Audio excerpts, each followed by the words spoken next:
Eric, what's going on, man? Saw the last video, didn't have a chance to watch it yet. Thoughts on the HS change? Yeah, that video was in Korean. So I'm gonna go over all the skill changes and give my thoughts on it when probably later on in the day. But just to kind of quickly go over it for now. The skill changes, especially the HS. We'll have to see, my man. I think that's the best answer I can give right now. Is we'll just have to see. Clearly, Nexon wants to kind of move away from having support roles and support classes, and they want to make priests more independent and have agency to solo grind. I think they're gonna turn clerics into. So if you look at mages in general and third job advancement, you got fire, poison, ice, lightning, and then you have the cleric. All of these magicians have a affinity, whether that's elemental or like holy and darkness. So I think they're just gonna turn clerics and priests into a different version, like a mage, but for different set of, like basically a different elemental mage. But they're going to be like holy mages or something like that with a little bit of heal in there.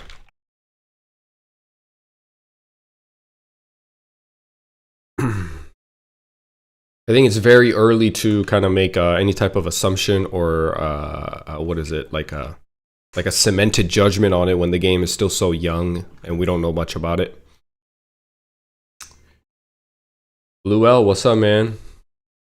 안녕하세요, 여러분.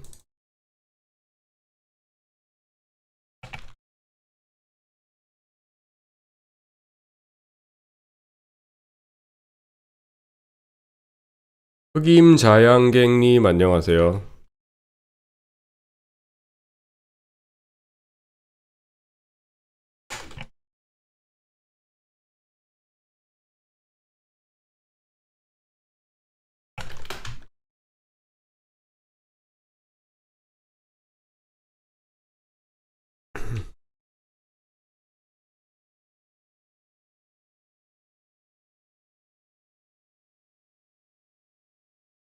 Sebi, what's up? Wasn't DK already very strong, but they buffed it even more? I think they actually got a nerf when it comes to pure raw damage.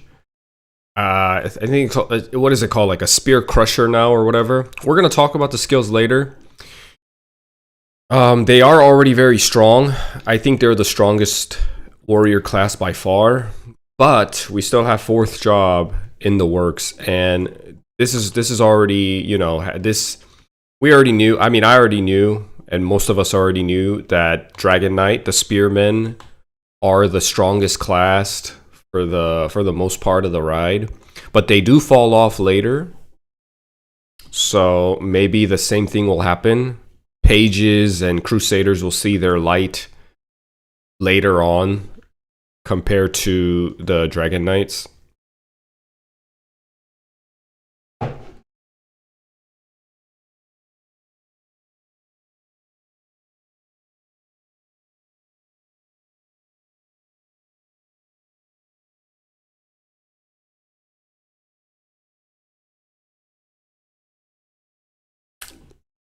When I made the cleric purely for mess farming, thought of coolies. When I made the cleric purely for meso farming at coolies, for example, in skellies. Yeah, that's not going to be a thing anymore, probably. But I will say the leveling process, just from what I'm hearing and what I'm seeing, it's a lot easier. So you're not as meso scarce as you were in closed beta testing 1. Ooh, this guy's a cleric. Look at that. Level 31 cleric. That's cool.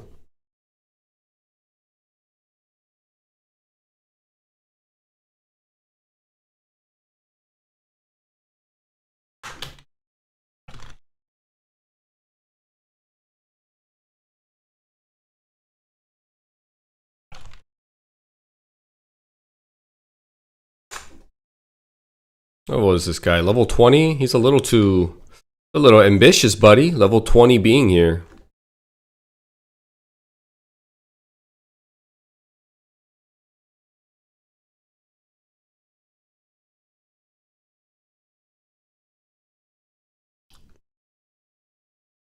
(100레벨) 체험해주는 거는 2일부터 아니다 10일부터요. 10일 맞습니다. 10일부터.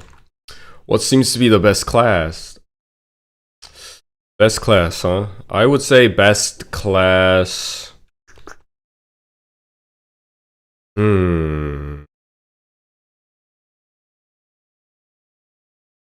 By what metrics?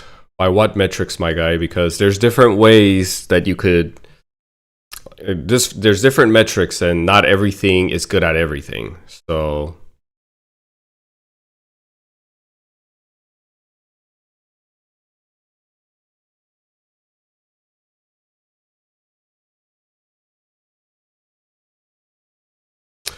So I would say the strongest, probably still Magician, right? Or is Warrior stronger now? I'm not sure if Warriors are stronger now. But anyway, I think the best class in terms of pure raw strength, either Warrior or Mage. The class that saves you the most amount of money, I'm going to say probably Warrior. Due to their high defensive stats, and if you wear a shield, you get guard. But I'll also say this, I'm not having a terrible time playing an Archer. Archer isn't terribly, it's not difficult. I got to level 24 pretty easily. I never really felt scarce of Meso, but I will say I played very conservatively. From like level 15 to 20, I was still grinding at slimes and pigs, like going to areas where I was severely over leveled. That helped a lot. I want to play DK. Oop, I fell. I want to play DK, but I don't think I can stand playing Warrior up to level 70. Feels like class is kind of unfun up to 3rd job. Well, kind of, but hold on, let me invite some people into the party. You really have to enjoy seeing big damages and swinging around big axes and big swords. You really have to like fall in love with that, or already enjoy that for that to be enjoyable. But if you're not, if you're more of a ranged person, I think the most important thing still, I know it's cliche, but the most important class you could play is to play something that's fun. Or you're just not gonna make it, man. It's one of those games, you gotta enjoy what you do. And if you can't get through the hard part of going up to level 70 as a warrior, then I just would recommend you try something else first. And maybe you could try the adventure, or you could try the warrior path later.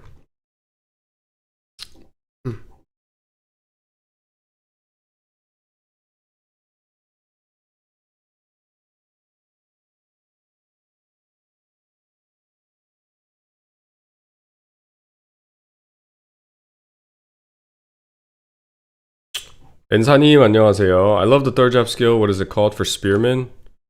I think they changed it to call like a skull crusher or something like that. It's something extremely edgy. And they're not called DK anymore. They're called berserkers. 프리스트가 아직은 2차로 봤을 때는 최강인 것 같다.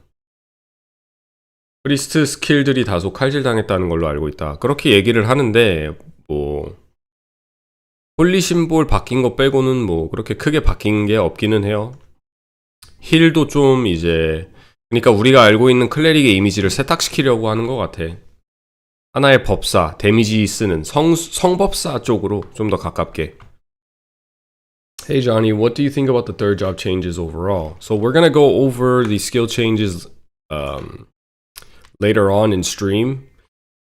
I'll give you a simple, concise answer for now, but we're gonna probably make a long video and upload it on YouTube and talk about the changes. I've already done so in Korean, but we're gonna do it in English today for my English audience and talk about the changes. For now, my answer is interesting and pending for judgment. Interesting, but pending for judgment because it's so early on. We have to see more of the game to make any type of judgment.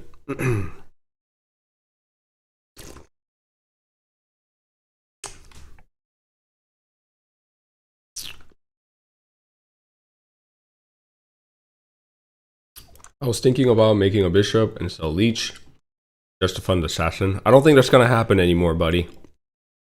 Yeah, I don't think you're gonna be able to do that anymore.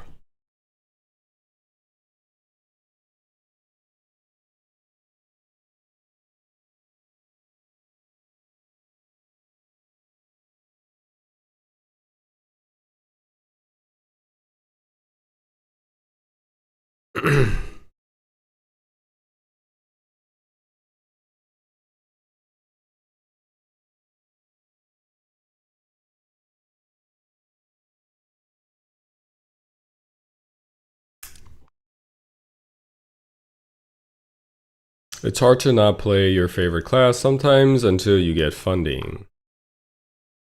Oh.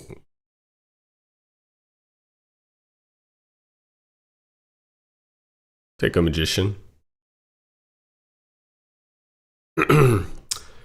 Here's what I'll say about also being scarce of meso, right? They say archers are the worst class. I'm not entirely sure why, where that sentiment or where that like general consensus came from.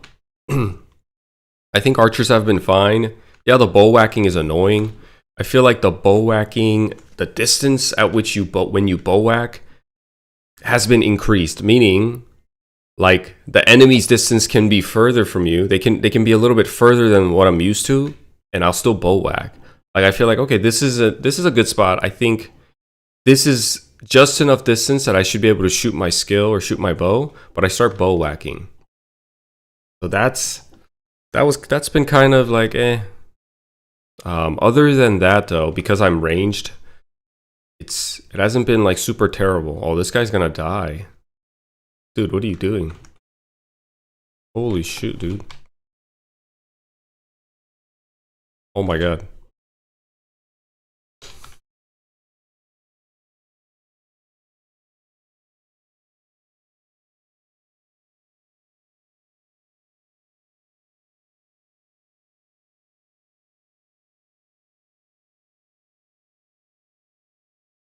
Oh man, he is skating on thin ice.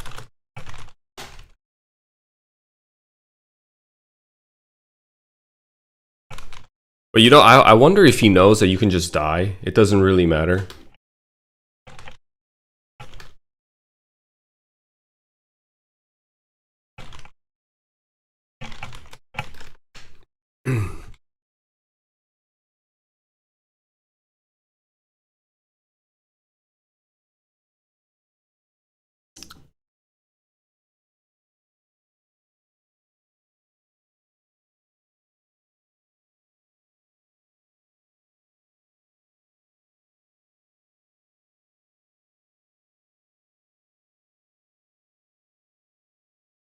Yes, the rough part about certain classes in the past was how effective you were in PQ unless you were win trading. Semi true, yeah. Warriors were really good at Monster Carnival. You needed mages and assassins always in a party quest. 물약값은 감당이 되냐, 초반에. 퀘스트들 통해서 얻으면은, 물약값이 매소가 참 희한하게 부족할 것 같은데, 그래도 다 이제 사냥도 하고 업하는데, 물약은 있습니다. 그리고 무기도 20제로 맞췄고, 힘들긴 한데, 뭐, 못할 정도는 아니다. 그게 좋은 표현인 것 같네요.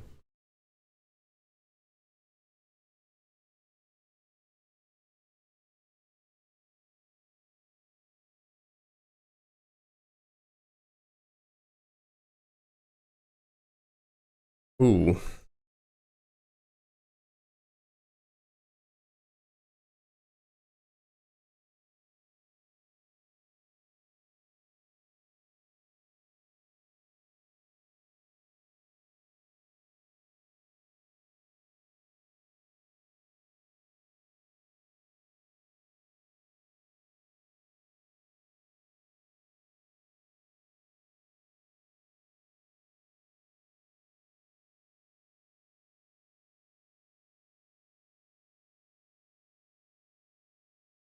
Yo, F a Bandit. Level 34.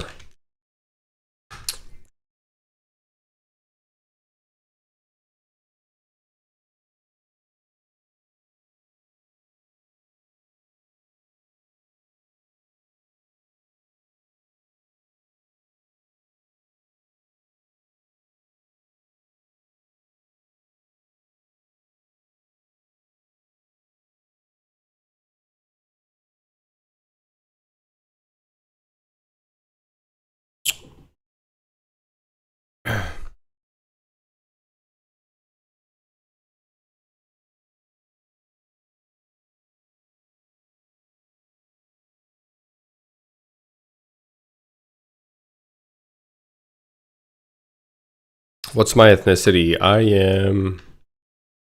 am half Korean and half English.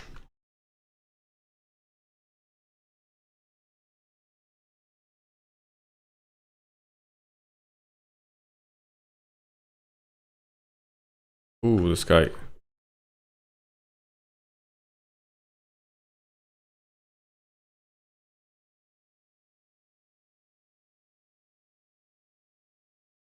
I need to be able to find a place.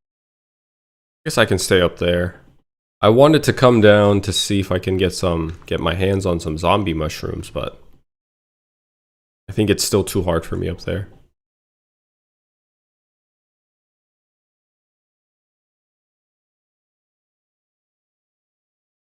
안녕하세요.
조니님 오늘 메렌에 무릉 나오는데 하시나요? 무릉 오늘 나오는 거 못하고 메이플랜드 돌아가면 한번 체험해보도록 할게요. 아, 무릉 나왔어요 이미? 무릉 재밌겠다.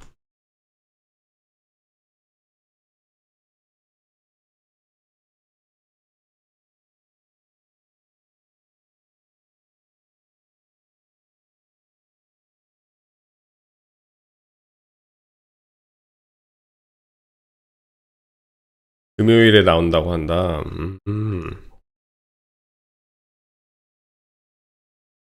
파티랑 같이 할 수 있나요? 아직 정보가 나왔나? 정보가 파티랑 같이 들어갈 수 있고 뭐좀 다르게 나온다고 들었던 것 같은데.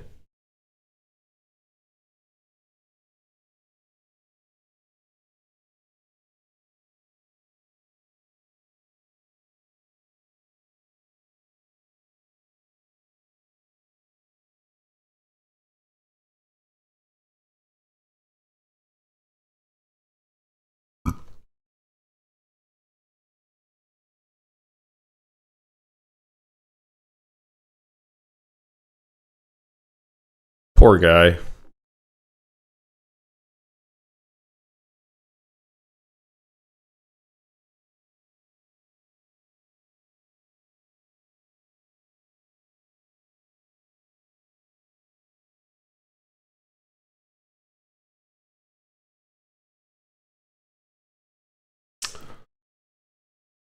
약값은 괜찮나요? 이게 부족한 것 같으면서도 부족하지가 않아요. 특히 여기서 개미굴에서 사냥하고 난 뒤로부터는 사냥 한두 시간 하면 다시 물약 충전할 무소가 딱 그 매소만 생깁니다, 돈이. 그래서 1시간 사냥하고 가서 물약하고 석궁 사오면은 또 돈이 빵원이 돼요.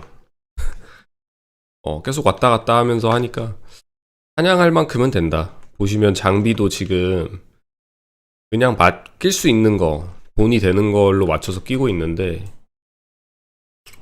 장비 살 돈은 없긴 하지만 물약 살 돈은 있다. No music today? There's no music? Good call, good call.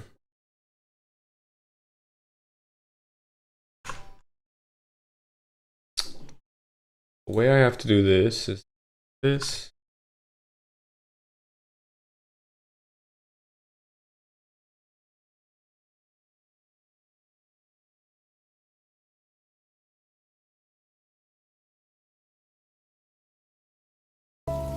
There we go.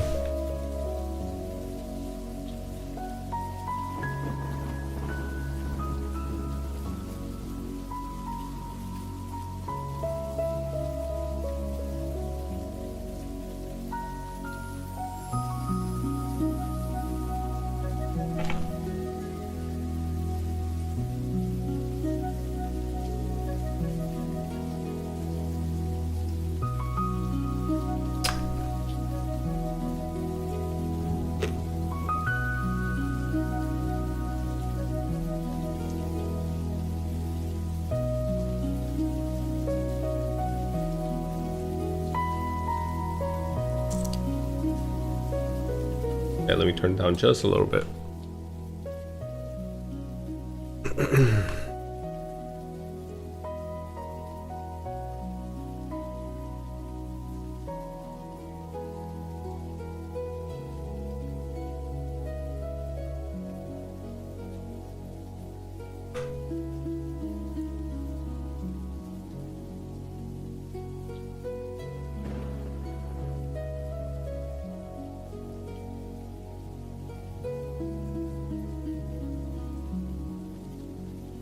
Begging for HP pots when nobody has money. For real, man. He said, "Can I get HP pots?" Brother, I'm on welfare too. The state is giving me my HP pots, okay? We have the same amount. We're in equal footing. We're the same. Oh, nice. Level 30 mage hat. This has got to be this has got to be some good money. At least 10k, right? A jester hat in 3 int jester hat. That's pretty big, I think. Do we have any? We don't have any mages in party.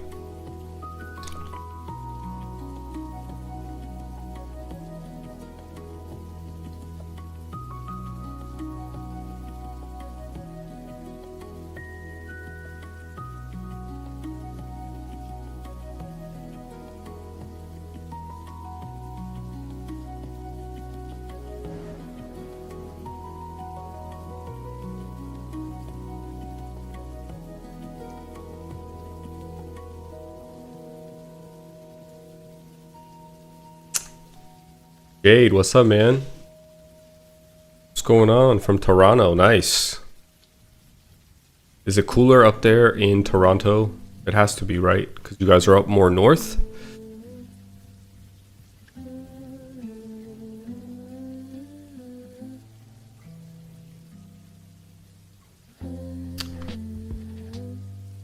You hope Panlid gets popular again? It will. Panlid, in the beginning of MapleStory, in the beginning, like how it is now, before Mystic and Esther shields came out, Panlid was the shield for everybody. It was a fashion sense. It was a fashion icon. It was a wealth icon. It was basically 2006 MapleStory's version of Gucci Panlid.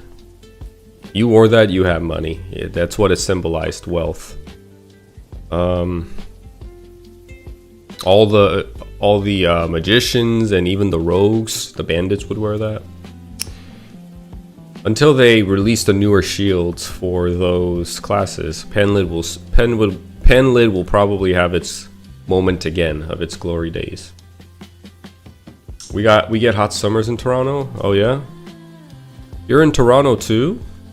A lot of people from Canada. I would not have suspected. 안녕하세요. 클래식은 어떤가요? 저는 메이플 플래닛 스트리머다. 클래식이요? 클래식 재밌게 잘하고 있습니다. 조작감도 좋고요. 아무래도 본섭 넥슨 자체가 서버를 만들어줘서 자기만의 서버에서 플레이한다는 게 이 메이플스토리 월즈라는 서버에서 말고 통합된 서버에서가 아니고 그게 참 좋은 것 같아요. 핑도 안 튀기고 튕긴 적도 없고 렉도 없고 조작감도 좋고 그리고 달라진 점도 너무 크게 달라져서 거부감이 들 정도로 달라진 게 아니라 그냥 흥미로울 정도로 즐기면서 하고 있습니다. What's the Panlid? Panlid is 냄비 뚜껑. That's right. 냄비 뚜껑. It was my generation of MapleStory. Okay, I can't say my generation. It was the initial, like 20 years ago, initial generation's Gucci handbag.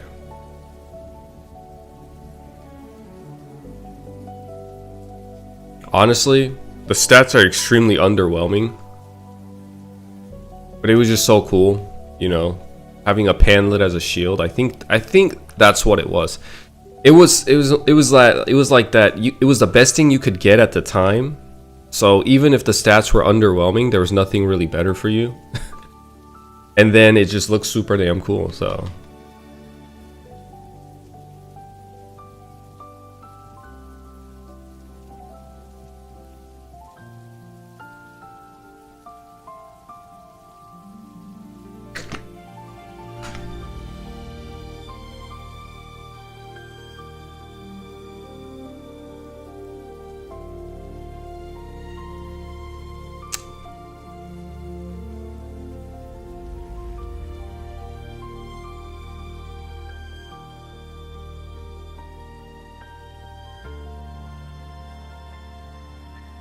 No.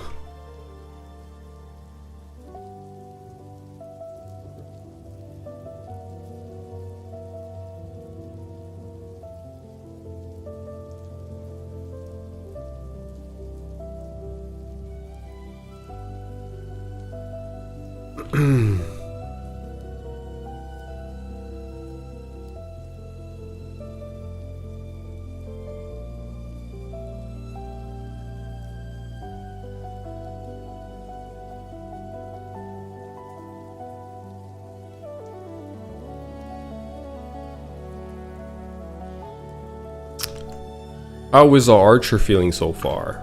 It's feeling... I'm enjoying it. So there's some couple of things that can be annoying, like bow whacking. It's a lot more annoying than it was before. So there are some, like, you know, when you trigger a bow whacking, you have to be close to the enemy, obviously, but that distance feels a lot like bigger now than compared to what I'm usually used to. So they could be like an arm's length away, and I feel like, okay, the bow should trigger, like I should shoot my bolts here, but then I end up whacking them with the crossbow. In terms of damage, I think the damage is fine too. I'm looking at the magicians, obviously, like other classes are definitely stronger. I can see that. But it's not terrible. Honestly, I think I'm getting by without thinking too much because I'm enjoying the class. So I'm not too focused on other jobs, other classes, and what damage that they're doing. I'm kind of really lost in my own world. Because there's so much stuff too in the game, new content that I've been like learning about as I'm playing. But like, for example, this magician below me, level 24, same level, she's hitting harder than me for sure. It's like a consistent 250 to 300 for her. And for me, my damage fluctuates a lot. Now the double shot got changed for those of you that obviously don't know about it yet. When I use double shot, it actually registers as 2 autos going off consecutively instead of double shot getting triggered as a one skill, like a one-time spell, 2 arrows hitting at one time. What it is now it shoots 2 arrows consecutively, and it also splits. So if there's more than one enemy in the direction that I'm using double shot, this thing splits into 2 enemies. Love and hate it. There's pros and cons to that too. But it definitely is interesting, and it's kind of been fun. Kind of manipulating it here and there. Finding ways to kind of like learning about the whole mechanic so I can farm and grind efficiently.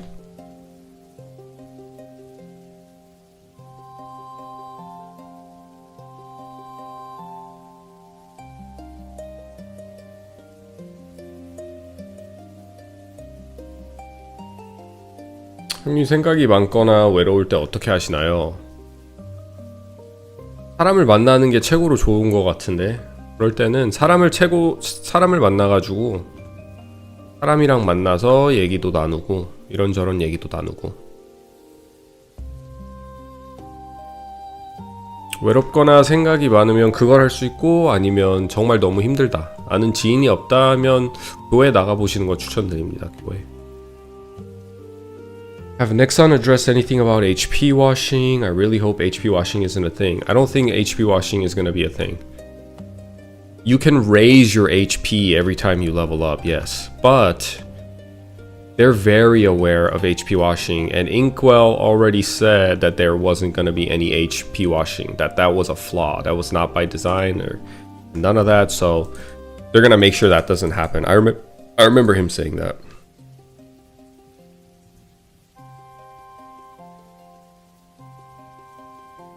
This guy is still here. I partied with him last night.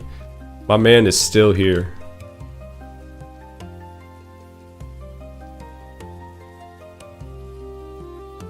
I dislike how it does less damage means less knockbacks, which archers need. Yes. That part is annoying. When it splits. So, few instances, right? When it splits, you don't knock back. You don't knock back the enemy because your damage fluctuation, your bandwidth of the damage is so high that when the arrow splits, that just means less chance of you knocking the enemy back and they walk into you and all that. Let me go up here actually.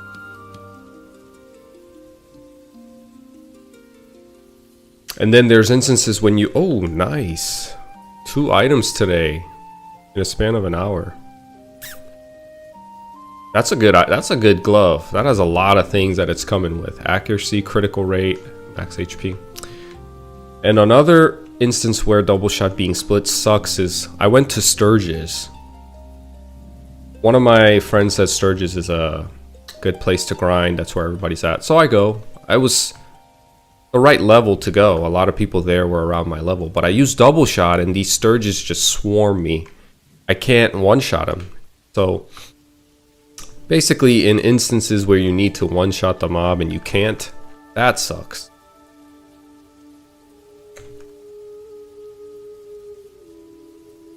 They just started swarming me and I couldn't even get a bow. I couldn't even get a shot off. I had no return to town scroll and I just had to like waste at least 10 HP potions just to go through that and learn the hard way that I don't belong there unless you put points into energy arrow bolt or energy bolt, arrow blow.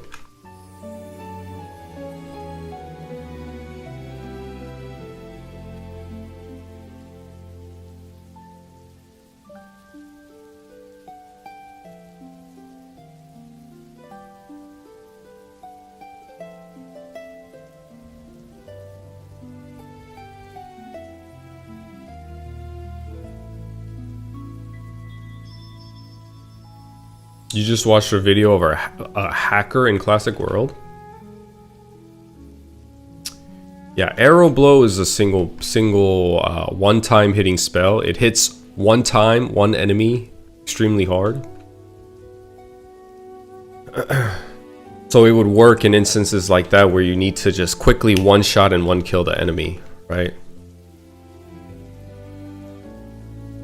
I think Arrow Blow might be a better spell than Double Shot, I'll be honest. Double Shot's been fun, but I think Arrow Blow would it would be easier to farm with, because like Dexy said, when you have mobs of enemies charging at you, and sometimes, unless you go to a really like underwhelming training ground, it doesn't matter, but when you go to your adequate training ground or even above and you're trying to be ambitious and you start trying to like mob those mobs, they don't get pushed back and they start just charging at you in groups and you can get overwhelmed really easily.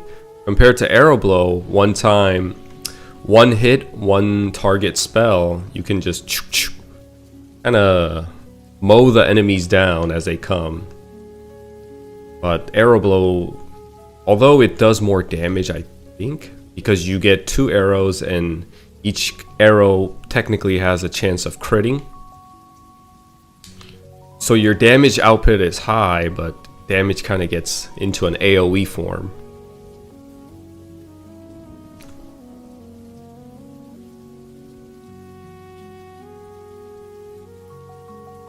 You could pick any other character for the beta of the test. What would you go with, or would you stick with your decision? I would probably stick with my decision. That's how much fun I'm having with this class.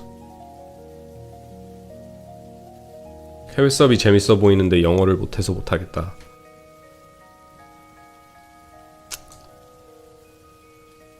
Yeah, he was a cleric spamming magic claw and avoiding damage. Huh. Spamming magic claw and avoiding damage? How do people already have hacks for this game? That's pretty crazy. Language settings are Spanish and English.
오이님 안녕하세요. Have I seen the data mine? I have. I think here shortly, I'm gonna pass the leader and we're gonna go over it in English together. Here in maybe like 5 to 10 minutes, we'll go over the data changes, or sorry, skill changes in data mine. And I'm gonna give my thought, my analysis, and yeah, we'll just talk about it together. I already did it in Korean yesterday and uploaded the video, but I figured I'd do it for English as well.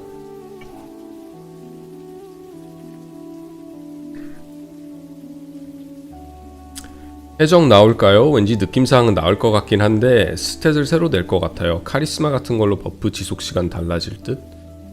카리스마?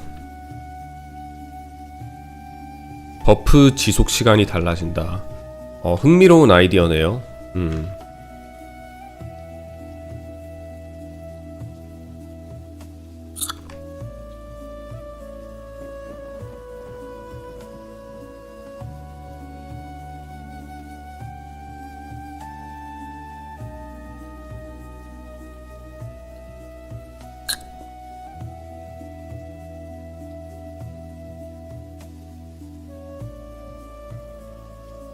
I really hope that Maple Classic find their way to South Korea and beat out Tensia. Yeah, I'm not sure if it'll release in Korea. I don't know. I think it'll release in other continents first before it goes to Korea. Maybe Europe next. I think it would go NA Europe, then maybe Korea. If it does get released.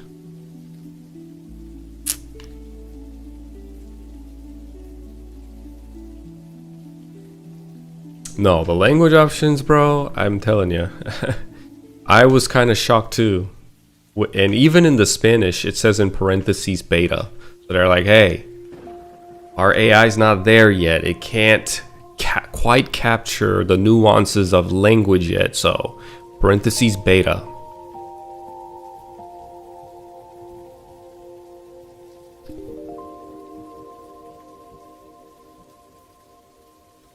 There's a little option button where you can change the language. I forgot where it's at though. On login screen, it's on the bottom right.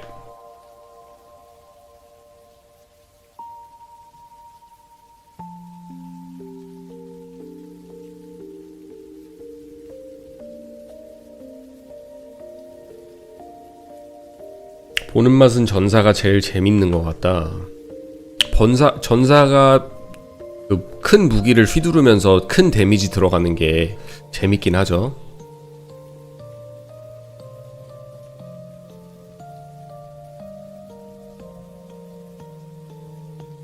Which class is the easiest to make money with? Bandits, assassin, or spearman? Bandits probably not. I would say spearman probably. I think spearman because final attack and second job advancement for them on proc, it heals them. And they have really high defensive stats too with their equipment. You know what I mean? Well, they save money that way too. 융식님 안녕하십니까? Would you support 100% knockback change for archers? Well, that's the thing. We already have that in the first job advancement. It's called power knockback. This used to be a percentage based skill, but here in MapleStory Classic they changed it to a just flat 100% even at level 1. So we have something like that.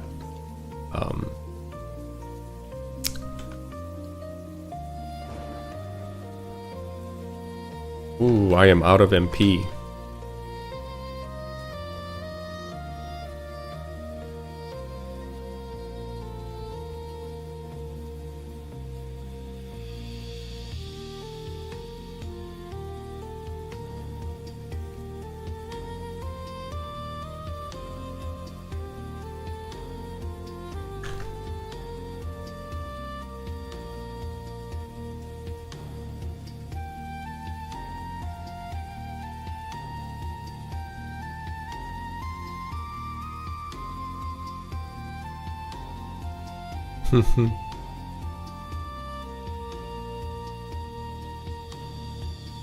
I like the rose. I look like Robin Hood. I'm gonna go with the rose.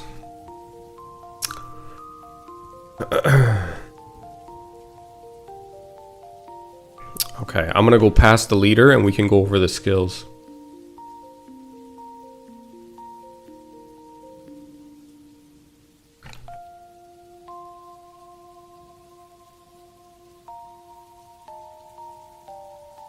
I'm gonna give it to this guy.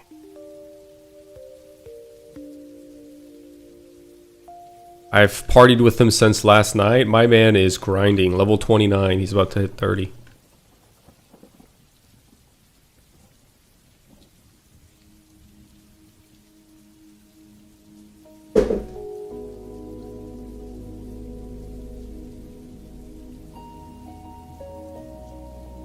안녕하세요. Alright guys, 1 second, I'll be right back, and then we can go over the data mine. We're gonna go over this together.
Okay.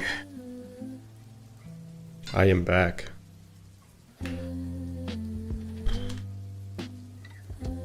Let's see here. We're gonna go over... I already made a video in Korean going over all the skill changes, but I figured I'd do it in English too. And kind of give my thoughts and all that. Okay. Let's get started. We're gonna skip the beginner because for the most part it's pretty irrelevant. Doesn't matter if there's any big changes or not. So we're just gonna skip the beginner. Let's go to warrior.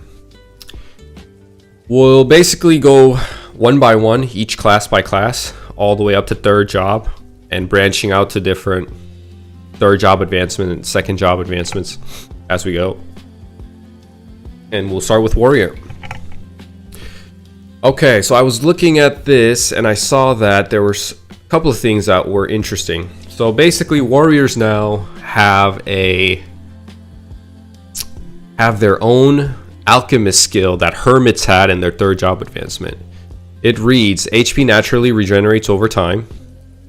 Not just, oh, that's new too. Not just when standing still. So when you're moving around, you're also regenerating a lot of HP. And here's what's really interesting. It increases HP recovery from item by 20%. That is, that's an alchemist skill that hermits have, right? So if you eat like a mana elixir that heals you, oh, it says HP recovery item. So if you take a red potion and it heals you for 100, now it'll heal you for 120.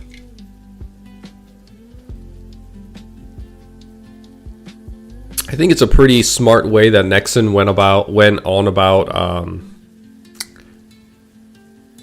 kind of recovering or trying to fix up the hardships in the earlier levels.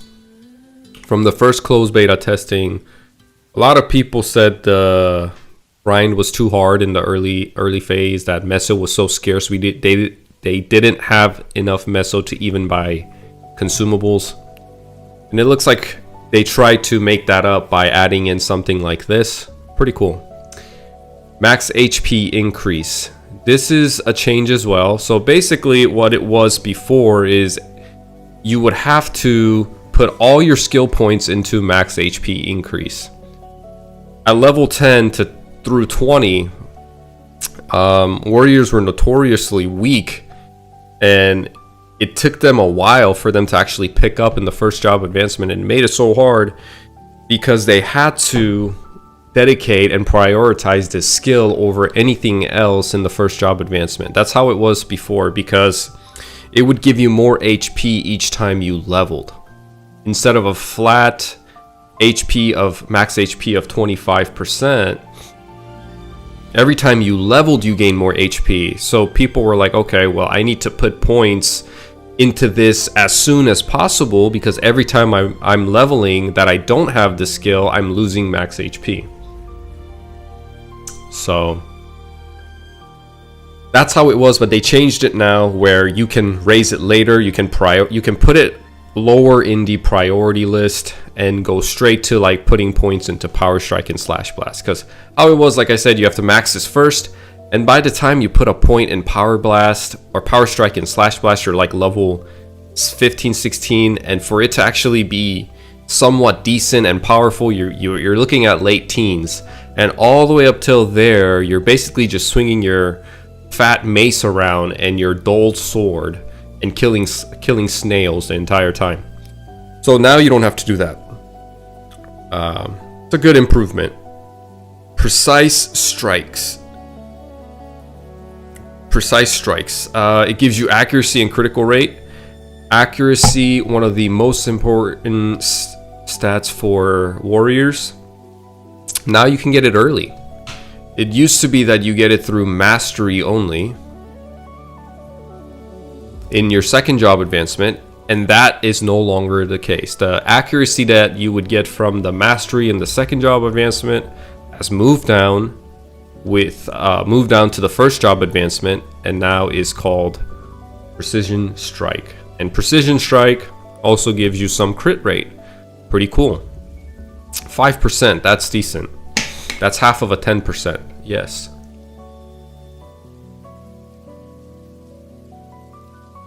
Iron Body. This was also updated and boosted, so it's more relevant. It says temporarily increases your weapon defense, and it increases your weapon defense not by a flat rate, but as a percentile, which is really cool because this skill therefore means will scale really well as you level up and progress in the game. If at level 10 you had 100 weapon defense, so you get only 25 weapon defense from this. If that was in the beginning, later stages when you're level 100, 110, 120, pushing 4th job advancement, and you have like, I don't know, 800 weapon defense, 25 of that is 200 weapon defense. So safe to say, a huge buff. And it also lasts for 10 minutes. Now some buffs actually last for 10 minutes. Isn't that crazy? Is it safe to say you can master HP increase last now? Yeah, you can master this last. Yes. I don't think it will make any changes if you master it in the beginning or if you master it later. Power Strike, Slash Blast, nothing has changed other than Slash Blast it looks like the target went down by 2. Let's go to Fighter. Another interesting updates changes that came were the masteries, especially for warriors that use different weapons, and the passive effects that it would bring. It looks like Sword Mastery at Master level now gives you weapon defense plus 90, compared to Axe Mastery, which at max level gives you 25% chance to inflict bleed, which is a damage over time, ticking damage. Just by looking at it, I would say Axe is better because more damage the better, but I think it actually I would say Axe Mastery is better in bosses. In instances where you have to fight the mob for a longer period of time, I would say Axe Mastery is better.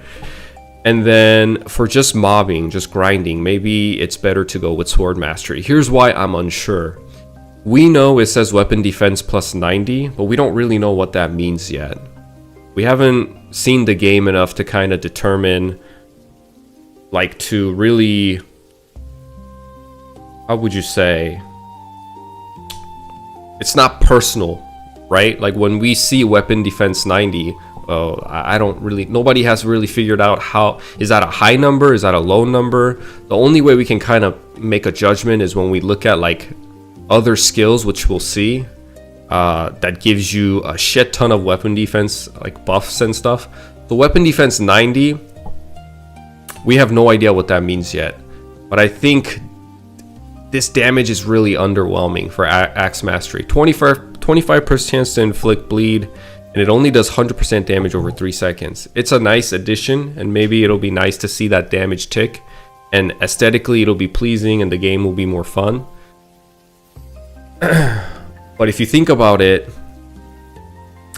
I'm going to use old school MapleStory that we know and Maple Land as a reference. If you think about it, most of the time when you grind in MapleStory, especially as a warrior in the later stages, you don't hit the monster more than 3-4 times. You're kind of pushing it, like you're gonna be using so much HP pot to kill a monster that the benefit to loss ratio just extremely way heavy in the, like, you're losing too much. It's in the loss side, you know what I mean? So most of the time the meta is, in Maple Land, you have to kill the enemies within 2 hits, especially for warriors. Because 2 hits is where the benchmark is. After you start hitting the monster for 3 to 4 times, usually it's 3 to 4 for, like, universally for all mobs, they get the chance to trigger their magic attack, which hits you for a truckload more than physical damage. So there's this thing where it's efficient and it's kind of recommended. It's like a community standard that warriors must kill within 2 to 3 hits. So think about it. You're killing the enemy in 2-3 hits anyway. Would this underwhelming damage over time, extra damage, really make a difference? I would say no. Unless you're doing, like, obviously, like I said, elongated battles, bossing and stuff. Maybe that's where this will shine a lot more. So here's Final Attack. Final Attack at max level is a 50% success rate. I think this is an increase because in OSMS this used to be 45 or 40, if I remember. 50%, pretty cool. Now the damage splits though. It does an AoE damage up to 3 enemies. And you'll see that this is for the fighters. Pages and spearmen all have different types of final attack and the effects that it has. And we'll get to that here in a second. But it's just interesting, and a quick analysis and quick side note. They're trying to give each warrior class their own flavor, their own style. And one of the ways they're doing it is by changing up final attack. So sword and axe, the same thing, 140% damage up to 3 enemies, 50% success rate. Yo, what's up, man? Sword booster, same thing, speed stage by 2 for 300 seconds. I think that's how it was back in the day too, so not much has changed there. Now let's look at Rage. Rage temporarily increases the attack power of everyone in the party, but also decreases weapon defense. Rage now gives you plus 40 attack power. At first glance, we can be like, whoa, what the hell? That's a lot of damage. Because normally in OSMS, I believe it used to give you plus 8 or plus 12.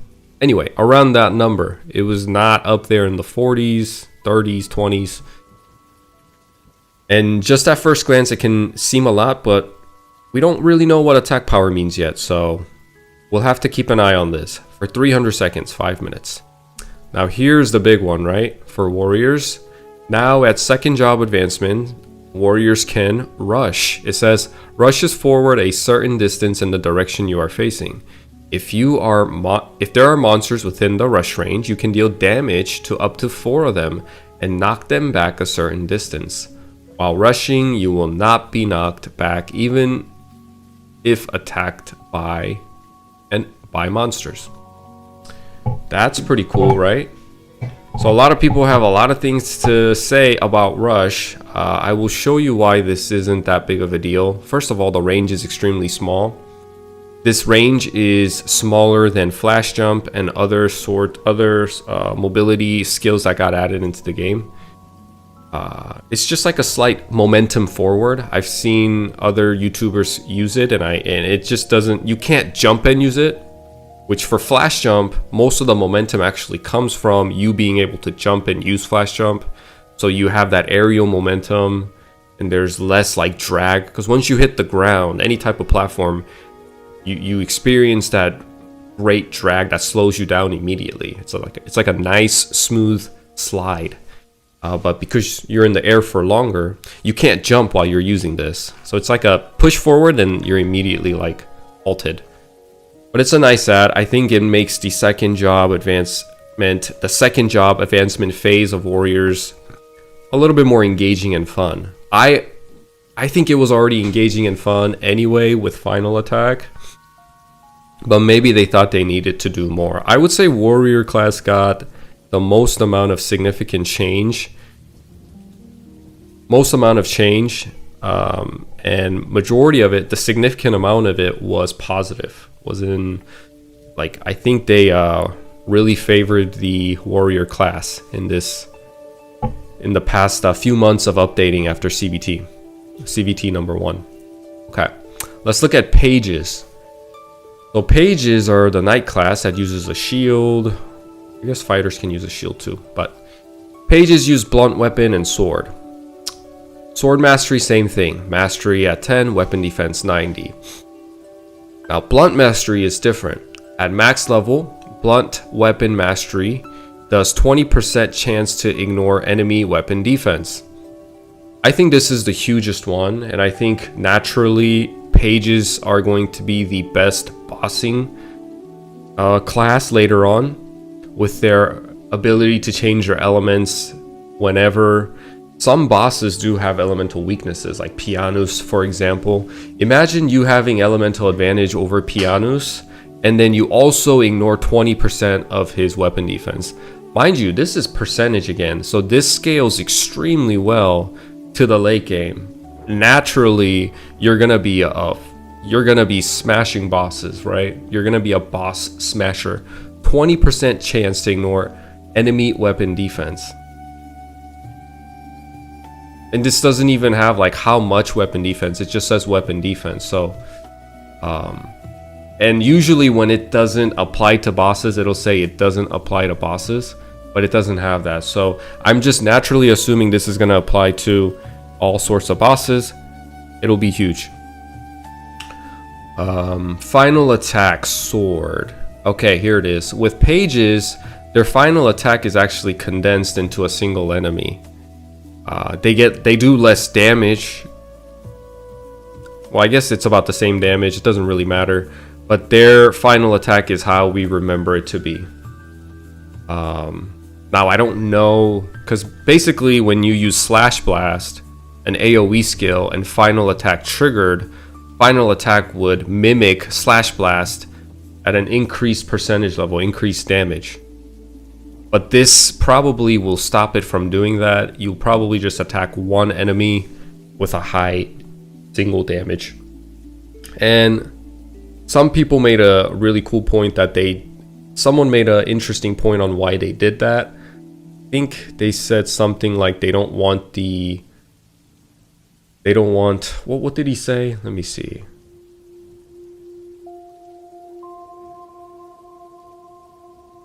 He says something like they don't want the 20% chance to ignore enemy weapon defense to apply to multiple enemies or something like that. And I was like, actually that's a pretty good point, and it could be that. They don't want it to be too OP. So they just made final attack into a single enemy hitter.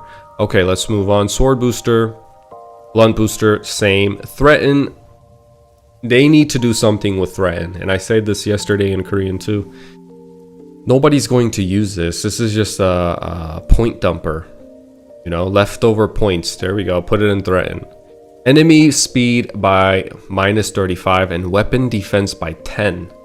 It's not even 10%. It's just 10. You know who has 10 weapon defense?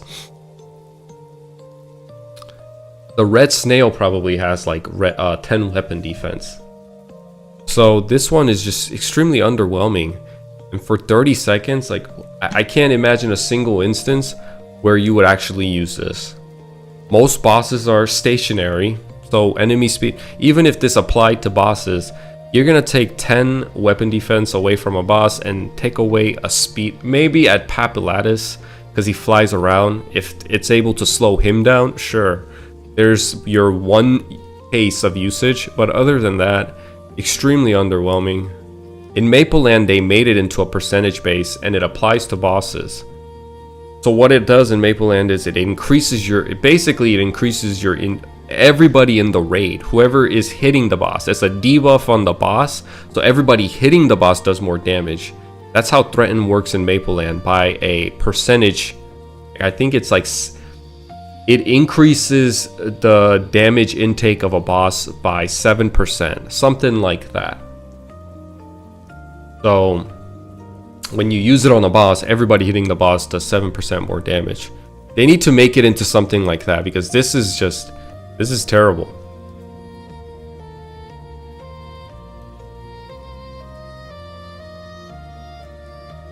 Rush, same thing, not much different. Let's go to Spearman. Oof, the beloved, the favored. Okay, Spear Mastery at Master level now gives you a 20% crit rate. That's insane. That's bonkers compared to what we've seen above. 창수님 안녕하세요. And Polearm Mastery gives you plus 20 to speed. Even that is bonkers. So one of the reasons why it's difficult to play, they say, warriors are harder to play in the earlier stages of your adventure. One of the reasons is, yes, accuracy issues. But number two, they're very dull, slow, and slow hitting. It's just one slow on top of another slow on top of another slow. You're swinging a big old stick around really slow. You're walking around slow. You just look slow. There's a lot of slows. And to give plus 20 to speed is huge. I would argue bandits are easier to level all the way up to 3rd job advancement than warriors for that reason. Is like they have haste. And having max movement speed and max jump really helps you a lot, especially making the game fun. You're obviously running around faster and killing things faster. But anyway, 20 speed is really good. I would say it would be in the priority list of stats. It would go from weapon attack, strength, accuracy, and then probably speed right after. So it's up there in the importance for warriors. Really cool. And then here's another one, right? So for both polearm and spear, for spearman, final attack at master level now gives you a it basically does the skill drain for hermits or assassins. It absorbs the damage as HP. And I don't see any cooldown on it. So if you keep hitting, you're absorbing HP like nonstop. You probably heal more than the cleric themselves with their nerfed heal with this skill. You hit like a truck, you know, like let's say you're level 40 and you crit for it and you're hitting like 1300. You just healed yourself 130 HP in a single hit. Am I over dramatizing it? I don't think so. I think it's really OP. I think it's really good. Oh, there's that.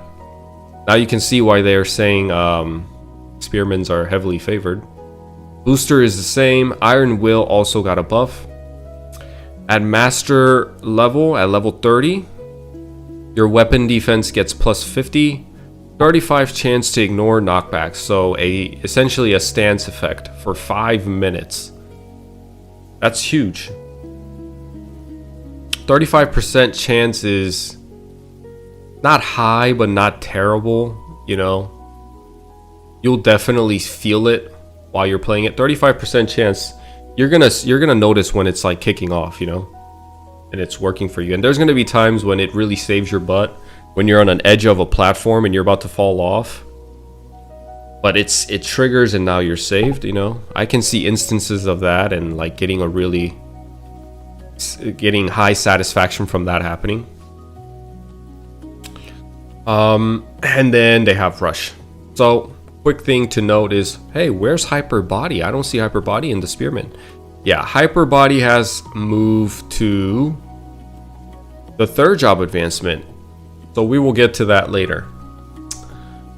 Let's go into Crusaders, third job advancement. Improved MP recovery. So now, like any recovery skill, you don't have to stand still for it to trigger or like hang on a rope. Now it's just while you're running around grinding or running around in town crafting or whatever, you're recovering HP even while you're moving. I think this was just a quality of life update. Nobody really wants to sit still and watch your HP go up by 30 every 7 seconds. It's just it's super outdated. Nobody wants the game to be that slow. So while you're moving, recovering 22 MP, pretty cool. Combo attack, I think nothing has changed about this. If anything, maybe the damage, but we don't really need to get into anything like number wise because we don't know what it actually means. Damage increased by 20% could be a lot, could be a little. 20%. Combo attack, the OG combo attack was already 20% anyway, I think. It was 4 or 5 per circle. Oh, anyway, not much has changed with combo attack. Panic and Coma. They got some little additional spices in there.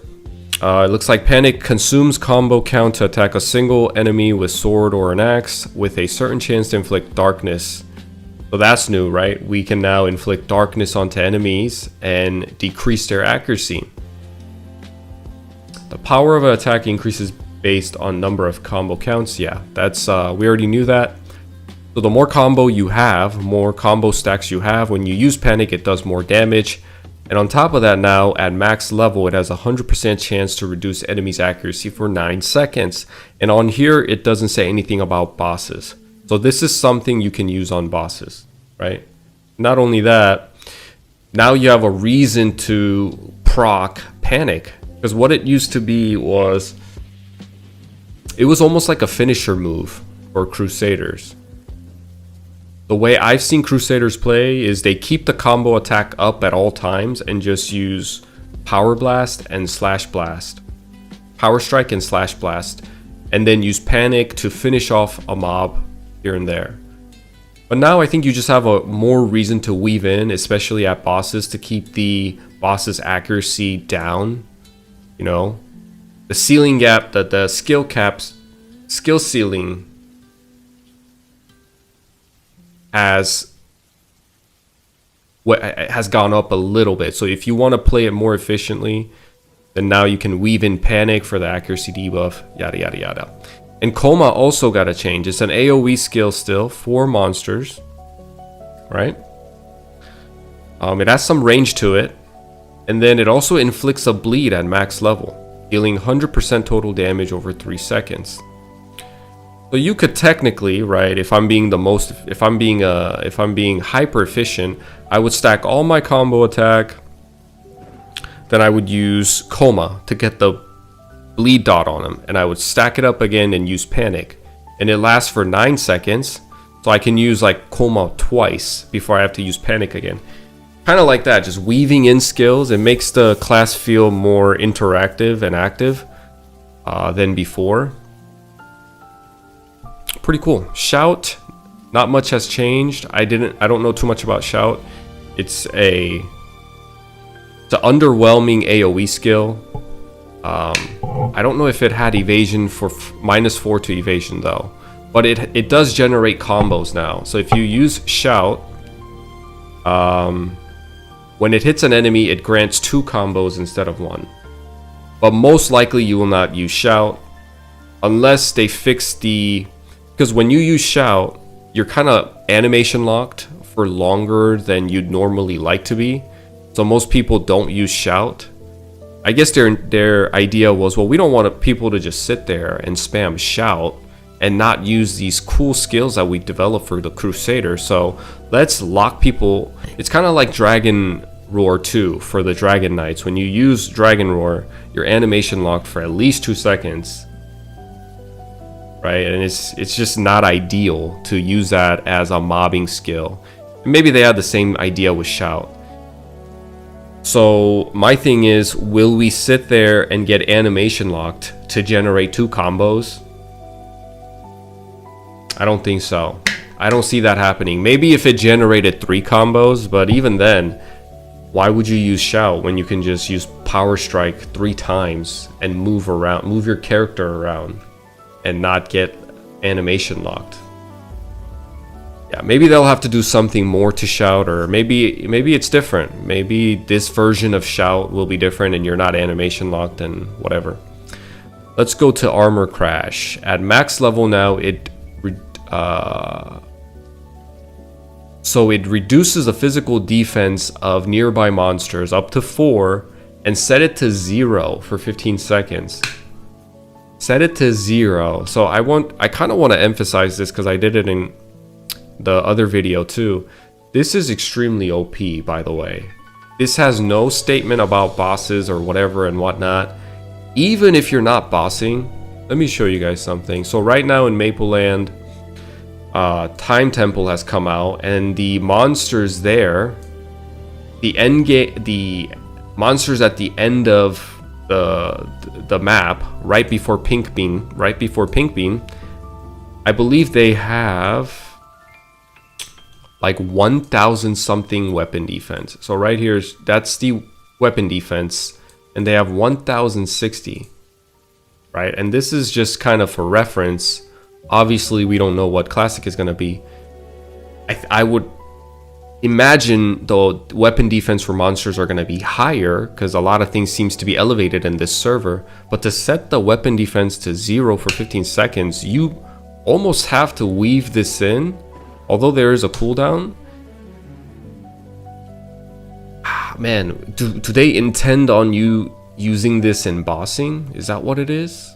Maybe that's what it is. They want you to use this in bosses. Having a cooldown, anyway, for 30 seconds, you can set the monster's weapon defense to 0. Right, that's a lot. That's a lot. So I think that's going to be OP, because what it used to be in OSMS is if enemies used a defensive buff or they powered themselves up and put like shield around them, you could use this to get rid of it. it was actually like nullifying the enemy's buff. But now you're actually debuffing the enemy with this. So that's changed considerably. I think the fact that there's a cooldown on it probably is OP, yeah. What do you think about every movement ability except teleport having a cooldown, including rush? Yeah, we'll get there. Yeah, we're gonna talk about that. So far we talked about the rush in Spearman and all the second job advancement, and yeah, they all have a cooldown. I feel like they should not have given the hermits the cooldown. I think hermits should have just been able to be how they always have been, because I think flash jump is such an iconic skill, man. It's what symbolizes the assassins and hermits. When people decide, man, I want to try a hermit, it's usually after you see one flying by you in town and he's looking like Naruto, you know, and he has a little shadow behind him that's finding him. But the coolest thing about the hermit and the most fun part was the flash jump, and putting a cooldown on that, I think I just don't like it. And for other classes, having a cooldown I think is well deserved. It would have been nice if they could have made the distinction between the flash jump for hermits and every other mobility except obviously teleport by you know, with the cooldown thing. But you'll see, I'm gonna get into it. Flash jump, you can use flash jump after you jump, and it specifically notes that in the skill description. But any other mobility skill like wind leap and reverse leap and rush, it does not mention anything about double jumping. So although rush's distance here is extremely short, but when you look at flash jump and evasive leap and reverse leap, and we'll get to all that, the distance, actually the range or distance is the same, and they all have a cooldown. But the difference is evasive leap and the difference between evasive leap, wind leap, and flash jump is that the ones that the archers have, it doesn't specify that you can jump, and I think that's huge. And you know, there had to be some sort of a distinction, and I will take what I can get. It would have been nice if they did not give. It would have been nicer. It would have been better if they didn't impose or put in the cooldown for hermits. That's my opinion. I think hermits should have been able to flash jump everywhere like they always have been. But we didn't get that. But we did get slight bit of distinction. Hermits are the only ones that can use their mobility skill while they jump. Other classes, they cannot. It doesn't specify, at least in the skill description. And that aerial momentum is huge in the in-game physics. If you can double jump and you're in the air for longer, you travel more distance. As soon as you touch the platform, as soon as you like put your foot on the ground, you start feeling that drag immediately, and it slows you down. And it happens with Dawn Warriors too. They have a soul rush. You can't use it when you jump, but you can use it while you're stationary, or like when you're just on the ground. When you're planted on the ground, you can use it. You can't use it midair. And it goes about the same. It looks like if I could jump and use it, it would go the same amount as flash jump. But because I don't jump, because you can't use it while you jump, it gives you a shove forward, but you're immediately met by that gravity, and it slows you down drastically. So I think that's going to be the distinction, and that's what's going to give, at least, you know, have hermits their identity in that form. They're going to have, I guess, their own spotlight, their uniqueness. Okay, so let's go to Power Guard. Power Guard has seen a little bit of a change. It does not in here say you reduce the incoming damage, because Power Guard used to not only reflect and return damage, but it would reduce the damage that you would take from the mobs. And in here it only says you return damage, but nothing about intake, like taking reduced damage as well. So that's the change. Let's go to Dragon Knight. So Dragon Knights, instead of getting an MP recovery, they get something way nicer. They get elemental resistance by 35%. You're going to tell me this partial resistance, this skill, compared to MP recovery skill, that MP recovery skill is remotely close in terms of its like effectiveness. You recover 22 additional MP every 10 seconds, really? Like, compared to 35 increased resistance, fire, ice, and lightning element, I will take this any day. I will take this over, you know, MP recovery. I think that's just silly. They should have gave Crusaders this too. That's just, yeah, this is really OP. And then we have Piercing Crusher. This looks like a different name for Spear Buster. They called it a Spear Buster in OSMS. It's essentially the same, except you have reduced damage now. So this is the nerf. Somebody said, oh, the Spearmans are really strong, third job. You know, they seem way too OP. Yes, they are overall, like, they're very good, but they're not going to be as strong as you remember them to be.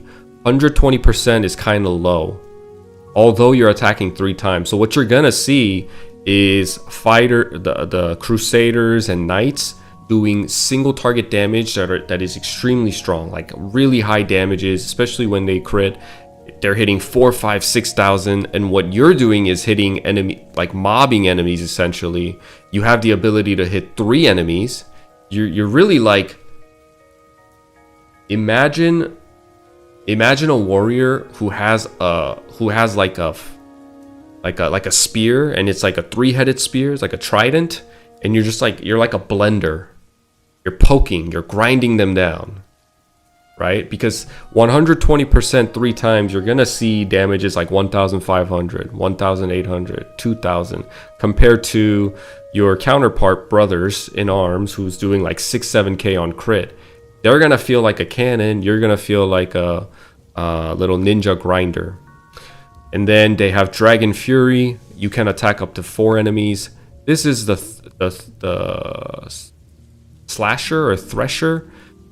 They changed the name on some of these skills, and I'm not sure why, but a skill like this did exist in OSMS already.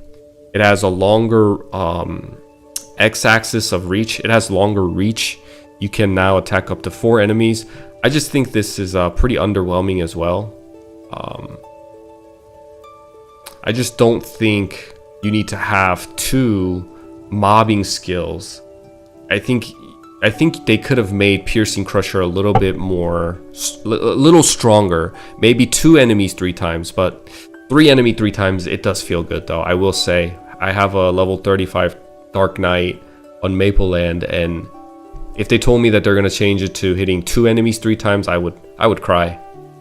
3 enemy 3 times is so satisfying. But the damage is underwhelming. It did get nerfed. Okay, moving on. Dragon Roar. Dragon Roar now hits 8 enemies instead of 16. The range is the same, and everything else about it is the same. You are animation locked for 2 seconds. That's how I remember it to be, and that's how it is here.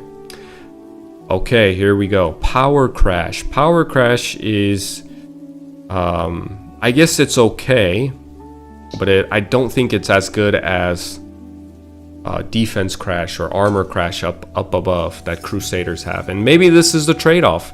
You get a shittier version of the Crash skills, but then you get partial resistance, 35% increased resistance to everything. And Power Crash at max level is interesting. You decrease the attack power of 4 monsters for 25% for 15 seconds. I'm assuming you can apply this to bosses, just like you can apply power, you can apply defense crash into bosses. I'm assuming both of those things I think can be applied to bosses, because it doesn't specify that it can't be. When a skill can't be applied, it will specify. So if you use this on bosses, you're taking less damage. Or yeah, I think that's the only time you would use this. It would be cool. It has a cooldown, right? So when skills have cooldowns, you have to automatically think about, okay, when is the most efficient time? When is the best time or best phase for me to use this? And it opens up a new world of trying to manage your cooldowns and getting through certain phases, right? You know who does this really well? Final Fantasy XIV does this really well. They have a lot of big cooldowns that they pop off in transition phases or when the boss is about to do a big damage. And micromanaging these CDs could be another element of gameplay that MapleStory originally did not have, but they could incorporate. Hey Johnny, I would not look only the pure damage and skill formula because the damage formula changed here. Exactly. Yeah, so we're keeping that in mind, that these damages, although we're not taking them for like what they are, we're being skeptical and we're just kind of looking at them.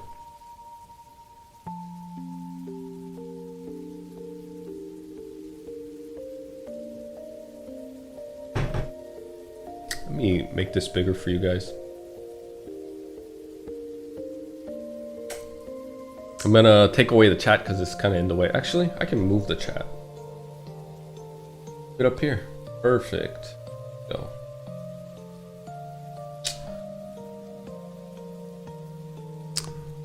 Dragon Blood. Dragon Blood now gives you 60 attack power. More attack power, but again, we don't know what this actually means. Essentially doing the same thing. It takes your damage, but it makes you stronger.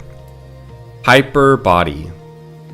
For 300 seconds, now Hyper Body's in third job advancement. Now you can get it in third job. And I think it makes sense. Let me see what you guys are saying. How much did the third job get nerfed for DK? Not much. I mean, they used to be the strongest class, and I think they still will be really strong. But they're going to be a lot better in instances where there are high concentration of mobs. Single target damage skills, I think Crusaders are gonna have it. They're gonna have the most single target damage, highest damage in that. White Knights are going to be the most flexible, diverse, and they can adapt to any situation because they have that elemental affinity that they can turn on and off, and they just do more damage now. And Dragon Knights are going to be kind of like I said, I made the reference, they're going to be like the Ninja Blade.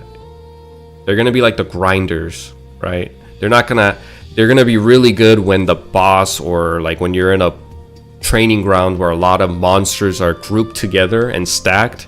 And if you have a Dragon Knight there, because they're hitting 3 enemies, 3 lines, you're grinding them down. So that's kind of like how I picture it in my head.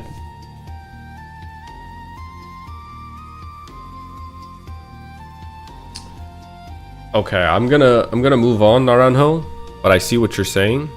I just can't read that right now because I'm making a video.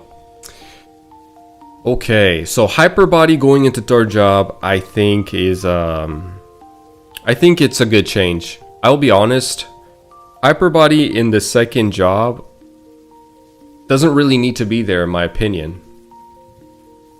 I'm trying to think of instances where you need Hyper Body to, like where a party needs a Spearman's Hyper Body prior 70. It's nice to have, but that's different than you need to have it. It's nice to have in, you know, Ludi Party Quest, Orbis Party Quest. But Hyper Body was always meant to be a forever skill that really does well and makes the Dragon Knight viable in the late game into bosses, like requiring them to be a permanent member in a party in all scenarios in late game, right? It cements their identity, it cements their place in a party in the community. And you don't really need that in the second job advancement. So moving it up to third and giving other skills to play with in the second job advancement, I think is a good thing. Iron Will and Rush, Rush is probably going to replace Hyper Body. But Hyper Body now moved up to third job and at max level gives you max HP for 30 seconds for 5 minutes. That's a nerf, right? Because it used to be what? I think 200%. It would double your HP and double your MP as well. But now you don't get MP. And you get only 30% of your HP.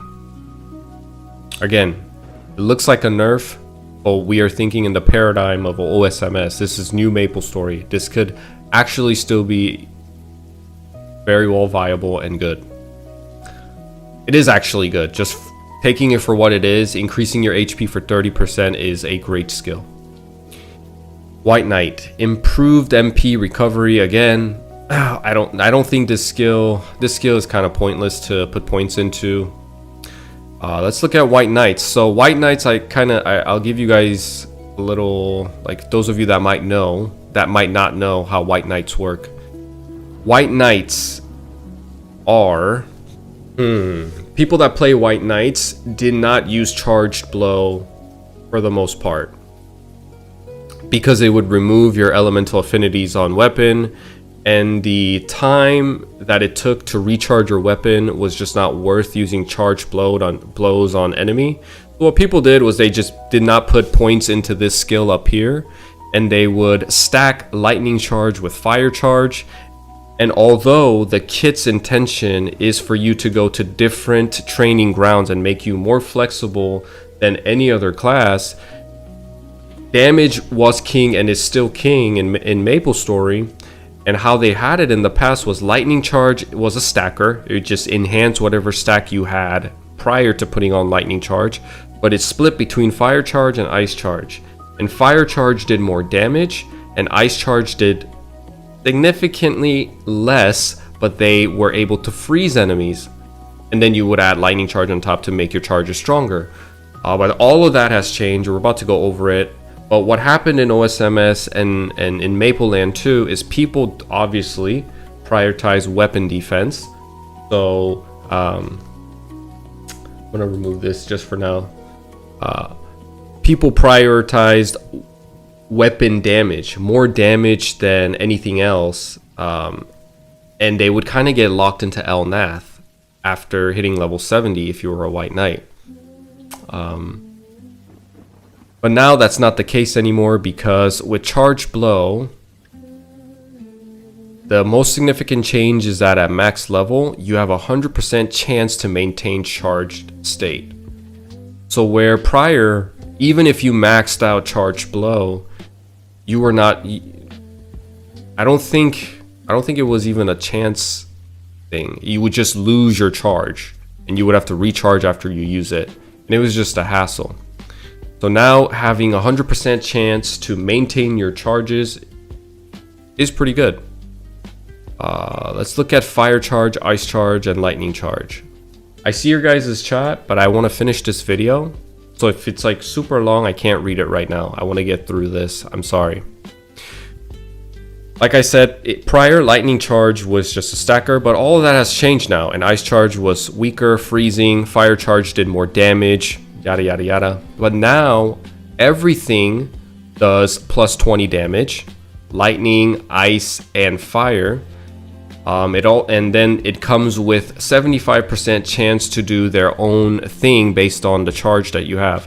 For fire, it's putting a damage over time burn on an enemy. And for ice, you have a 75% chance to freeze enemies. And then lightning charge is 75% chance to electrocute, which is another CC to stun enemies. By looking at it, I think they did this because they want to open it up. They want paladins to have more, they don't want to like subtly get locked into the meta. They're trying to remove the meta, but still give it some flavor, give it some spice, give its own thing. I personally think 100% damage over 3 seconds is really underwhelming. So therefore, if I was playing the White Knight, obviously I would test it, but I would probably go to areas where the mobs have a weaker, they have a weakness towards ice or lightning.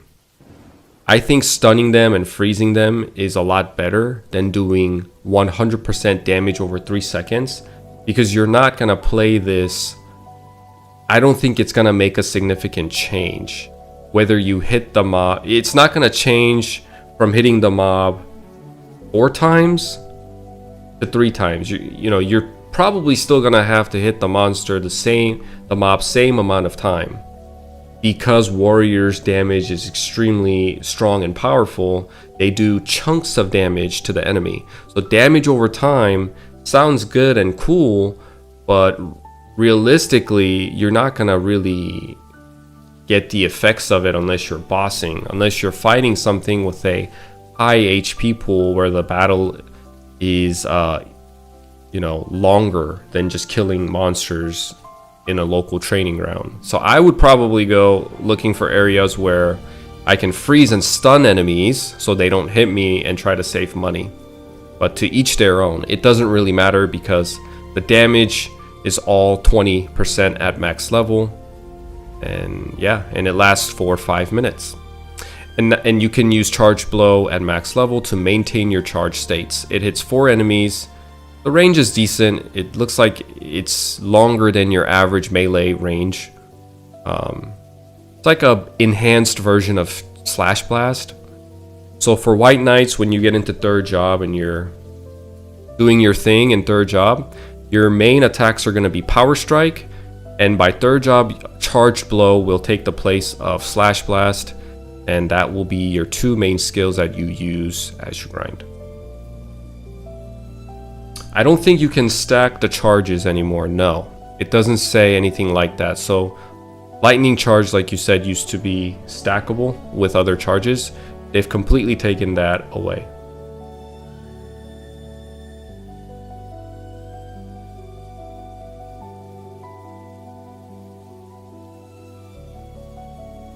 One of my chats says he's curious if burn and bleed will go into enemies and bosses that use what is it called?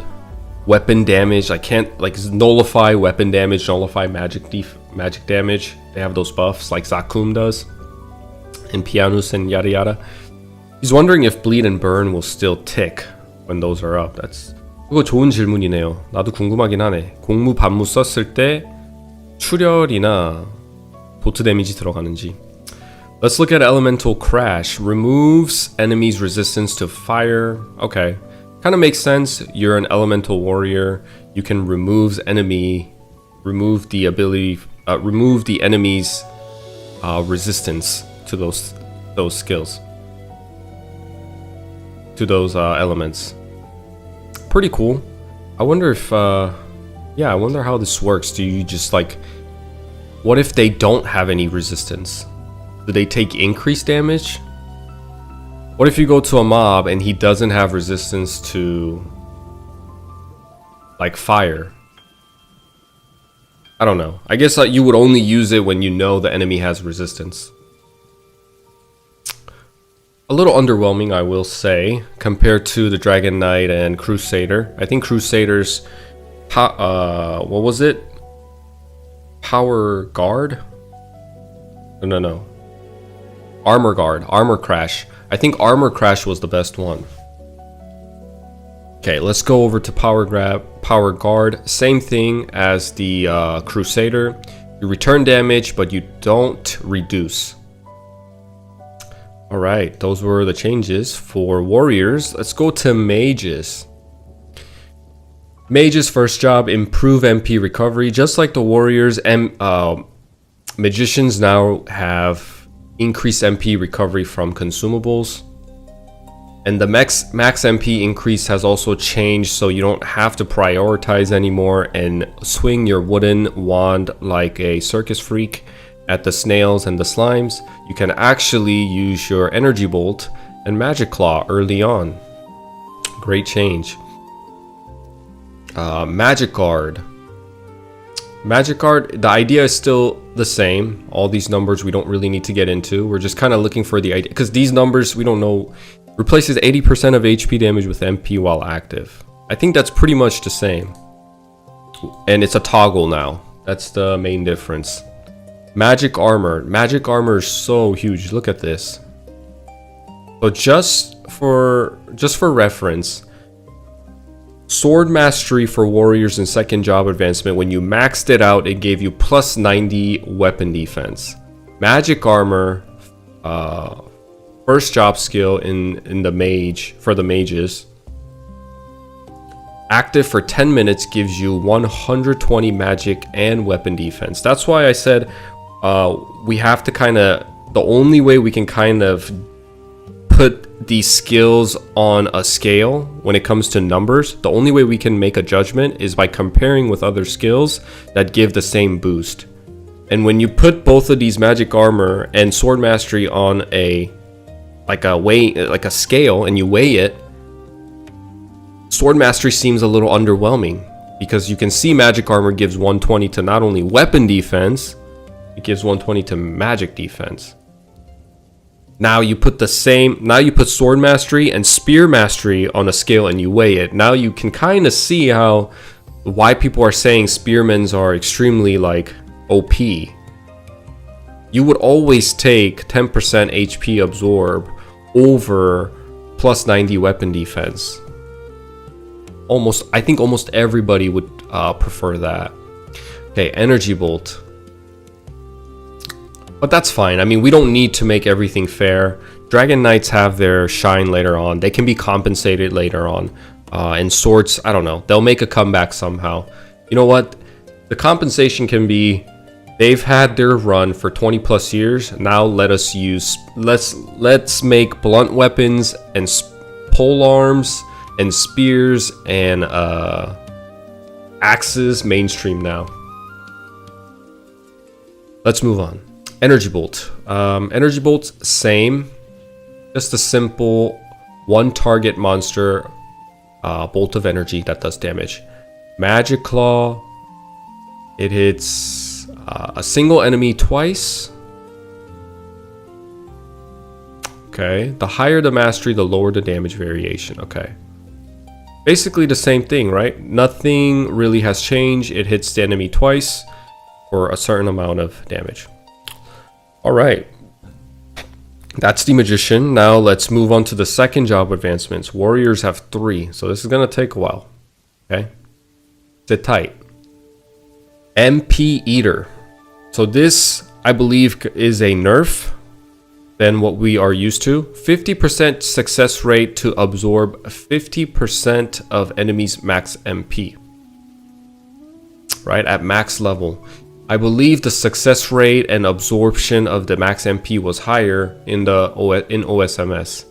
But here in Classic, it looks like people, or even Nexon, acknowledged that it's way too OP. And mages were essentially like, there was no... Mages just did not lose money, okay? They were like money bags walking around. And a huge portion of the reason why is due to this skill, MP Eater. So they nerfed it a little bit. Meditation, party buff. At max level, increases the party magic attack for 25 or 300 seconds. They are really giving us longer buff windows now. You see that? It used to be a lot of skills. The longest one, most of the time, were up to 3 minutes, 2.5 minutes. The short one, like a power guard, I believe at max level was 1.5 minutes. But now majority of these skills are lasting for 5 minutes to 10 minutes. So they're giving us more time with these skills. Clearing might be the move with that new magic armor. Save so much pots. First few levels use one-hand mace and shield. And put magic guard early. Yeah, you need some strength in there, buddy. But I like the idea. It sounds fun. Teleport is the same. Slow. Again, or not again, I guess. I talked about this yesterday. Slow, pretty underwhelming. Reduces the enemy speed by 30 and evasion for 20 seconds. Probably gonna be like just to have fun with, just so people can have it. I don't see people using this skill in place of other skills, like a damage skill. But pretty underwhelming. Probably just going to be a point dumper towards the end of the game, because Fire Arrow and Poison Breath are both... They both got significant changes, and they kind of work off one another. So you don't choose one or the other. It looks like they want you to use both, and I'll show you why. Fire Arrow. Fires a fire arrow created with magic power at a single enemy, dealing fire elemental damage and putting a dot on him. Deals increased damage to obviously fire weak enemies, and vice versa. So Fire Arrow is back to single target damage, and it does a lot of damage and put a damage over time on them. And this is the new skill, Poison Breath. And you'll see how Fire Arrow and Poison Breath later on in the third job advancement kind of all come in together. But Poison Breath, I think it just puts more dot on them.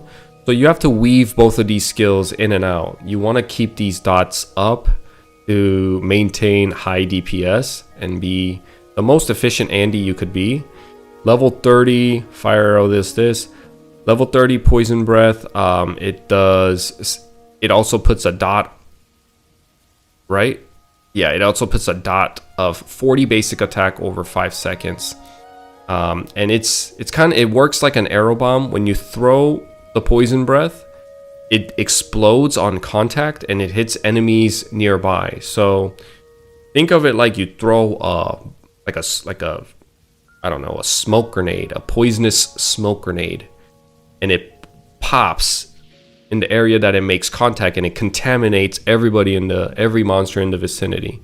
So what you want to do is you want to keep lobbing these Poison Breath grenades and then mow them down with Fire Arrow while these Poison Breath poison damage, or it's actually basic damage, while the dot is ticking. It's kind of weird, it's basic attack. I've never knew what basic attack even means in this game. There's weapon attack and magic attack. What is deals 40 basic attack? Anyway, that's how it's gonna work. So you're gonna weave in Fire Arrow and Poison Breath. It looks like that's their intention. Ice Lightning Wizard. Let's go to the different parts. So Cold Beam. Let's look at Cold Beam. Cold Beam. It's a single target high hitting damage. And enemies are briefly frozen. So they're still frozen, but soon after. So it says briefly frozen, slowing their actions, not freezing or stopping their actions, right? This is pretty important here. The word frozen might have a different meaning in MapleStory Classic. Okay, because they also have, I believe, this or later on, there's Ice Strike. Ice Strike. This Ice Strike doesn't say freezing enemies. There's no word of freeze in the Ice Strike. They only have slow, right? All monsters except those strong against ice will be briefly slowed, but nowhere in here does it say freeze. So that's the difference that I picked up when I read this the first time. That Ice Strike has the word freeze, but it says slowing their actions. It doesn't say stopping their actions. So I'm like, wait, what does that mean? Does that mean they're still going to be able to move while they're frozen? But what's different from that and just saying slow, like, you know, what was the Ice Strike terminology? What was the word they used? Basically slow. Why did they put briefly frozen in there instead of just saying enemies hit are slowed? Maybe it's just I'm overthinking it and overanalyzing. But it does say they're going to be frozen, and then maybe shortly after they'll get slowed. But it's a single target damage. Duration says 2 to 3 seconds, so maybe they're slowed for 2 to 3 seconds. Oh, it says right here, slowed for 3 seconds. Thunderbolt has a change as well. It has a 25 chance to be electrocuted. Electrocuted is something new in MapleStory Classic, and it just means stunned. It just means the enemy has a chance to be stunned by electrocution. Really cool. Let's go to Clerics. Heal. Let's see what you guys are saying. Thunderbolt duration 2000 seconds pog. Yeah, I think that's a mistake. That's a typo. 3-second cooldown on flash jump. Any thoughts? I don't like it, I'll be honest. Yeah, I think hermits should not have the cooldown. I think just for hermits, you can have 3-second cooldowns on warriors and archers, but for hermits and chief bandits, maybe chief bandit, you can't give hermits no cooldowns and then chief bandit 3-second cooldowns. That's just not gonna work. So chief bandits and hermits, no cooldown. I think that's what I like, but I will take what I get, because there's still a distinction. I don't know if you know. Flash jump allows you to use it after you jump. Other classes, you can't use it in midair. So there's that distinction and difference. Anyways, let's talk about heal. Heal has changed a lot. Recovery rate has dropped significantly, and now it is shared. That recovery is shared to the entire party member. So if you're healing 100% for yourself, and you're in a party of 6 now, and you guys are in Ludi Party Quest, killing Alishar, or Zakum and doing the raid, everybody's getting healed for 16.6 or 17%, because 100 is getting divided into 6 people. And that's what the number comes out to be. And here's the thing. Here's what I talked about yesterday too. I think this is gonna be one of those things where now we really consider clerics, and we want clerics to start taking the class a lot more seriously, and stop looking at them as a way to make meso only. Like, they're trying to wash that image off and turn them into holy magicians, instead of like, okay, support utility class that people can leech from, or that they can sell leech with. They're money makers, so I can make my Night Lord. They're trying to, I think, cleanse that image. If you're healing each member at 16% compared to 200% before, that's a drastic difference. So when I go to Zakum raid now in OSMS and in Maple Land, you'll see some clerics still rolling in with their yellow umbrella or orange umbrella with their Zakum helm and sauna robe to a raid, because the heal amount is just insane. Whether you're geared bishop or not, or geared priest or not, you're still going to heal your party members' HP almost instantaneously. And you're not doing any damage, so what's the point of speccing and getting good gear for your character? Unless you're going to sell leech later on. There was really no point. There was no incentive to spec your bishop. But now, when you take a priest or a bishop to a raid and their gear is bottom tier, in the gutters bad, like down bad, you're gonna take a second to reconsider if you want to risk taking that bishop or priest now. And there's a responsibility for bishops to keep your party alive. And in order to do that, you have to meet certain thresholds now. You have to be somewhat geared, so your recovery rate of 17% is sufficient enough for the raid. And, you know, with holy symbol changes, you can also see that they're trying to stop this whole leeching thing and give agency and some responsibility on these clerics, so they can go out there and do damage and basically play as a magician. Not just a hang on the rope here and use holy symbol and give leech and stand in one place and shoot giant ray beams down the sky type of class. They want them to be more involved, right? Invincible. I don't think this has changed much. I'm not entirely sure. It doesn't look too different. And deals non-elemental magic damage to any monster that takes contact damage from the caster. Okay, so it kind of reflects damage too. Okay, so invincible used to reduce damage, that's still there. And it also now reflects damage. I guess that's pretty cool. Bless is a party buff. A lot of it has stayed pretty much the same except for this last bit. HP recovery from the heal skill is increased by 10% for 300 seconds. Accuracy 20, evasion 20, huge boost. These are all going to help you in the long run in elongated fights. And keeping bless up is going to help you out now too. It's going to help you. It's going to be on you to keep the bless up for your party so they don't die without just making the game more active, you know, more involved. Not just like a hold down one button and fall asleep type of game anymore. You have to manage these buffs and stack these buffs and weave in skills. A lot more engaging. Holy Arrow. This is probably going to be the main damage skill for the clerics. You do a lot of damage against undead and devil-based monsters. It attacks 3 enemies, and these arrows split. These arrows split, just like how double shot splits into multiple enemies that are in front of you.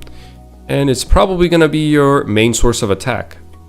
So obviously you can see just from the clerics, because we already knew about Ice Lightning Mage and Fire Poison Mages. They go into their own world looking for elemental weaknesses where they can grind. And now they're doing the same thing with the cleric. They have their own playstyle. They're still a utility class because they offer a lot of buff, but now they have some agency. So they go to devil-based or undead, demon-based monsters, and you go there and you grind. Fire Poison Mages will probably go to like icy areas, I'm guessing Elnath or whatever, and then you'll see Ice Lightning Mages looking for areas where there's a weakness to them. So elements are playing a huge role in MapleStory Classic right now, starting with the White Knights, and now with all the magicians. Okay, let's go to the third job now. Fire Poison Mage. Elemental resistance, pretty good. They're gonna be pretty tanky. 40% increased fire, ice, lightning, and poison. Element amplification.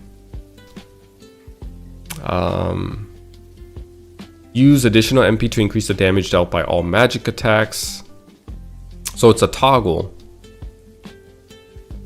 And you can turn this on to do more damage. Consume 150% MP for that skill, and you increase the damage by 135%. That's pretty cool. Heal Divide was always a mechanic on heal. It still is today, and it doesn't count for self. The other targets with heal. Oh, is that so? I did not know that. Really? I don't know if that's true actually, because in Maple Land, I don't think the heals get split. Whether I'm in a party or not, and I'm playing a Dark Knight, my HP pool is like 16k, and whether I'm in a party or not, it takes about two clicks of heal and I'm healed up. Let's go to Explosion. Causes a massive explosion around oneself, dealing fire element damage up to 4 monsters. In addition, if the target is afflicted with poison status, deals the remaining damage on status duration all at once and removes the poison status. Deals increased damage to yada yada yada, elemental stuff. So this is where I said poison and fire will all like kind of get into, nobody's gonna pick one or the other. It's efficient for you to use both. So what you want to do is you want to like put the poison down, get these enemies poisoned up, and use explosion as you go around, right? That's what I'm looking at. So in second job advancement, you had... Can I do this by this way? Okay, let's do it this way. In second job advancement, you had fire arrow and poison breath. You overlap, you weave in these skills, keep the damage over time up, and that's how you're gonna most likely grind. And in third job advancement, you're still probably using fire arrow, I would assume, for single target damage because it does the most. Actually, I'm lying. At max level, it does the same amount of damage as fire arrow. But the range for fire arrow, because it's a direct shot, it might be longer, so it'll still be used. If not, explosion and poison mist will just kind of replace fire arrow and poison breath. So you put down poison mist and you run around exploding them and detonating the poison debuff that are on the enemies. I wonder if this puts a damage over time as well. I don't think this burns enemies. So maybe if you want to, you can still use fire arrow and put a burn on them and poison on them and explode, going around exploding enemies. Nonetheless, I think the job got more interesting. Job is definitely more interesting and engaging now. Instead of running around just farting everywhere in the map and cleaning up when they have a tick of HP left, I think that grind style is extremely dull and mind-numbing. And every fire poison mage that I talk to tells me they hate doing it. So you gotta be a rare breed to enjoy doing that. Just running around, putting mist down and cleaning them up. Just running circles and teleport. It also consumes a lot of MP because teleport consumes a lot of MP. Okay, let's go to element composition.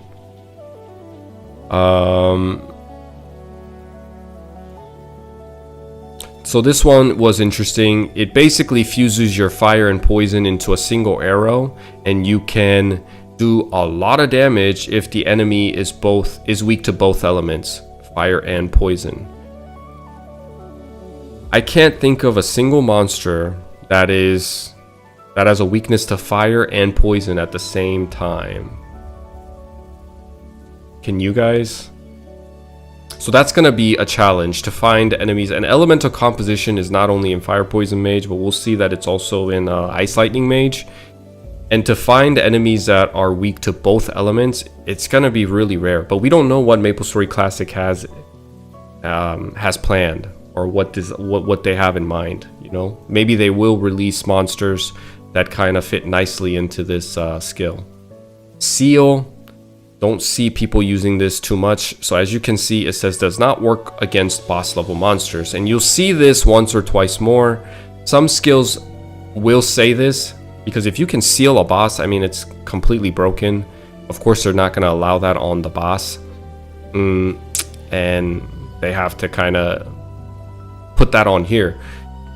They don't say this for, Armor Crash and Power Crash, though. You know what I mean? Armor Crash, Power Crash, Threat, all these other skills, the other debuff skills on the monster, those skills do not specify that it does not work against boss. So that makes Armor Crash that much more OP, because it basically takes away their armor to 0. It nullifies their armor. And we already looked at this. Let's look at it one more time. Let's just look at Sakun, right? Oh, what the heck? Where's his stats, bruh? Okay. We'll just look at the last guy in Time Temple right before Pink Bean. This is his weapons defense stat. 1060. If you can make that 0, pretty OP. It does not specify that it does not work on boss level monsters. Spell Booster is just it allows you to cast faster by 2 stages. Pretty normal, nothing crazy there. So that was a Fire Poison Mage. Let me look at what you guys are saying before I go. Did I get invited to MS Classic? Yes, sir, I did. For Fire Poison Mage, I would make Poison Mist a lot bigger, like 1,000 attack range or more, so that it feels like the ultimate poison explosion. That would be insane. That sounds actually really cool. Though it does a lot more against bosses now with Poison Mist. Can bosses get poisoned? I believe so, yes. Well, let's look at Ice Lightning Wizard in the 3rd job advancement. Elemental resistance, Fire Poison Mages also had this. They have a lot of similar things. Looks like two skills here are different. Ice Strike. Let's look at Ice Strike. Summons a sharp ice fragment above the head of multiple nearby enemies, dealing ice elemental damage. All monsters except those strong against ice will be briefly slowed when hit. Notice it does not mention anything about being frozen or froze or freeze. Deals increased damage to ice weak enemies. Yes, elemental stuff. At level 30, it hits 40 monsters and it slows them for 2 to 3 seconds. Attack range is 200%. Attack range is pretty huge. That's essentially Dragon Roar is 400%, and it's probably like this big. If you are like right here, Dragon Roar is like this big. So Ice Strike is going to be like that big. I think it's still going to be bigger than what we remember it to be. Attack range 200% is pretty big. It's bigger than most people would probably assume. Thunder Spear. This is something new. I think this used to be in 4th job advancement. I haven't seen this. Gathers the power of lightning to create a spear, throwing it at up to 2 enemies in front to deal lightning elemental damage. Deals increased damage to lightning weak enemies. And yep. At max level, it does 240 basic attack and 50% chance to be electrocuted. So this is going to be your main source of attack unless you're in an area where you can use element composition. Right? You're going to be using Thunder Spear. A lot of times people just use Ice Strike because it froze them. It's a big AoE. It's just like there was nothing else to really use. But now that Ice Strike is not freezing enemies, you're going to be mobbing and chugging that potion. So you have to really think about, like, what do I want to do here? Do I want to put myself in the middle of a fight and just continuously spam Ice Strike? Is that the right answer? Or do I want to use Thunder Spear that hits up to 2 monsters for 240, essentially 480 damage in a single attack? 480 up to 4 monsters, total damage would be 480. This Thunder Spear is also 480, right? So the damage is going to be the same, except Thunder Spear has a 50% chance of stunning the enemies. I think it's going to be more diverse, hopefully. Well, at least that's what that's what I would think. Like there's the meta of just going Ice Strike only and using Ice Strike only to mob and grind and farm and whatever in the 3rd job advancement for Ice Lightning mages will change, and it will diversify their I guess skill tree. Some people will want to use Thunder Spear. Maybe there's going to be instances where using Thunder Spear makes more sense than using Ice Strikes, and vice versa. And same thing with element composition. If you are in a training area where the enemy is weak to both Ice and Lightning, obviously you're going to use this than the other. Or actually, you could use this single target, 1 target monster. It does 250. Wait a second. This is actually pretty weak. 1.5 times 250 basic attack damage. Right? What is that? That's like 475? 425? So I'm trying to figure out why I would use this over Thunder Spear.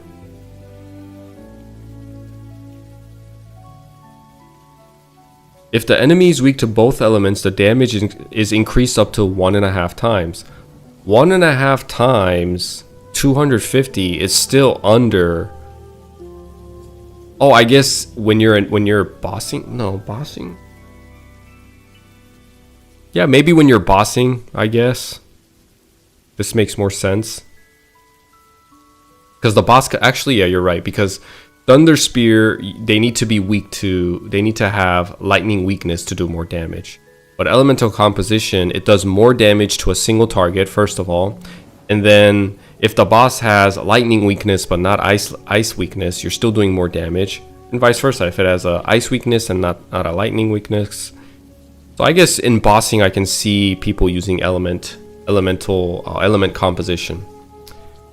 Alright, let's move on and go to clerics now. Oof, this one was a interesting one, right guys? Let's look at priest. This spell, the same thing, it cures debuffs. It's a party buff. Mystic Door, my chat told me that the timer, 3 minutes, this is a debuff that at max level, I think it used to be 5 minutes or so. But now it's only 3 minutes. And yeah, but it still does the same thing. It allows your party member to travel back and forth to town and wherever you're at in the moment that you use the Mystic Door. Holy Symbol, huge change, right? It does. Holy Symbol used to give a bonus experience to the entire party. So when you're grinding together, your entire party would get extra EXP if you had a priest that had Holy Symbol in the party. And the idea of priest was very different back in the day in old school MapleStory. They wanted to cement the clerics as a utility support class.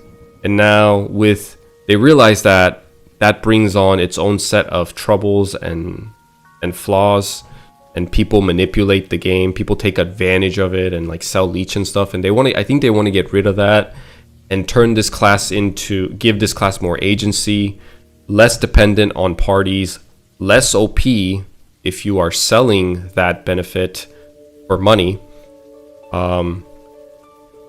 So now instead of giving bonus EXP, you protect yourself with Holy Symbol for 30 minutes, and if you die within that 30-minute window, you resurrect with 35% HP recovered. It has a 45-minute cooldown duration. At max level lasts for 30 minutes, so you have 15 minutes of window where you can still die. But honestly, I think it's pretty fitting. They're trying to make a holy magician, like a holy mage. It's not a cleric, it's not a healer anymore. They're like holy magicians, holy magic wielders. They're like what would you call them? I feel like crusaders, more crusader, you know, like, or a holy knight, holy magician. What is a more fitting name? Anyway, they're trying to give him more independence, right? We'll have to see. You know, this is one of those things where judgment is still pending, because you don't know. In other ways, they might still encourage party play, and they have. When you're in a party and you're grinding, you get more EXP. So they already implemented that, so Holy Symbol didn't need to be the way, so people aren't as dependent on Holy Symbol anymore, you know? So I'm on the side of, let's kind of give it a try and see where this takes us, because I'm open-minded to stuff like this. I think I do want to get rid of the leeching culture, the leech culture, and taking a new approach to clerics and changing them in this manner. Instead of being so hasty with judgment and saying this is shit, reverse it. I'm on the boat of, let's wait and see how it plays out. You know, they might not do as much damage as the Ice Lightning Mage and Fire Poison Mage, but I think it cements their identity pretty well. They have a lot of buffs, they have a lot of utility still, although the big ones are gone and the ones they had has been nerfed a little bit. But they have been buffed in terms of doing more damage and having more agency. And this right here, I think it's a pretty cool addition to the new identity of clerics. They just have more security, you know? They have more security with heal, with Holy Symbol. They're always covered. It's beginner friendly, maybe. That's a great word. I think it's nice. Heal invincible equals percentage reduction damage, auto revive. Yeah, basically you have a lot of defensive abilities, and if you are, you know, if you're on your toes, you're gonna feel invincible. Yeah. Let's look at Shining Ray. Deals holy attribute damage up to 4 enemies. So it used to be 6, but now it's 4. And it obviously does more damage to undead and demon targets. Mastery level 10, attack range 120. Not much has changed. Maybe the metrics a little bit, but I'm not too familiar with that. Doom, you turn enemies into snails. Again, this clearly states, you know, it cannot be used against boss monster. Obviously, you're not going to turn Zakum and Horntail into a little green snail and squish it. It would be breaking the game. But what I want to emphasize is that there's skills there's descriptions in these skills that specify that it cannot be used against boss monsters. So they specify when it's not allowed for boss monsters. So there's some skills that are extremely OP that if it goes through, like nullifying defense to 0, that's gonna be extremely OP. I mean, Zakum probably has like 20-30k weapon defense, I would assume. He has a lot of weapon defense, and to make it to 0, maybe they should specify that it cannot be used against boss monsters, because I don't think that is going to be the case. But anyway, Doom morphs the enemies into snails, changes their appearance and everything else. We already knew this. Not much has changed for this.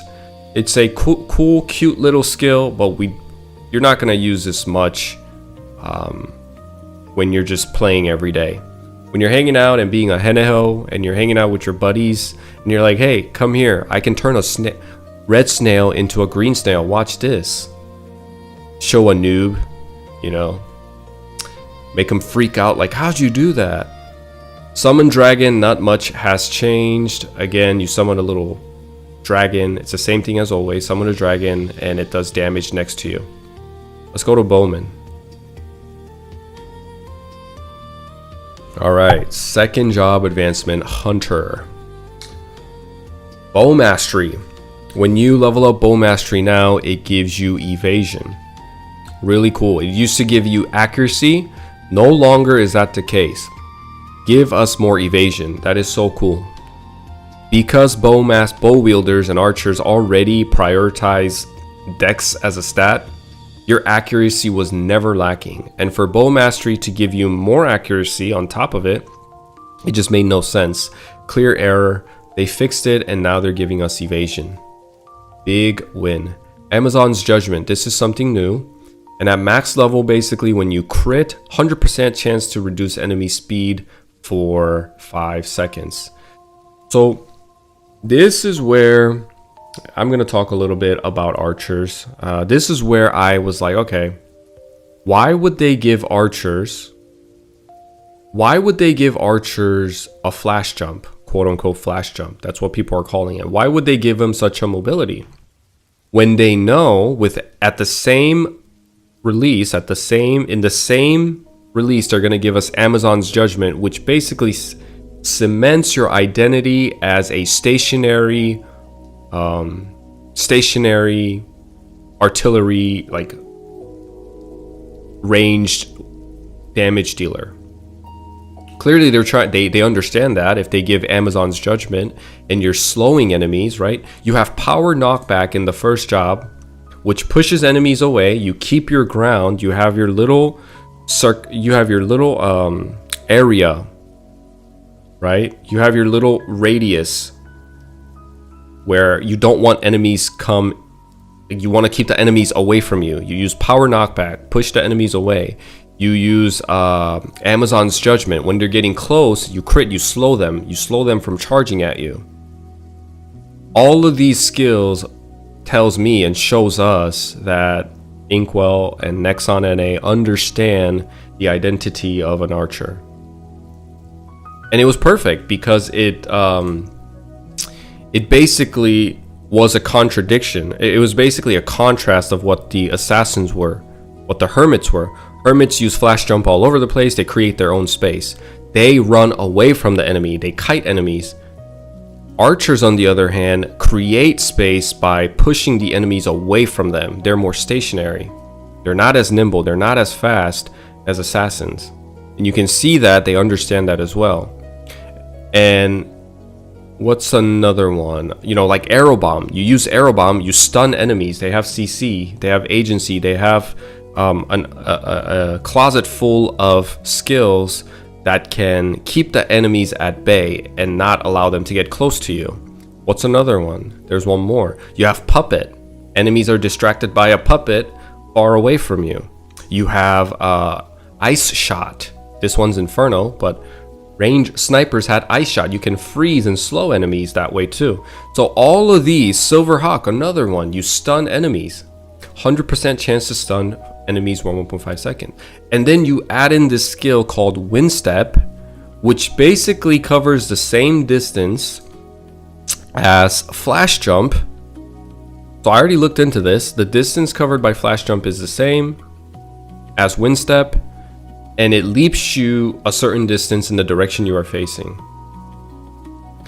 And I looked at this at first and I was like, why would they do that? Why would they add Wind Step when they clearly understand and they haven't changed anything to make the playstyle any different? Like, they get that archers are supposed to be more stationary. But then I came to the realization that Hermit's Flash Jump in the skill description says you're allowed to double jump. But here you don't see that. And you'll see when I get to the Thieves part, it says in the skill description that Flash Jump acts as a double jump. You can use it immediately or slightly after you jump. Wind Step, you cannot do that. And I think in also having 3-second cooldown, I think it's just the oh shit button. Oh shit, I gotta get out of here. Oh shit, I gotta create space. Oh shit, they're charging at me. Oh shit, let me move. 3-second cooldown. It's just like oh shit, help me button. That's it. You're not supposed to be using this maybe you'll use it as a mobility once you kind of get comfortable, whatever. And I think to defend that as well, it's 2026. I can see why they want to create a skill like this to appeal to the new audience of players that want to try out MapleStory. Because here's the thing, guys, like, there's a core audience, the core player base of MapleStory Classic are playing due to nostalgia. And no matter what you do to the game, these guys are going to come back and dump hours into the game. The real big challenge Nexon has is how can we incorporate, how can we appeal to the younger audience? How can we make them like get through the earlier levels and really see the charm of the game later on? How can we make it a little bit more fun? And I think they're just trying to do a balancing act there. Make sure they don't lose the nostalgia, but at the same time, they don't keep it too pure that the newer audience and the younger generation comes in and they're like, you know, they just been like flying across the sky in Minecraft and falling out of the sky building like 10-foot stories in mid-sky in Fortnite, and they come to a game like MapleStory and they're like, what the hell, man? I'm like crawling here. I need some stimulation. I need something more, you know. That's my thought process when it comes to the flash jump. I got ahead of myself, so let's go back to final attack because there's definitely some changes here. With the bow, when you trigger final attack, now it does split damage to 3 enemies instead of a single concentrated high damage to 1 enemy. Now it splits into 3, damaging each enemy by 90%. So you can imagine if this crits. So another thing is archers and thieves have higher crit rates than warriors and mages. And in between bowmen and archers and thieves, I think thieves have a higher chance to crit and higher crit damage, maybe. Actually, that's not true. Okay. Thieves have higher critical damage. Archers have a higher critical rate. That's what it was. But still, those two compared to the warrior and mages, they still do more crit. In general, more crit damage. So that's how final attack bow has changed. Hey, what's up, man? I think something like Gunslinger's Backstep Shot is a cool concept if they add a mobility skill for range DPS. So that's what it's kind of gonna be like. It's basically gonna be that, except you can't use it when you jump. Bow booster, same thing. Nothing has changed. Soul arrow, arrow bomb, none of these have really changed. Maybe the little numbers have changed, but really they do the same thing. Let's go into crossbowman. Crossbow. I think crossbow is way better than bow. Purely for this.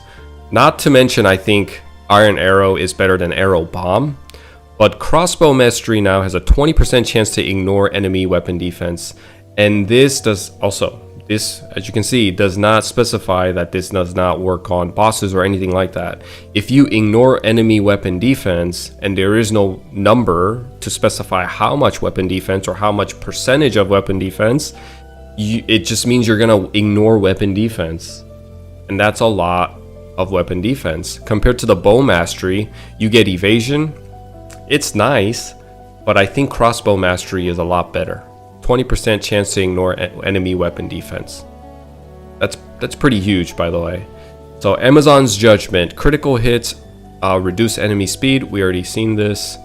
And then crossbow, keeping true to high damage, single target damage. Like they're very sturdy and slow, and they're just heavy. They do a lot of damage.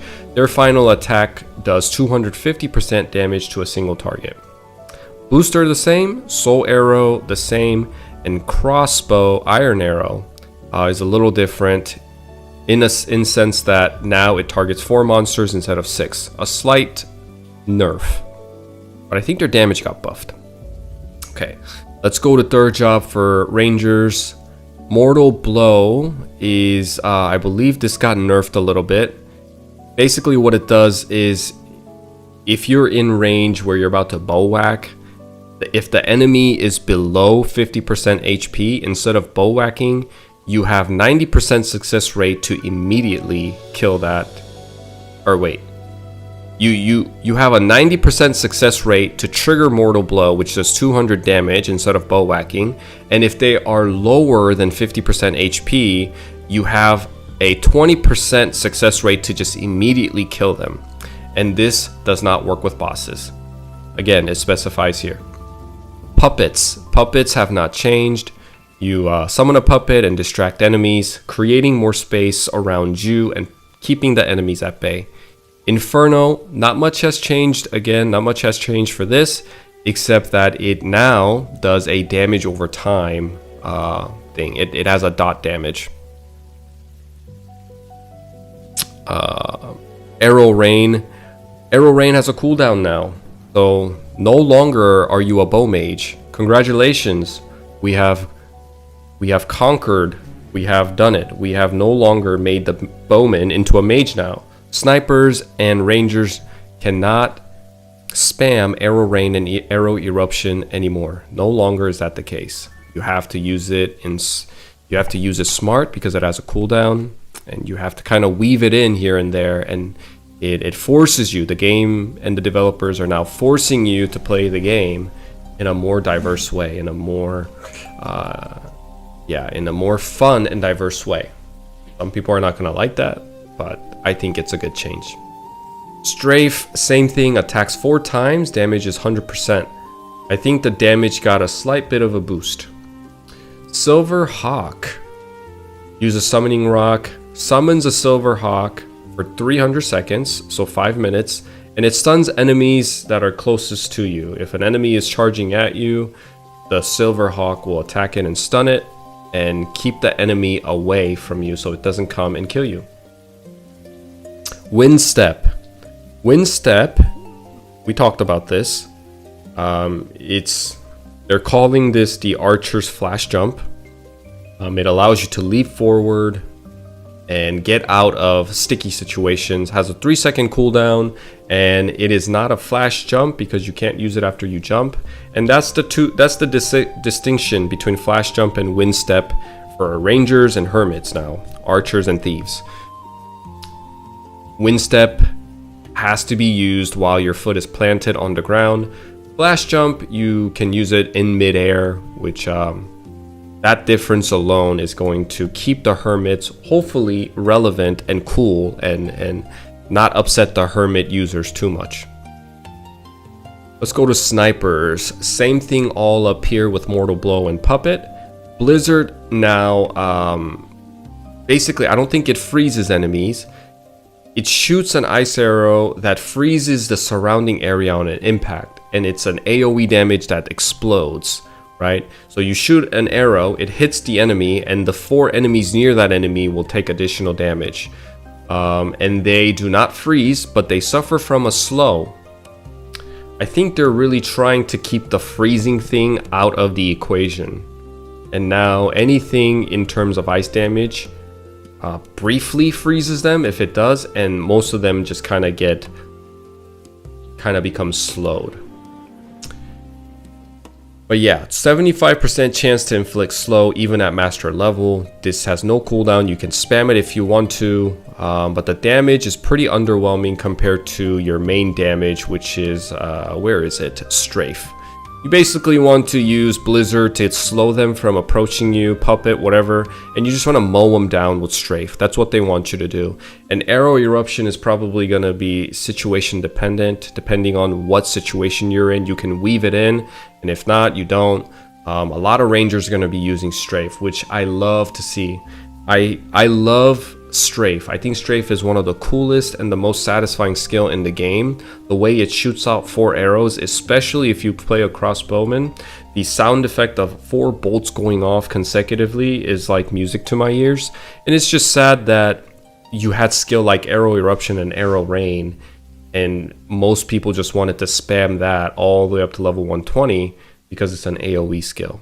So I welcome this change. I think I am excited to see archers using Strafe more. Really cool skill. Golden Eagle, same thing as Silver Hawk. Stun enemies when they get close, yada yada yada. I think the Golden Eagle looks cooler. think Arrow Eruption looks cooler. Blizzard is definitely better, in my opinion, than Fire Arrow. But Fire Arrow having DOT, damage over time, maybe it's kind of like balanced out now, but I would still prefer the Blizzard over the Fire Arrow. And Evasion Step, this one I definitely think is better than the Wind Step. Evasion Step, if Wind Step is propelling you forward, it's like giving you a push forward. Evasion Step is a push backwards. It's kind of like the Gunslinger's backstep shot. I think this is more fitting for an archer. You never want to jump in, you want to always evade out. Because think about it, you're stationary, you're keeping enemies at bay, but oh shit, they're charging at me, I wasn't ready for this, let me leave. You're stepping backwards. It makes more sense. I think it fits in more. But maybe they just wanted to have that little distinction between crossbowmen, between a sniper and a ranger. Give rangers a front leap, snipers a back leap. Doesn't really matter anyway because it's a simple click on the keyboard to turn the direction and you go whichever way. But I think it's pretty cool. So lastly, let's go to thieves now. Crossbowmen seems kind of better, I feel like. I think so too. Yeah, I think crossbowmen's... like I said, I am biased though, because I'm playing a crossbowman and I think crossbows are cool. But just even looking at the skills itself, I think the kit itself, crossbowmen have better kits. Okay, let's look at assassins. Claw mastery. So now when you level up claw mastery, you get attack power. Congratulations. You are favored within the mastery realm of all classes. Attack power, obviously good. Attack power 20 registers in my brain as a lot, but we don't know the numbers yet and what that means. But it's definitely better than, what was the really crappy one? There was a really crappy one. Damn it, I gotta look because it's gonna bother me. Oh, weapon defense 90. Right? Weapon defense 90 is pure boo-boo, I think. And even bleed, 25% chance to bleed over 100%, you know, dealing 100% total damage over 3 times. Like I said, if you're not going bossing, that's boo-boo too. The best one was the spear, obviously. Crit rate 20% is insane. But for thieves, they get attack power 20. And you also get 25% chance to retrieve the used throwing stars. Really cool. Really cool. So you don't have to go to town and get your stars filled every 10 minutes because you're only rich enough for 2 steelies. Critical throw. There is some difference here. This critical throw and archer's critical shot are different. They're not the same skill. Critical throw gives you less of a rate, so assassins have less critical rate but more critical damage once it procs. On the contrary, the archers and the bowmans have more critical rate percentage, so they crit more, but the damage of individual crit is lower. That's the distinction that they're going with. Maybe they still want to keep the assassins the king when it comes to pure raw damage output. As you can see, that's probably what they have in mind when the mastery gives you attack power, aside from everything else, in place of, it could have been anything else, but they give attack power. Critical throw does more damage. And here we have critical recovery for assassins. When you, at max level, when you land a critical hit, you recover 10 HP and 10 MP with a 30-second cooldown. 30-second cooldown is pretty big for 10% and for 10% HP and MP. I think you're just going to not even realize that it. I think you're just not even gonna realize that it procced, and you're gonna go on about your grinding. But in the end, after 2-3 hours of grinding, you know, you won't feel it, but you definitely have saved Meso because of this skill. I think you're going to want to master critical recovery when you can. I wouldn't forego it. It's not benign. Claw booster, same thing for all booster skills. Haste, same thing, plus 30 jump, plus 10 jump. So I'll talk about haste real quick. Haste, I believe the change they made.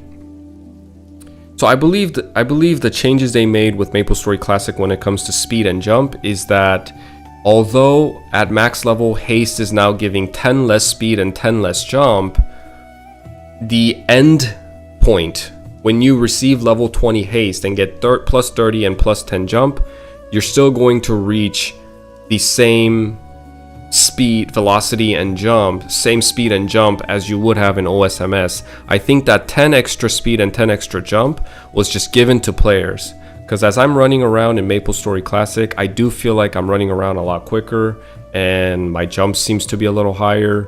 I can kind of feel that as someone who plays Mapleland. So it's not really a nerf. I think it's just going to all end up being the same later on. Drain. We know Drain. It absorbs the damage you dished out as HP. The most you can absorb is 25% of character's max HP. Can't absorb more than max HP of the enemy.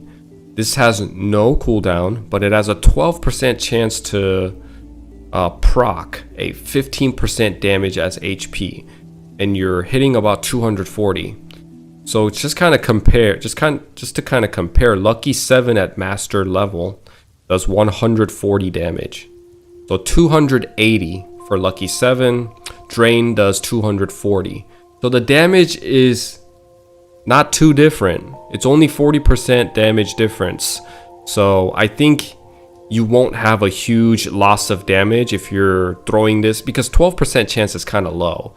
Sometimes you're going to have to throw for at least 5-6 stars to just proc it one time. But the damage loss on that to gain 15% HP, I mean, if you wanted to be an efficient Andy, right, you would consider and think about all that. But I think it's pretty cool. 240%, gain HP 15%. That with the critical recovery, you can kind of like form an idea on what they're going for. They want to save some money, maybe. They want to help the assassins out when it comes to saving money for pots and just saving money in general. 호호님 주얼 감사합니다. 아 감사합니다. 낭만님도 좋은 말 해주셔서 감사합니다. 감사합니다. Let's look at Bandit's second job. Daggers now give you 20% crit rate. And now they have this passive of 20% chance to ignore knockbacks. Really cool. I think Iron Will gave you a 35% chance to ignore knockbacks. But of course, Spearmens are favored. I don't think we went over Spearmen. Whoa, hold up. Let me go back real quick. I don't think we went over Spearmen, did we? Did we talk about Iron Will? I don't think we did. I can't remember if we did or not. Iron Will is no longer a party buff. It's an individual buff that lasts for 5 minutes at max level. And it increases, or it gives you a 35% chance to ignore knockbacks. So a minor version of Stance in your 4th job advancement. And Rush is basically a minor version of Rush from the 4th job advancement. I've seen people use it. Doesn't look like the Rush that I know. And it makes sense. It's in the 2nd job advancement. It's just cool to have. But yeah, I don't remember going over this. Did I skip? I remember going over Threaten. I guess I must have skipped the Spearman when I was going over this. Because I remember going over Dragon Knight, Crusader, and White Knights and all that. Alright, let's go back to Assassins. Or Bandits. Instead of critical recovery, was it critical? Critical for Assassins, and for Bandits, it's nimble recovery. And what it says is, recover HP and MP with a certain chance when evading. 30-second cooldown, you recover 10% HP and MP when you evade. So I didn't know this, but apparently bandits have higher avoidability than thieves in general. I knew that was the case, but not due to the stat of avoidability, avoidability, but because their kit of Assaulter and Boomerang Step, there's a lot of iframe in there that you can manipulate, and Smokescreen as well. You're just evading all the damn time. But apparently, just pure stats, looking at pure stats only, they get more recovery, is what I'm hearing, is what I heard yesterday. So it kind of makes sense. They're trying to cement that idea when it comes to bandits. They're very nimble, they avoid, they evade, they don't get hit often, and they recover HP and MP when they do what they're meant to do. And playing off of their class identity. Really cool.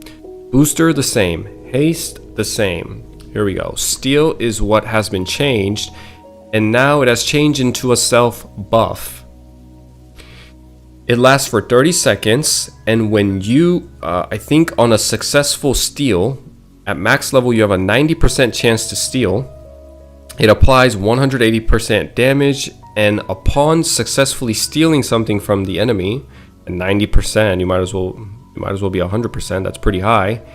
On success, you get 35 attack power for 30 seconds. So I love Chief Bandits, and I think bandits are really cool, and I have a soft spot for bandits.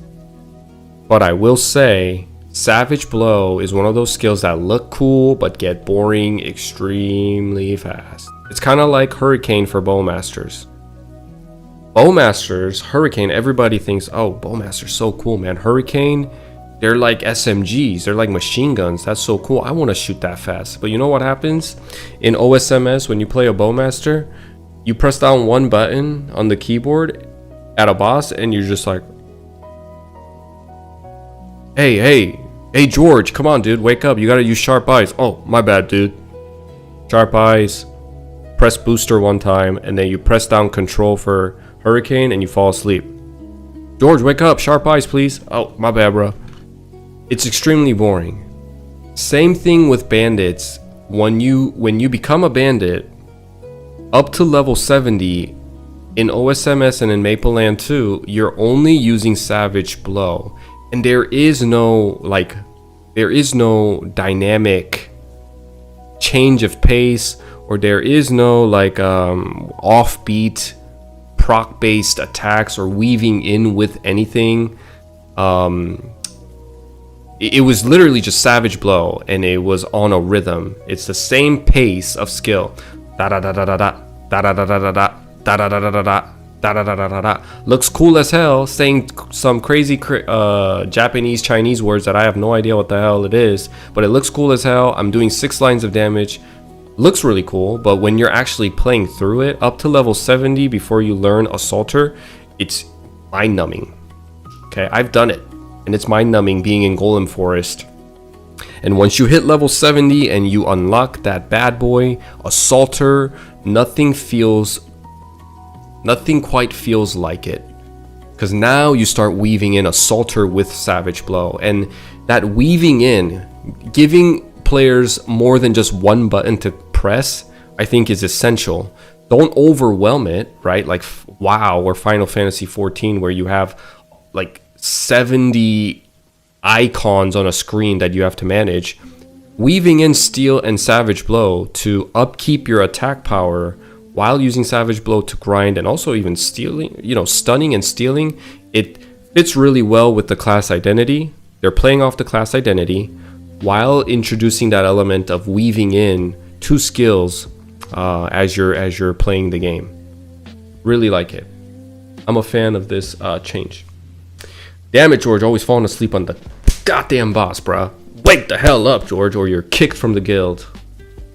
That laziness is what I like about Bo. Dude, it's too boring, don't you think?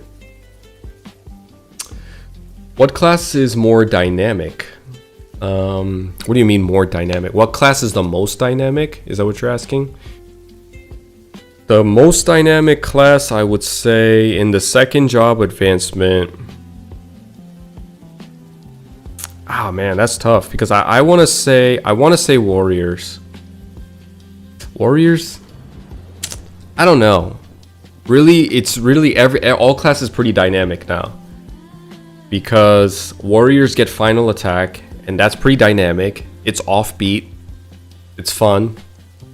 Savage Blow. Bandits now have Steal with Savage Blow, and assassins, although they don't have any other skill, they're jumping around and everybody's having fun. You get to use Drain. You're managing one more skill, drain, to recover your HP. Pretty cool. Bowman's, you have Iron Arrow, Arrow Bomb, Double Shot. It's pretty dynamic too. I say they did a pretty good job of, keeping the jobs a bit more interesting than it used to. Let's look at Chief Bandit. Oh boy, Chief Bandits. Let's look at Chief Bandits. Okay, Chakra. Using Dark Sight while below a certain HP threshold slowly restores HP. The recovery cancels if Dark Sight effect ends and cannot trigger again for a certain duration after activation. So you have a cooldown. So what it was Chakra was an active skill that you could use in OSMS. You would stand there, you would look like the Buddha, you would start meditating, and these chakras above you would form, and it would animation lock you for I swear to God, 3 seconds, and you're getting hit for more than the HP that you're getting healed for.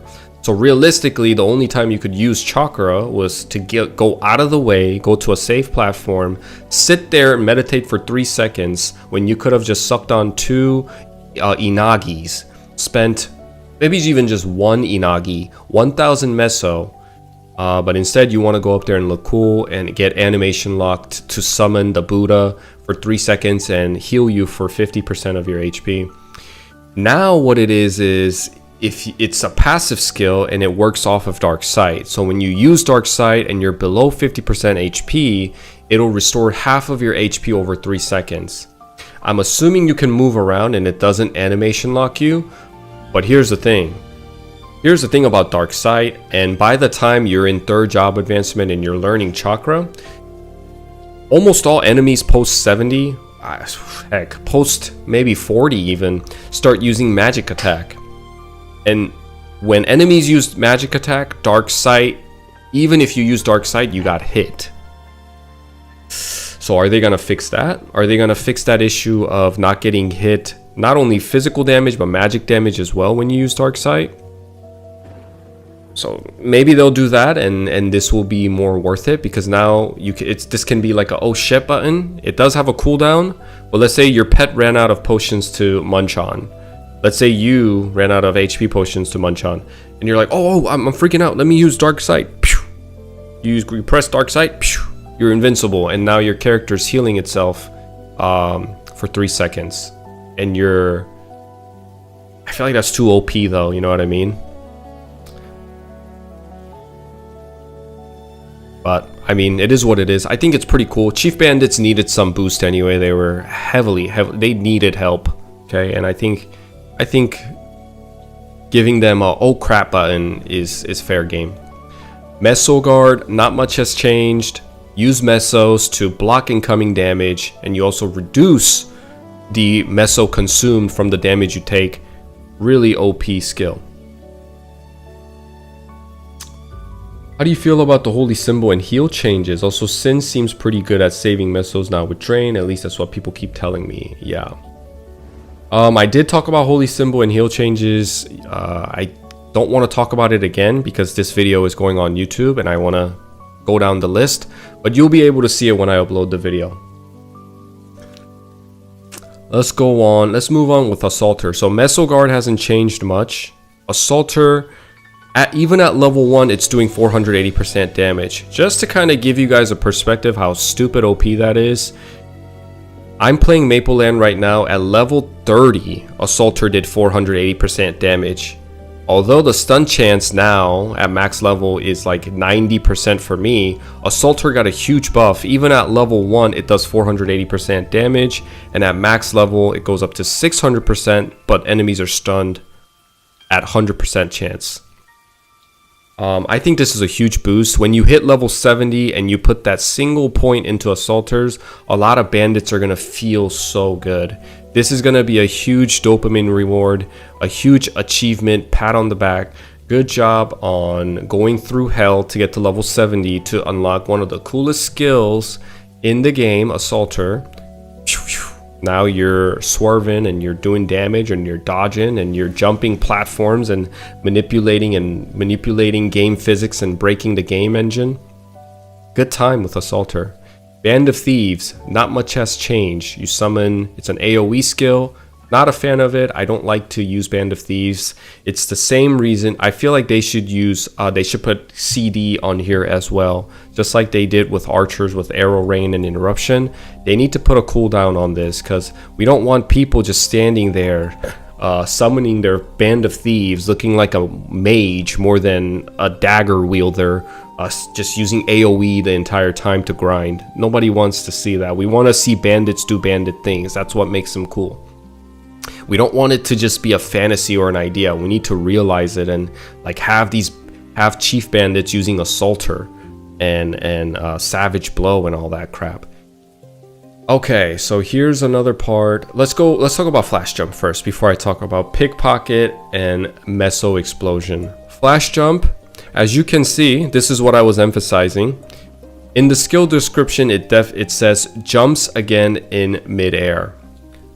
Evasive jump, evasive leap, and wind leap, or evasive step and wind step, did not have this specification in there, which tells me that you can only use it while you're on the ground. So hermits and chief bandits have flash jumps that have this special property, I guess, that makes them more unique, more cool.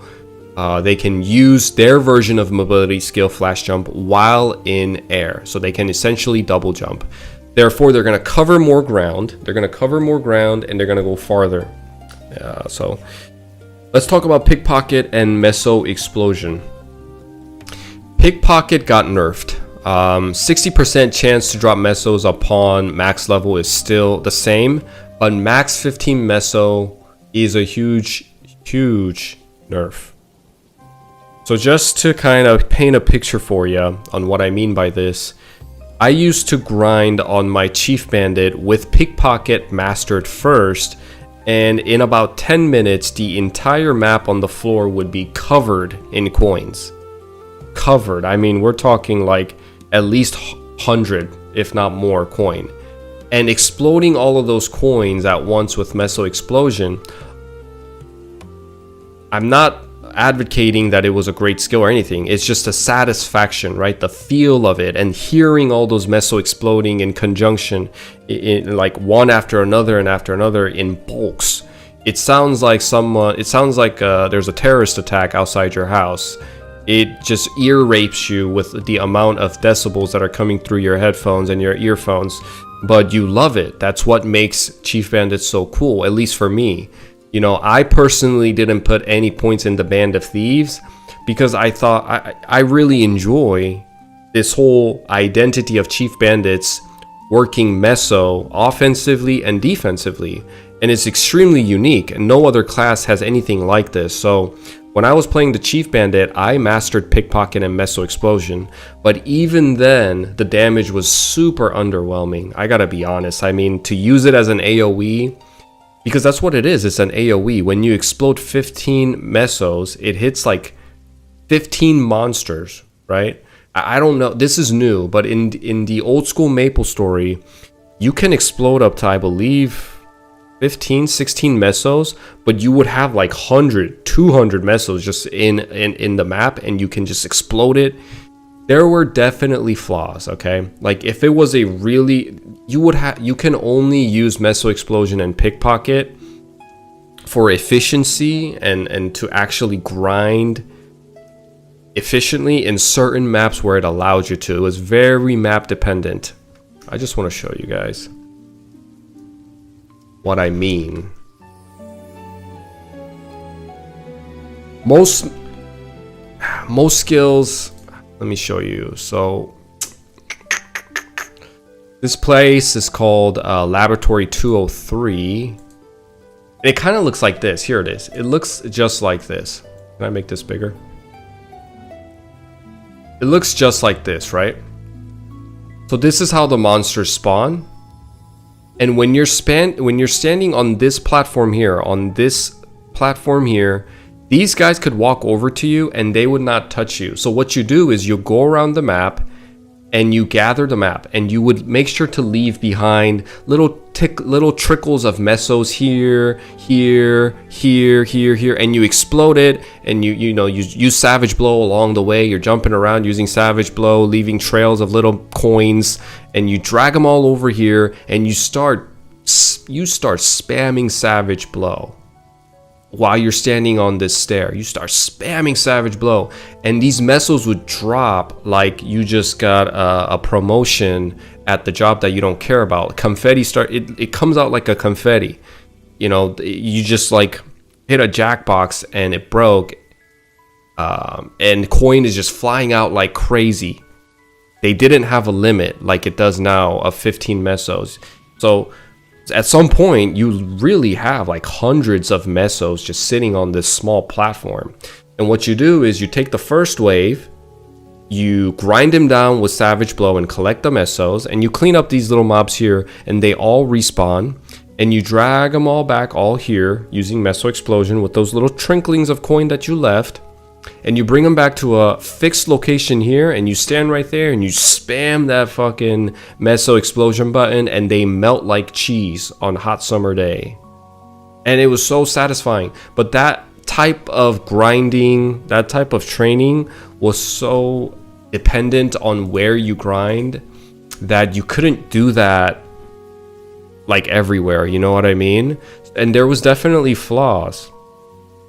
It wasn't, you have to make it work in your own way. And a lot of people didn't want to do that extra amount of homework or work to figure out, hey, where can I use this? And to be honest, aside from that area, I haven't been able to find anywhere else where I can grind like that. So it did need some work. It's bittersweet that they've capped the meso drop, because that was so cool. It was so cool to have all those mesos out there and explode them all at once. Now we can't do that anymore. We can't ear rape ourselves. But basically, your meso at max level is capped at 15, and when you use one meso explosion, it explodes 15 coins. So you use it once, you collect it again, you use it once, you collect it again. Now, I think the damage algorithm and the damage is going to change. It doesn't really say, it just says mastery of 150%. It doesn't tell you like what the algorithm or the formula is for damage. But my assumption is they're going to revamp this and work Meso Explosion so it works. Like people can actually use it in conjunction with Pickpocket. Not only when they're dropping 50k Meso bags at bosses or at gobies, but actually using Pickpocket in conjunction with Meso Explosion. They need to figure out how they're going to make that work, because it's too special, it's too unique and rare for them to just forego it and tell people, oh, you got Band of Thieves, don't worry about it. No, Pickpocket and Meso Explosion it's a huge part of the Chief Bandit's identity. Alright, I talked enough about Chief Bandits, let's go to Hermits.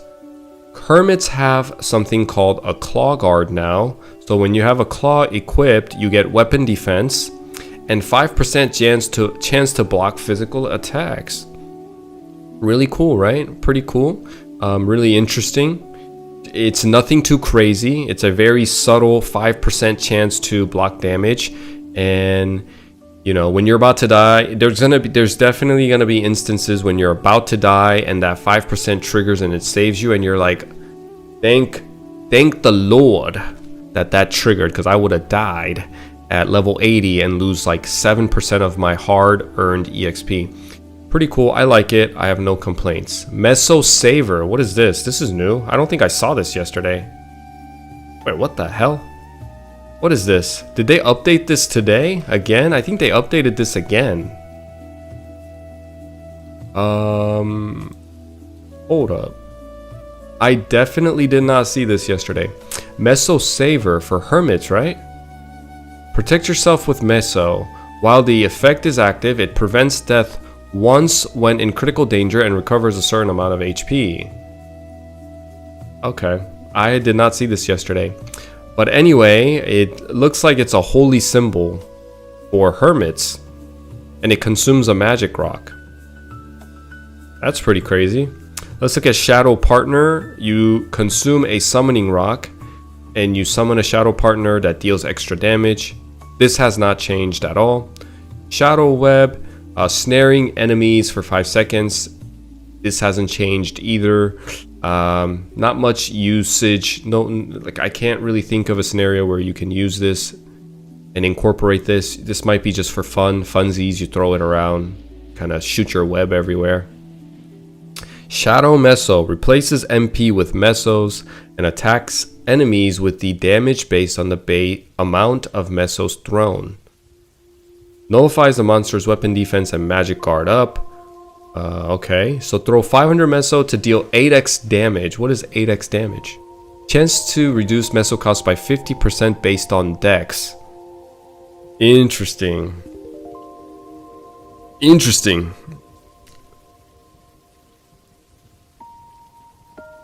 Replaces MP with Mesos and attacks enemies with the damage based on the amount of Mesos thrown. But it looks like the amount of Meso you can throw is fixed. But that's cool. I mean, you can kind of use this in those phases when the boss use weapon defense up or magic guard up and they don't take any damage. Or you can ask one of your warriors to use armor crash or power crash or elemental crash and get it taken off anyway. So I don't really see people putting 30 points into Shadow Meso, but it's a cool skill nonetheless. Avenger, pretty much the same, but the ammo you use has changed, right? The ammo per use has changed, and this is kind of the case for other projectile throwing classes as well, like the archers. It's not always just using one ammo now. It uses a whole variety of ammos depending on a spectrum of arrow depending on what skill it is. I think Arrow Eruption and Arrow Rain use like 5, and now Avenger's using 4. Again, Flash Jump, you can use it again in midair. Pretty cool. So that basically wraps up all the skill changes in MapleStory Classic. What is my overall opinion? I'm welcoming the change. I'm trying to be open-minded and welcome the change, and more on the boat of before we make a judgment, let's kind of try it out, because we don't even know what new things are coming when the game actually launches, or when Orbis and Ludi comes out here in a few days in the closed beta and people see how things are. There's so many things that could be different that it's kind of silly to use our prior experiences and knowledge and compare it to the skin changes that have been made.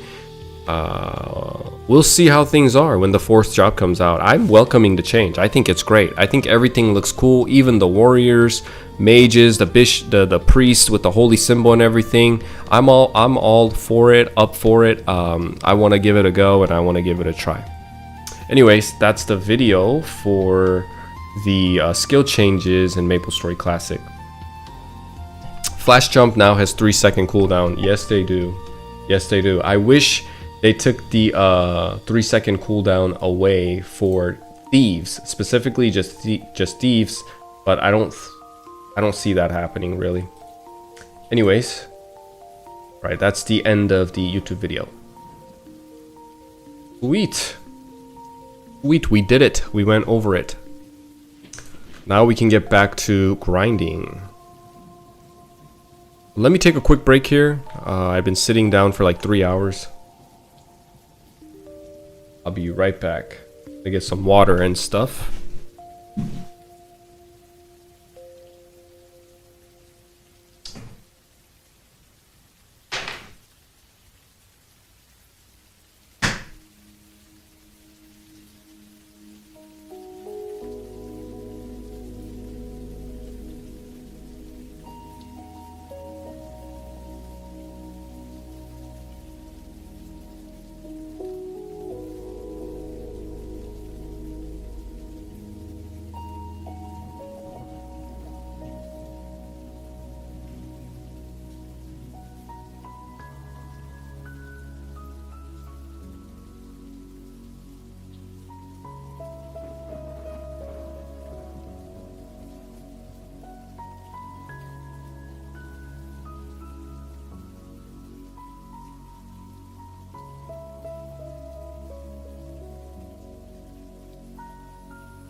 Okay, baby. Let me get back.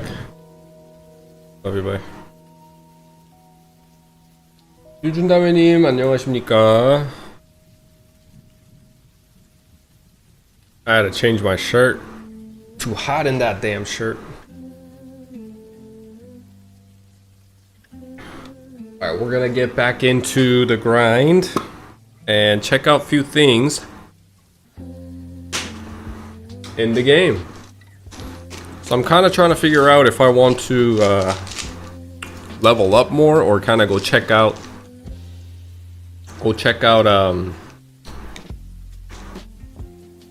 like the different content that the game has to offer.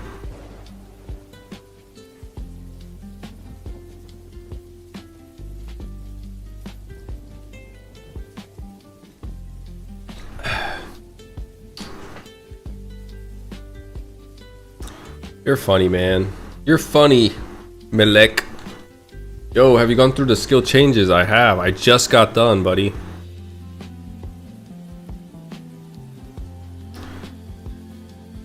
We're gonna switch it up, actually. I've been here for too long. We got some money in the bank.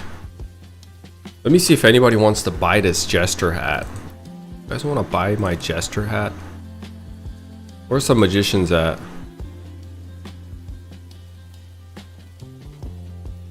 Let me make a announcement. Selling level 30 brown jester magician hat. Int 3.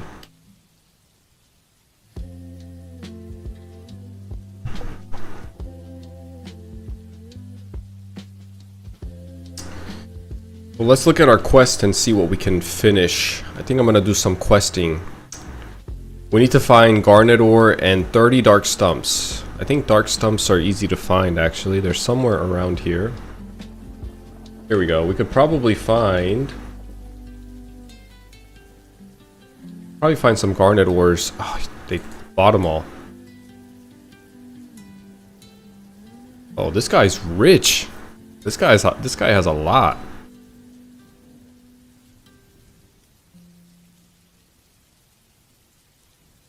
Crossbow attack scroll. I'll take one of these.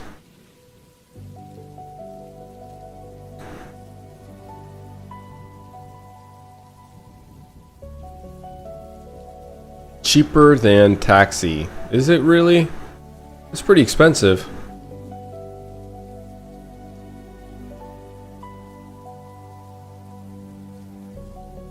Okay, where are the dark stumps? Has getting potions and mesos been hard? Yes. It does not hold your hand. It's difficult. The way I like it.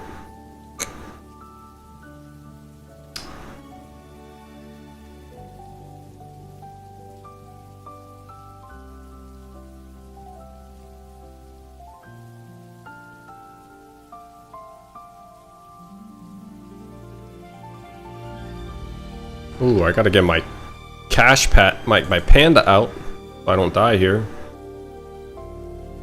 There's so many people.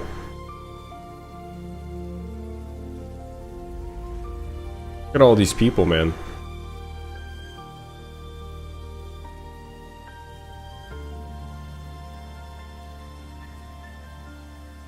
Are these the dark stumps? Oh, we need to kill these dark stumps.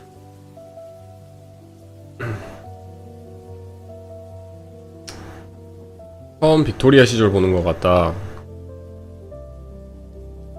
낭만이죠. 이렇게 많이 돌아다니는 거 보면.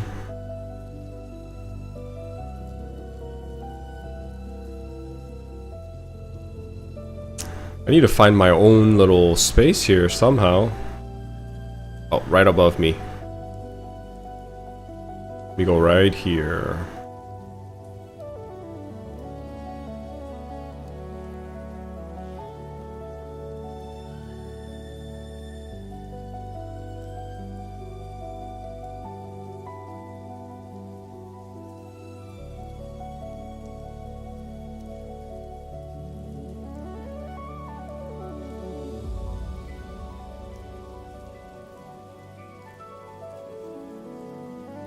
한국말도 하냐? 네, 한국말도 잘합니다.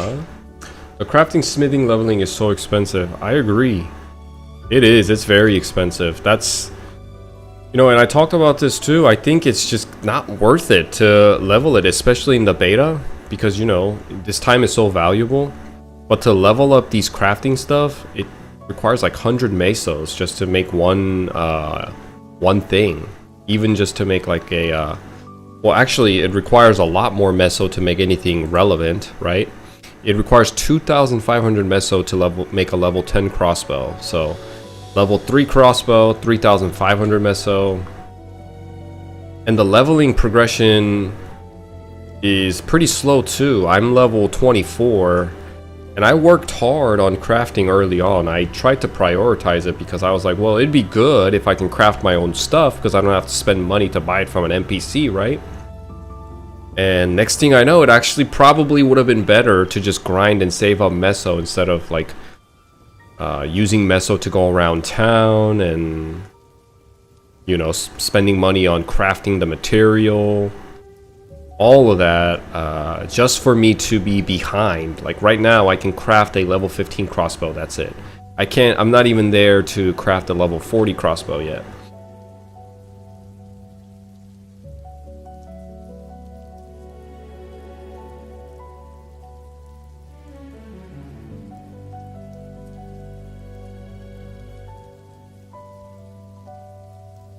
Okay, I need to get 2 more green mushroom cap.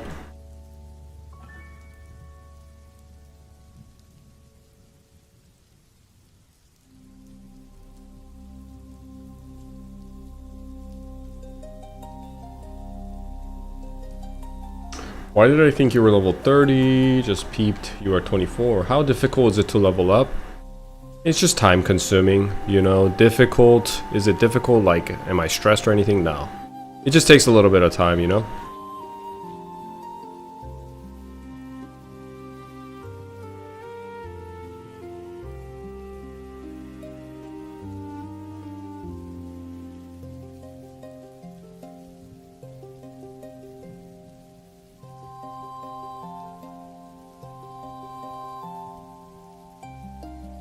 I heard someone had a good idea of buying tree branches and then making arrows and selling them at popular training spots. Ah, that's pretty smart. Like this guy's doing over here. The guy down there, he's doing the same thing. He put arrows up for sale. That's cheaper than what the NPC sells you. So he sells a bulk of 1,000 for 600 meso. It's, you know, it's on discount.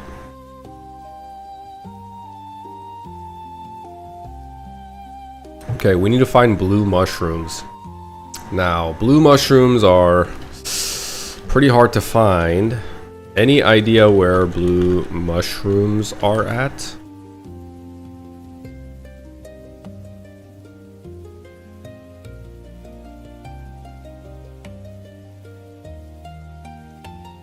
Okay, I got ignored. Hey, but that's what this game is about. You know, you ask a question and people just do not care. Let me ask in Smega, maybe this nice fellow archer will help me. Hello, brother. Fellow archer.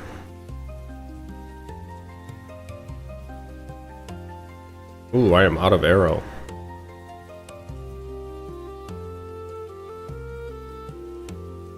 Hello. Mr. Boog here.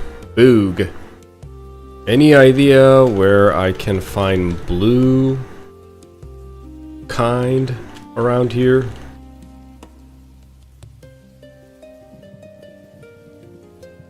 The blue mushrooms?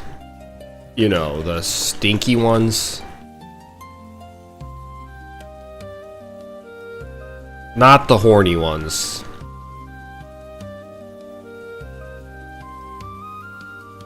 Some in the left map here. Thanks, fellow archer. May the Athena's blessing guide you. This dude is decked out. He's level 19 and he's fully geared out. What the hell? How did he get all these items? Did he just curse at me? Did this guy just curse at me?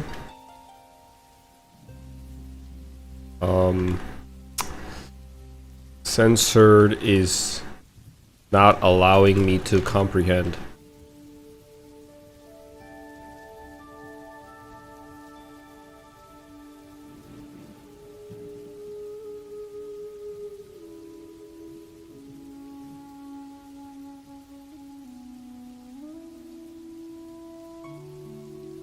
Trying to bless. Bless you too. Oh, bless you as well, yes. First I need arrows, so I shall be back.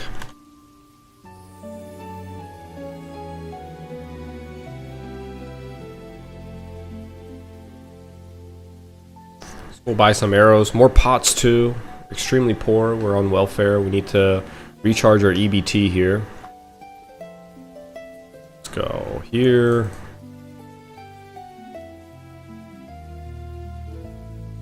Look at all these people just hanging out in the sauna. You know, this illustration of Mr. Sweatbottom is a typical Asian man you see in Korea with a fly swatter, and he has a towel around his neck, and he has a power stance of his hands behind his hips. This is your the hairstyle too. I've seen a lot of Korean old men with this hair.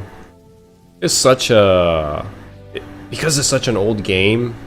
It's a classic game. They don't shy away from stereotyping. So when you go to Perion and you see Smith and Mr. Thunder, oh wow, I mean they really just went full out with those, didn't they? They did not hold back, and I love that about this game. I'm thinking about just selling these to the NPC. I'm too lazy to find people to buy these items. So I'm gonna go try to kill blue mushrooms, and you know what else is there? Iron boars are there. Iron boars are here, so I wanna. Those iron boars hurt too, but I don't have enough money to buy orange potions. So we're in a sticky situation here. We're in a dilemma. Oh wait, I can sell these horny mushroom caps. Some other stuff that I have. Oof, we are really like. We are barely getting by in this game. I'm gonna have to get by with red potions. Go with 100. Another 100. We got 200 red potions. Then we need to buy some lemons. And buy 10. That's all we can get for now, boys. Oh wait, I need to buy arrows. Almost left without arrows. I only have 400 arrows. This is not good. Yeah, I'm gonna have to sell these. I want to sell this to a person though. This is a cool hat. It has in 3 on it. I want to sell that to someone. And even this too. Damn, dude.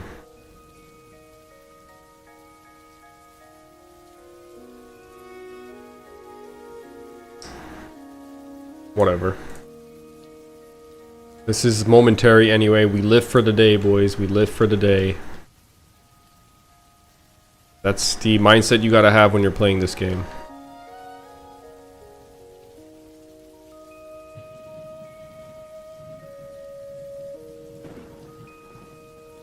Alright, let's go kill some blue mushrooms. Hopefully completing these quests will give me some items or something that I can use. Let's go ahead and complete these quests.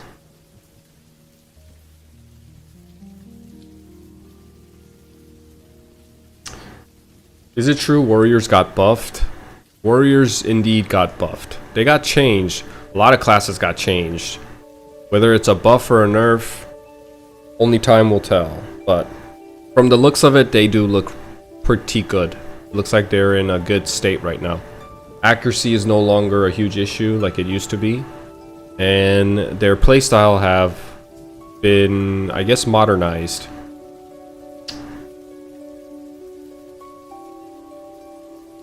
Sell the hat for 15k? You think someone would have bought for 15k? I would have loved to, but it's okay.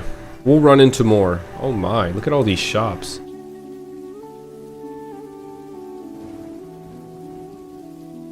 Yo, I see what they're doing. He's selling pure water because pure water is part of an ingredient that you gotta get to complete the quest. So this person, Pong here, is posted up with his shop. This is capitalism at its finest. He's selling a pure water for 2K. You can get pure water for what? 800 meso? That is called upselling.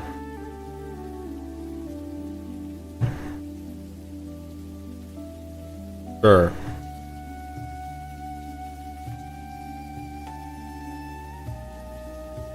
Okay, Mikey here wants to show me where the blue stinky mushrooms are at, so let's go find some blue stinky mushrooms. He's like my shaman. He's about to go take me on a DMT trip deep in the woods. We're on a search for that stinky blue mushroom. I paid him like good money to guide me through this psychedelic trip.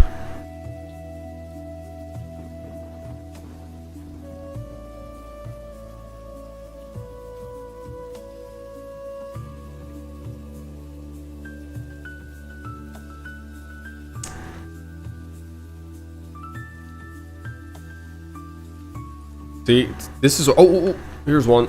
I need these guys.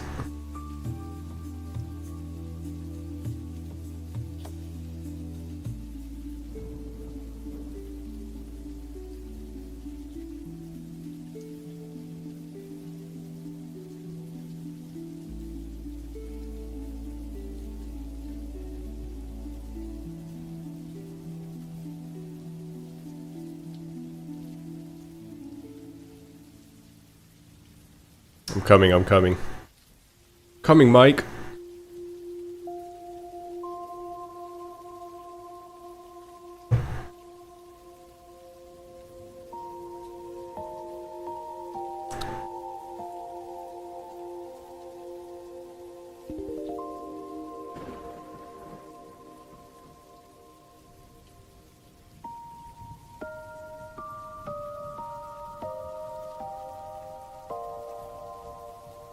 If real DMT was presented in front of you, you would try it? Oh man, that would be scary, dude. If Joe Rogan came up to you with DMT, you would try it? Big balls. Respect, man. Those things scare me, I'm not gonna lie. So I do have a story. I actually have tried DMT. My buddy, he was back in the day a huge rave goer or concert goer, and he... Ooh, what is this, dude? He has a hidden map here? Dude, nice. You know your way around here. So he's a huge EDM like concert goer and stuff. And my buddies and I, after I got out of the military, we were like, hey, we're out of the military, let's go smoke some J, let's go smoke some flower and go to Colorado and go hike. Nice, man. You get a fame from me. And you know, we just had some flower, some bud in Colorado. Oh, never mind, I can't raise it today. And this guy brings up fucking bag full of, not full of, but like a little powder thing and says, hey, this is DMT, I brought it for us to try. And nobody had experience with DMT. Not even he himself had the experience with DMT. He said he was like, I tried it one time and I did it a little bit. Oh, did he give me some arrow? I appreciate it, Mikey. And he whips it out. He says this should be enough for like all of us to try at least once, you know. And I think the first person that tried it was him. The guy who brought it. He went through a little trip. He was like, oh yeah, whatever. And then it was the other buddies. It was like a group of 6.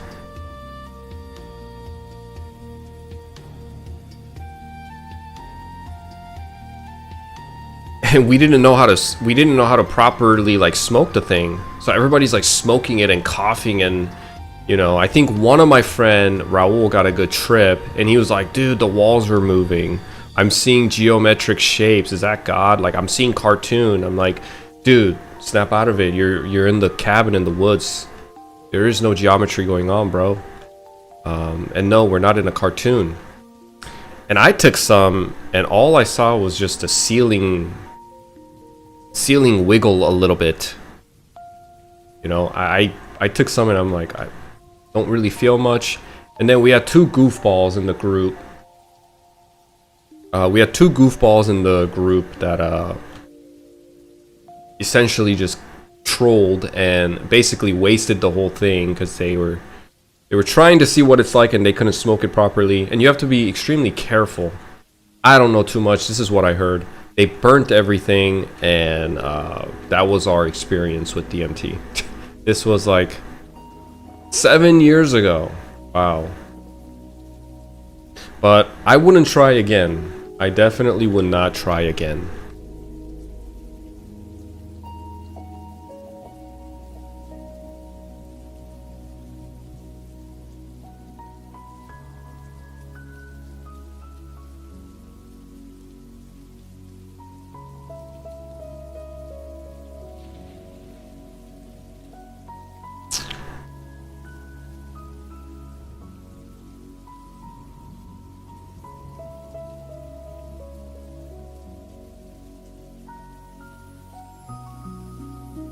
Pet is running low on potions, dude. Good catch, good catch.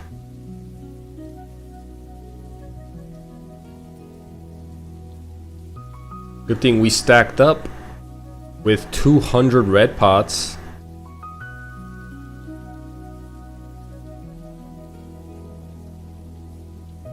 부금은 따로 안 바뀌었나요? 부금은 똑같아요.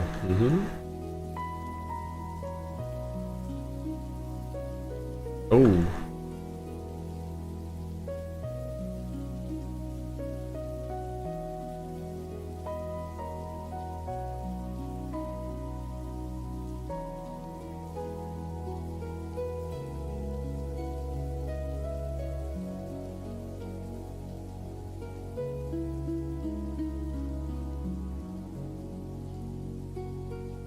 I like my little spot here. Nobody's really bothering me. I get my little blue mushroom that pops up. Oh, bog.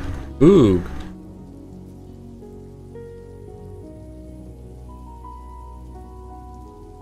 I didn't know Boog was here. Fellow comrade. My fellow comrade of the Archer Guild.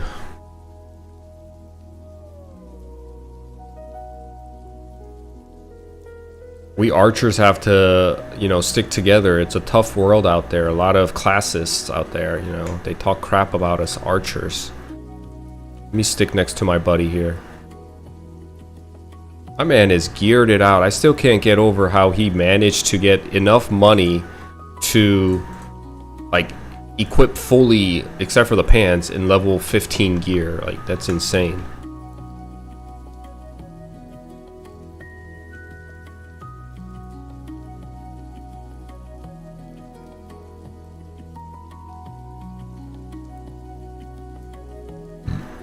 Nice. This is a good training ground, I think. You put a warrior or a bandit up top, and an assassin right here, maybe 2 archers down here. Pretty good. I like this area to grind.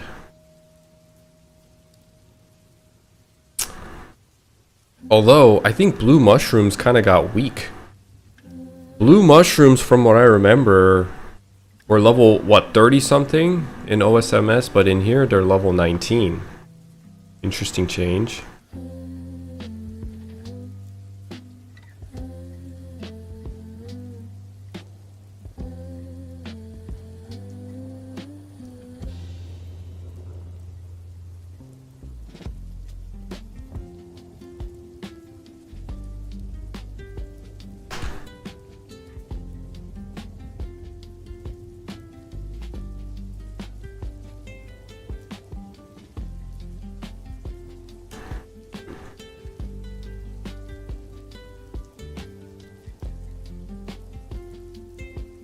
There we go.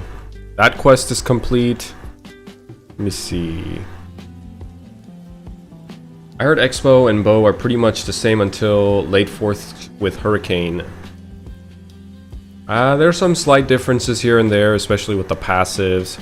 They're not entirely the same. Crossbow is going to do more damage, I think, because their mastery gives them armor piercing, essentially, ignoring weapon defense on an enemy.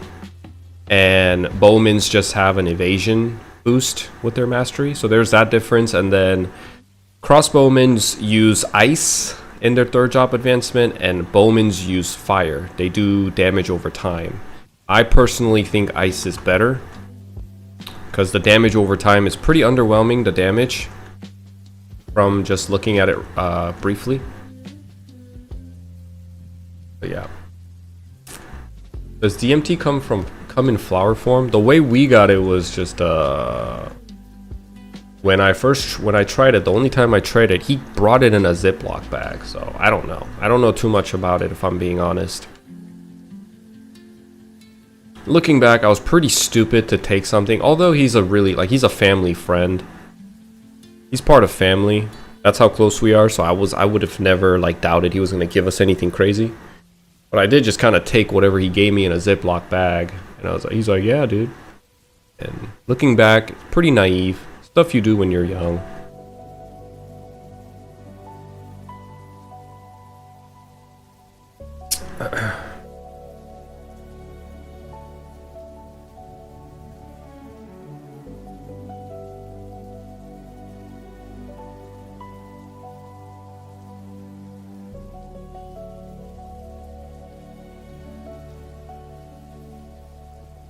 Oh man.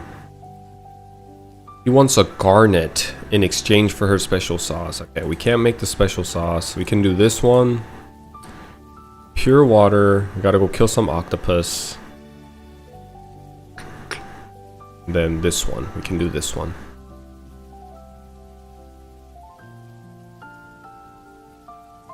Who gives garnet? I'm trying to figure out who gives garnet. I see why people are selling garnet for so much now. Because it's needed for so many quests, so many cases. Okay, let's talk to Chief Stan. Who are you? I don't think we've met. I'm here on Alex's behalf. Just give me 5 minutes. Alex? I no longer have a son with that name. But Alex wants to come home. Oh shit, wrong answer. Alex wants to... Oh shoot. Cut it out. Alex is sorry for running away. Confronting me now, eh? Yelling at me in public. You must be somebody important. Fine. How's Alex doing? What should I say? I forgot which one it is. Alex is having a hard time since he ran away. Nope, that's not the right answer. How can I manipulate Chief Stan so he can care for Alex? Let's see. What's the answer that I need to give? Alex is getting sick. Nope. We gotta tell him to go ask Alex himself. I would have never guessed that was the answer. Why don't you ask Alex yourself? Ask him myself. Ha ha ha, I like you. That makes me wonder. What do you think of me? I think you're a great chief. Should I stroke his ego? I think you hide the fact that you're actually a warm person. What is this, like a romantic approach? Let's just stroke his ego. I think you're a great chief. Okay, that worked. Yes, like you said, I'm a chief, but ever since Alex left, I've been losing face. Oh my god, what are these what are these choices, man? They're too long. Alex knows he made poor decision, but he's asking for forgiveness. What he needs right now is a compassionate father. Guilt trip his ass. What do you care about your image in this town than your son? You've got to be kidding me. Insult his ass. Alex has been unsettled since his mother passed away. Your strict nature hasn't helped him any. How about forgiving him? Gaslight his ass.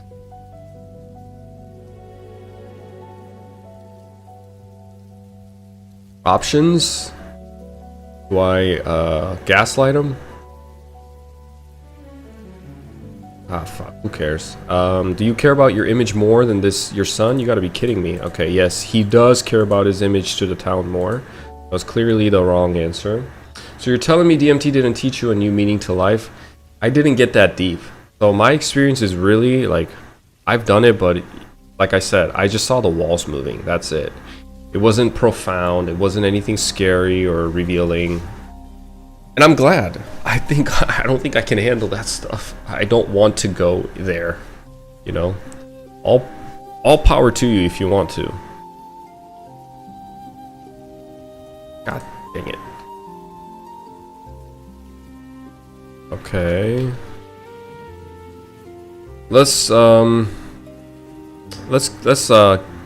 guilt trip him and say you need to be a compassionate father. Okay, he doesn't want to be a compassionate father.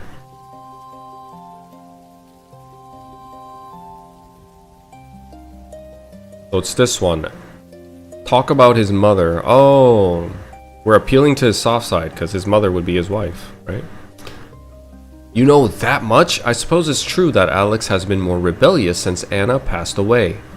I've been busy with my chiefly duties. His chiefly duties, right? Chiefly duties. What is it? Walking around with a cane, looking all cool. And perhaps I've neglected him. Maybe this is my fault. If you truly believe that, you should try to reconcile with him. Thank you. Thanks to you, I can finally clear up and go tell him that he's my son. Blue potions, EXP, and mesos. Underwhelming amounts of meso and EXP, but it is something. And he wants me to take the watch back to Alex. So we're gonna go to Kerning. And Perion as well. We need to go to Perion to go turn in these Winston. Wait, hold on. This Winston recommendation. I have to go to Dr. Betty in Elinia.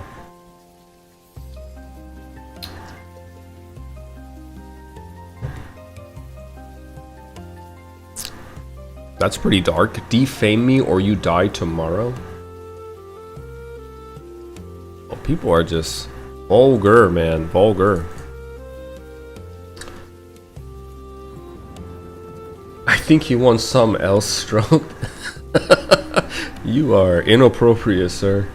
I don't know much about DMT either, but I've heard it can be spiritual experience.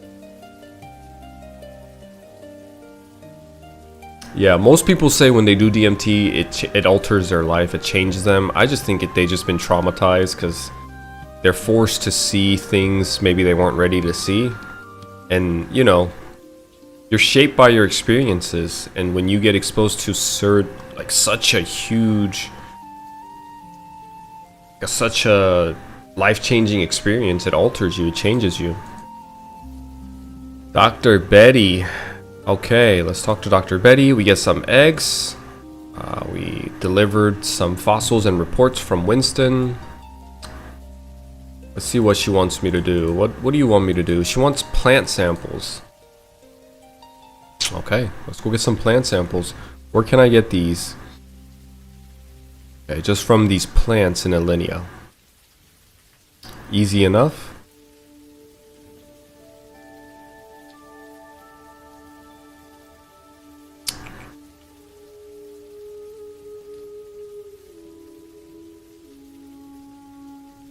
Ooh.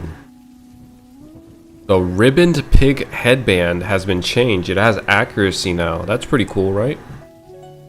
It has the max. It used to give 25 HP, but now it gives MP and has accuracy. And the weapon defense for a piece of cloth is quite a lot. 26. Not bad at all. Johnny, I would recommend you train in East Rocky Mountain for Perion. Well, right now I'm trying to find plants in Alinea.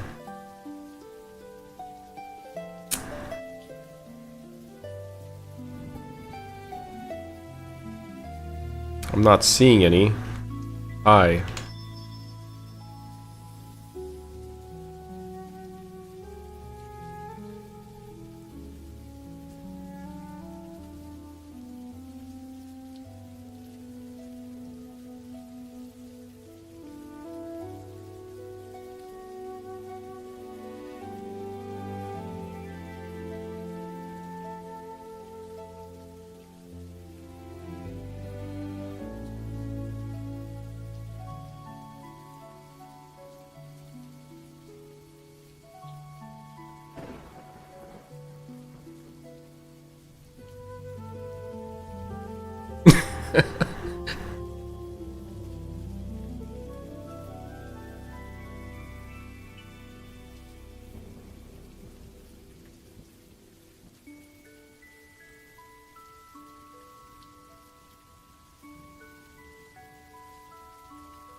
Oh, yes.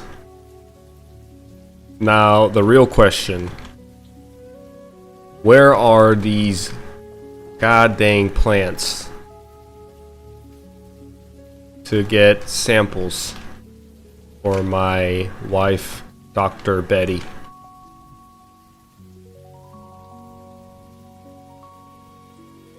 You don't know? Ayahuasca, man. The trypamine? Come on, I'll show you.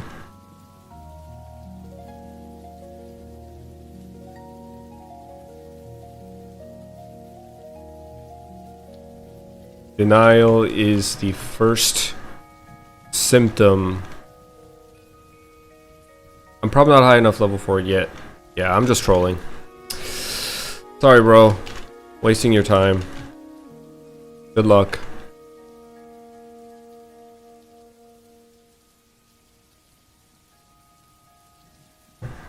Well, I did get a garnet ore for 100 meso. That's a big W.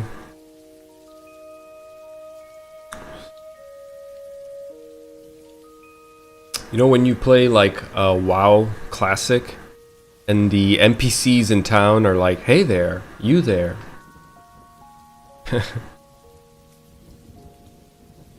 I always thought that was funny.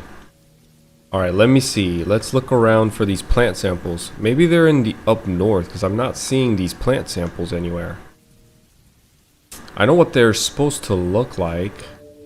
I know what they look like, but I'm not seeing them. They're usually here.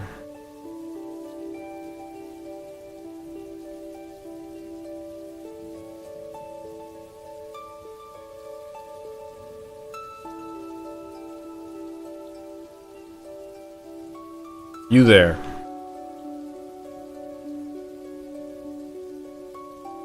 Do you have a pass to be in this state park? Let me see your pass.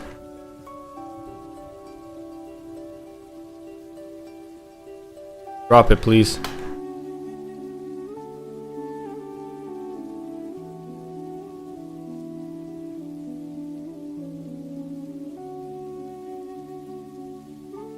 Intruders? You're an illegal? Okay. Gotta pay the fines. Do you have garnet ores?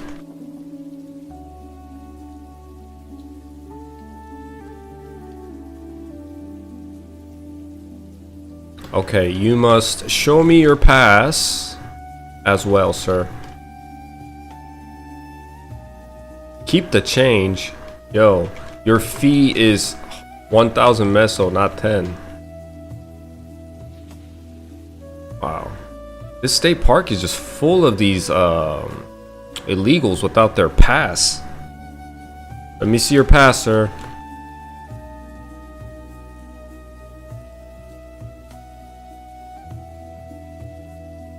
Drop the garnet.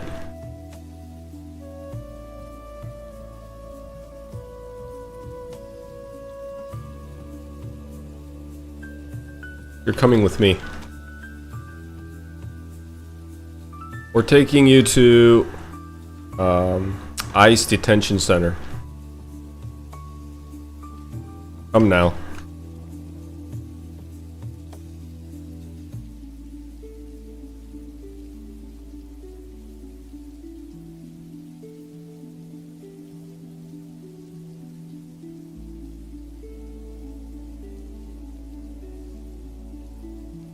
I'm gonna take him. What level is he? I'm gonna take him through a hard route. Come now, please. It's scary here. It's your fellow inmates. Get comfortable. Get warm. Your room is at the bottom.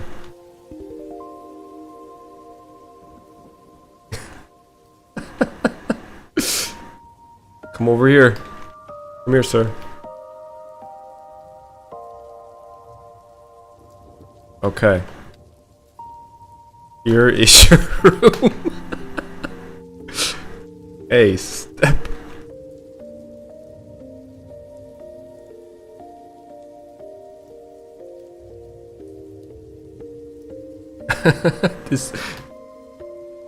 This is your cell. You are to be in your cell at all times. Drop the garnet.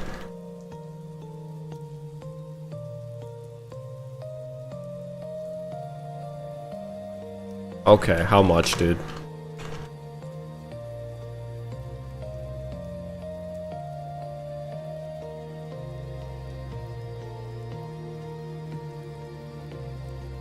Come on, I'm broke. Okay. War or pure garnet?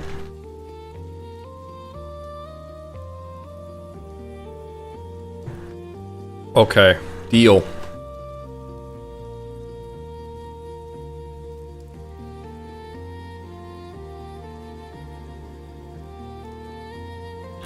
A pure garnet?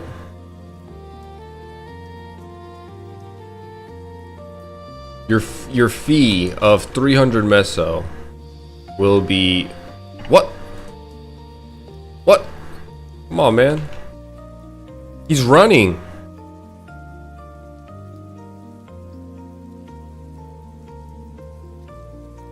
Where'd you go, you little rat? Oh, we lost an illegal. He bamboozled me.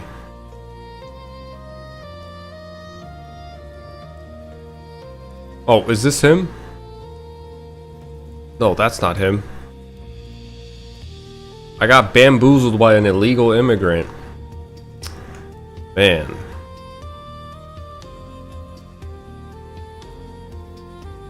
I should have just took that garnet for 1300. I actually need that garnet.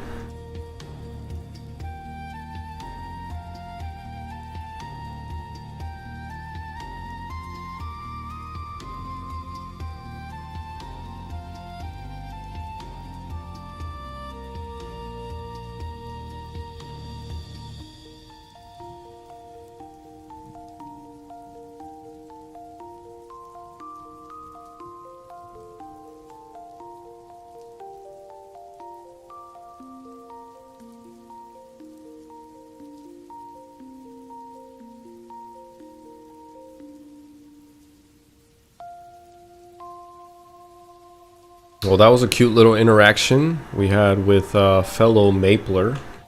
He's completely ignoring me now. Damn it, man. That was a good deal. 1300 for a full garnet would have been a great deal. Should have just gave it to him instead of messing around.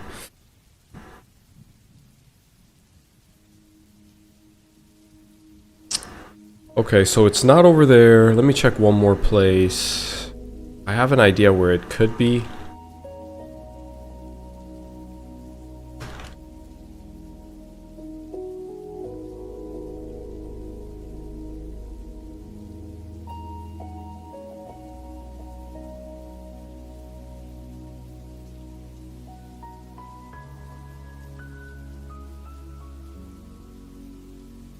Oh, thank you, man. Oh, this guy is Muscle Man. I think Muscle Man also streams.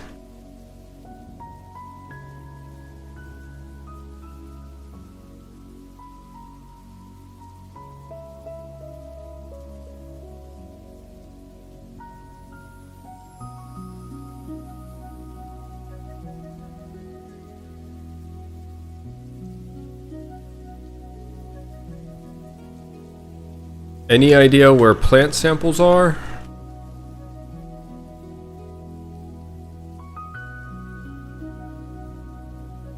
Thanks for the fame, big dog. I already used mine today, or I would raise you as well. I think they own the floor throughout different maps. Okay. Good luck, have fun. Gonna continue the search. Okay, let's see if we can find some of these plant samples. Where am I from? I was born in South Korea, raised in United States. Well, attended high school in United States.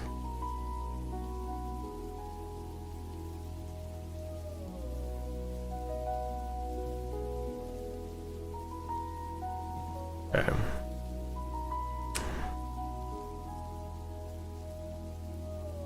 Are we grinding here? Am I grinding here? Is this what's going on? Okay, I guess we'll just sit here and grind. I thought that was a friend request. I didn't know that was a party request. Party's fine too. We'll grind here for a little bit.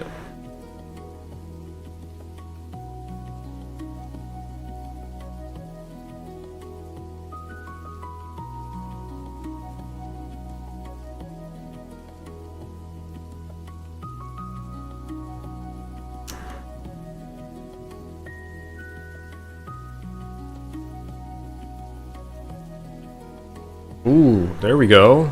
First item drop. Looks like we'll be able to hit level 25 before I log off. And maybe at 25, how much money do I have? 3k? Not even close. I want to upgrade my weapon again. That's like the most fun thing about this early level progression. Is every 5 levels you can technically purchase new set of gear and look completely different. But because Meso is so scarce for me, kind of stuck on this level 20 crossbow.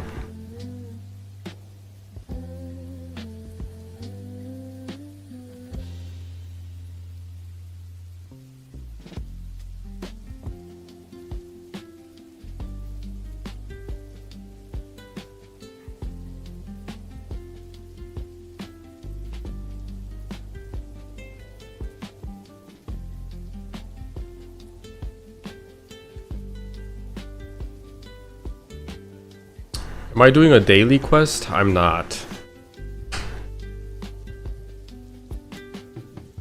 Kerning City has daily quests, right? I need to go check that out too.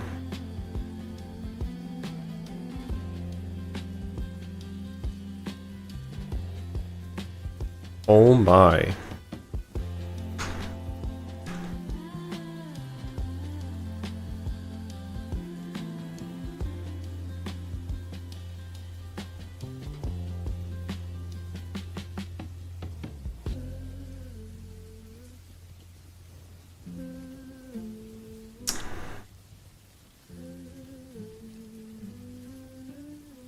Ooh.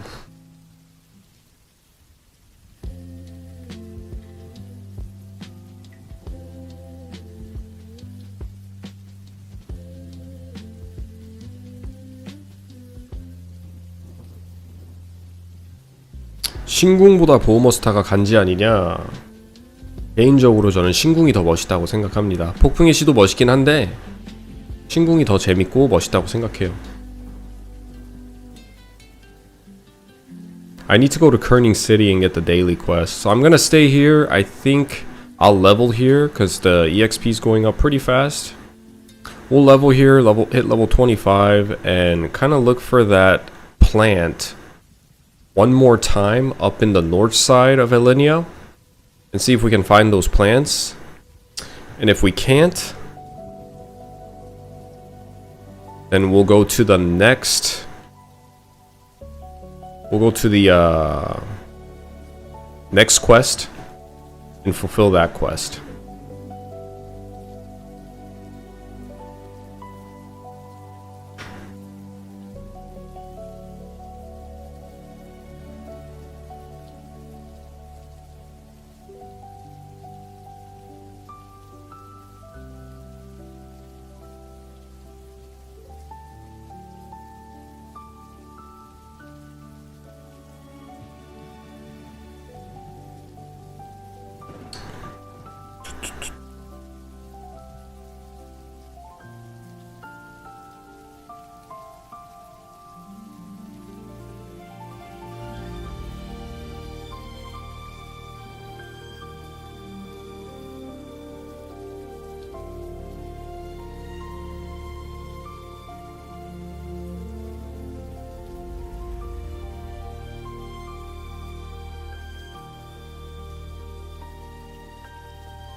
Isn't the background view so beautiful?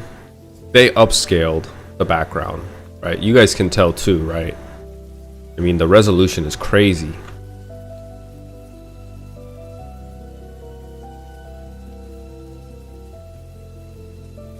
You guys think this game will be a hit in the US, in the West? You think it could overtake WoW? Some part of me really thinks this could overtake WoW. I mean, WoW is a behemoth. And it's a huge game, but nothing quite like this game that I'm playing right now in the West. You know what I mean? And especially when the server first comes out, I think it'll appeal to a lot of female audience. You know, WoW has really tried to incorporate, include all of, expand their audience and include everybody in the game, and they feminized the game. And the purpose of it was to basically attract female audiences and, you know, different sets of audiences. If the core audience was just young, stinky, full of testosterone, sweating males, 20-year-old teens and 30-year-olds, now they're trying to bring in the older people. It's trying to diversify, and it lost its touch, I would say. But a game like this, I think automatically it's going to appeal to the female audience because it's so simple and cute, and you know, it's not overwhelming at all. It's easy to get into. And if they play on initial launch and they play around a big group of people like I am right now, where essentially every map is filled with players, and the ability to customize your character to the degree that you can in this game, I think it will appeal. I think it will do great. We'll see. We'll see.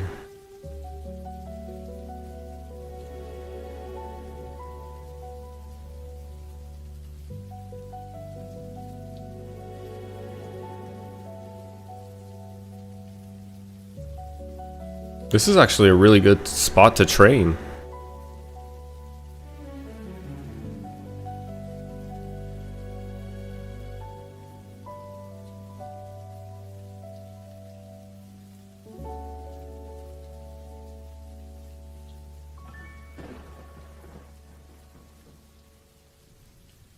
The regen is pretty good. Everybody has their own platform. I mean, it's nice.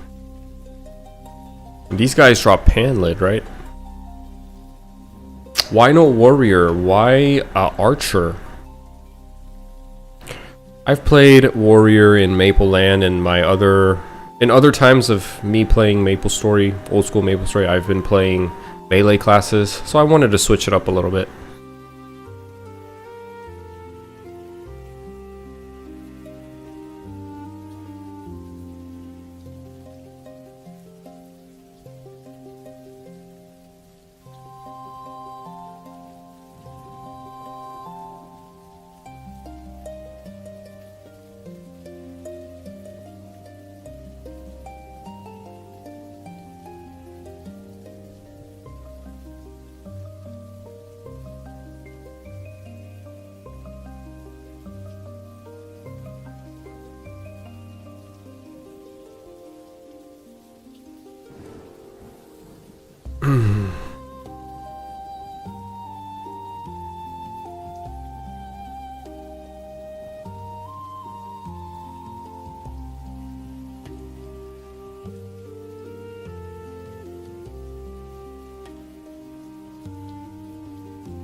I think I'm gonna reset my SP and put points into Energy Bolt. I think Energy Bolt is better. I'm not gonna lie, I think Energy Bolt is better. Let's go to Utility, SP, Reset. Let's do this. Oops, I forgot to bring it with me.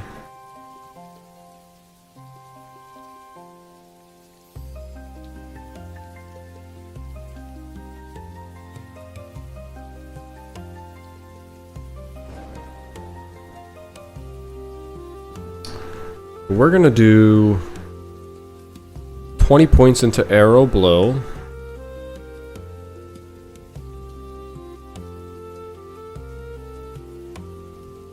And probably do critical shot master and then Eye of the Amazon the rest. Just like how... Did I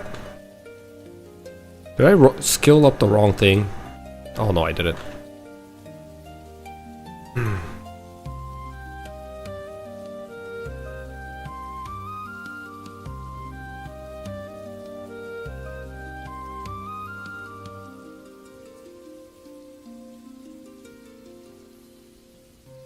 There we go. This is how we want to do it. One-shotting them like this.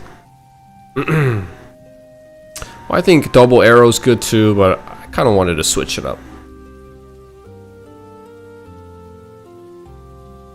I think next on nerfing the drop rates will make this game not be popular. Like imagine hunting for scrolls or doing an area bossing. I get what you're saying, but I'm kind of on the other aisle where I like the drop rate, although I do think this server, compared to what I'm used to in MapleLand and even OSMS, actually, no, never mind. The drop rate I think is decent. I'm personally okay with the drop rate. What will be a S tier job in Classic? Ooh, already thinking of tiers, huh? I think up till now, Warriors definitely seem to be in the upper tier.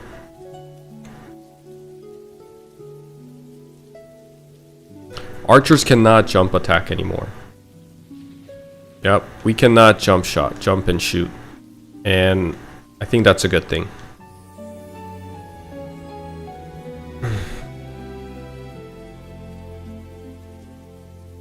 Area bosses should guarantee quick drop. Yeah, those are like details and stuff. I'm sure they'll figure it out. Once the game progresses and we see the later game content, we'll see what they have in mind.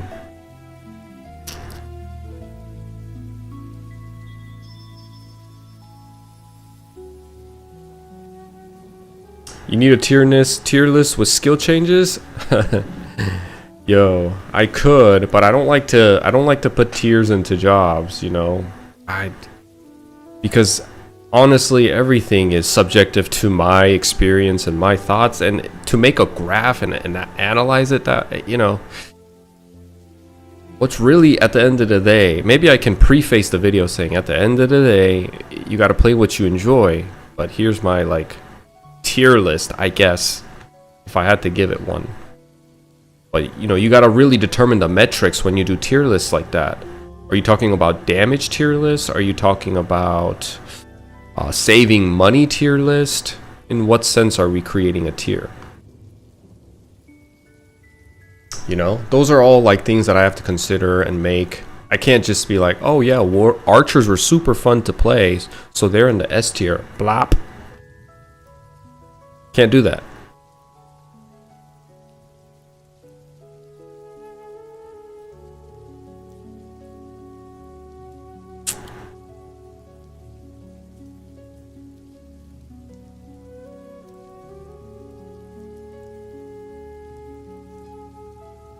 And honestly, I think arrow blow is more fitting for the crossbow, so I'm kind of glad I changed it.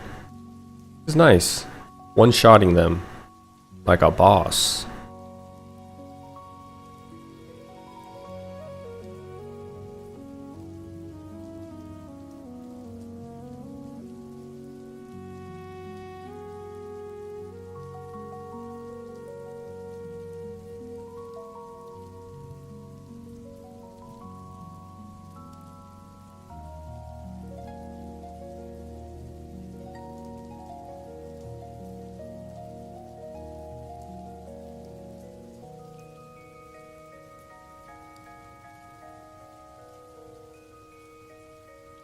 Yeah, tier list probably gonna have to wait until the game actually comes out and we get our hands on and get more time on the game.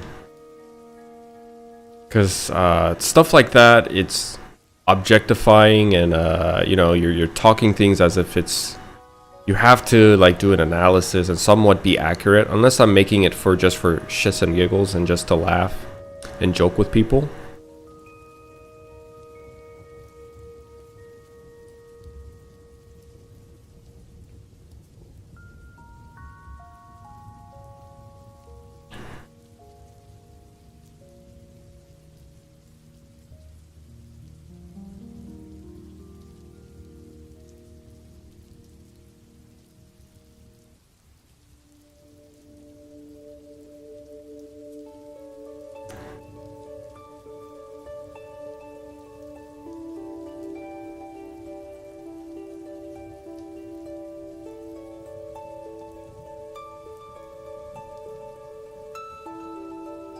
You know, sometimes I get people that come in chat, even when I'm playing Maple Land, and they ask me, why do you play this game?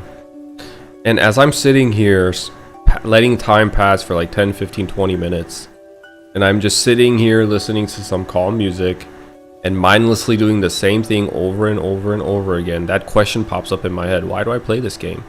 But the truth is, it's just very calming. And the repetitive action of doing things over and over again is therapeutic in its own way, and you're also gaining EXP. The time doesn't feel wasted, so it's therapeutic and it's worthwhile because you're gaining EXP and leveling up and all that jazz. It's a really nice game.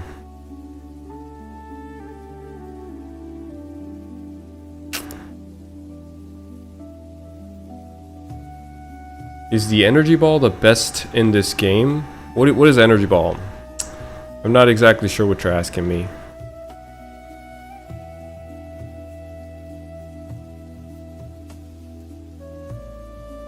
There we go. Level up. Alright, boys. I'm out.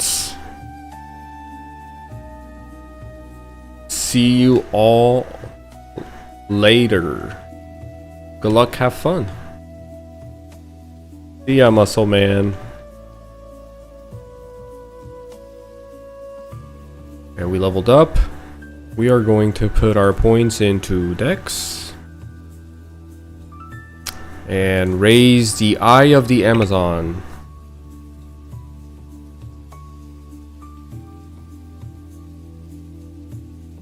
Where? Oh yeah, we were gonna go look for the plants, right?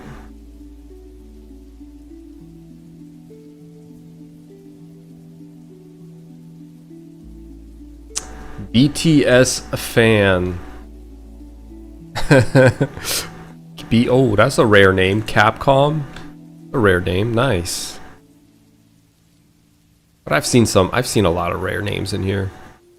Okay, we need to kill these dark stumps real quick. Let's do that while we're here.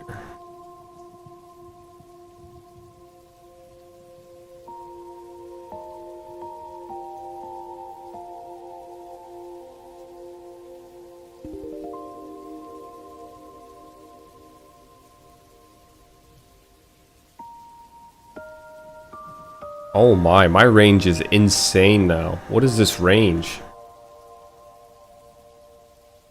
Yo, they were not playing around with this archer range. My Eye of the Amazon isn't even maxed out yet. I'm like hitting across the screen. I still have 4 more points that I can put into. Pretty insane.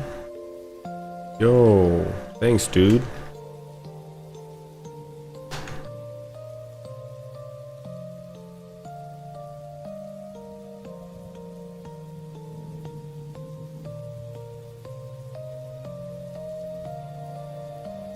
Do you guys ever have a dream of MapleStory when sleeping? I'm sure there's been an instance where that has definitely happened. I don't know this game, but just curious. Is the energy ball best in this game?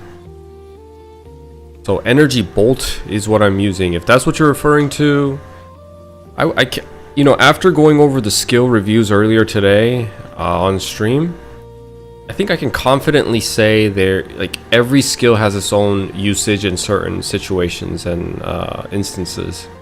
So there's really no best skill per se. You just gotta find the one that works for you in the training area that you're at, and yeah. Like I was using double shot before this, and honestly, no huge differences. It's just I wanted to SP reset and put into energy bolt, and yeah. It feels different, but the damage is kind of the same.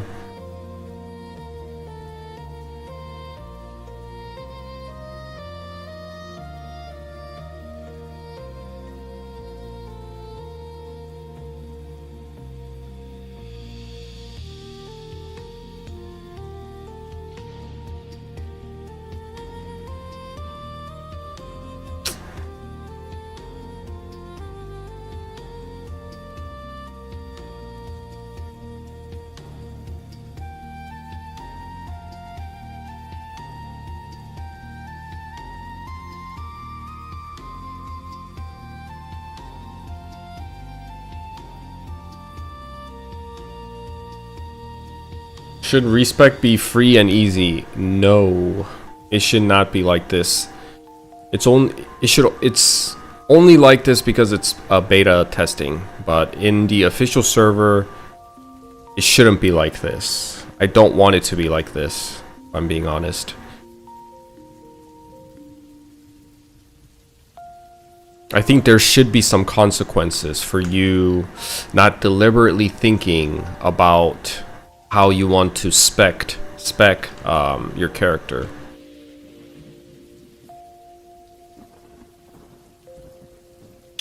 Hey, I appreciate it, man. 25, 5 more to go until I actually earn the title of a crossbowman and not just an archer.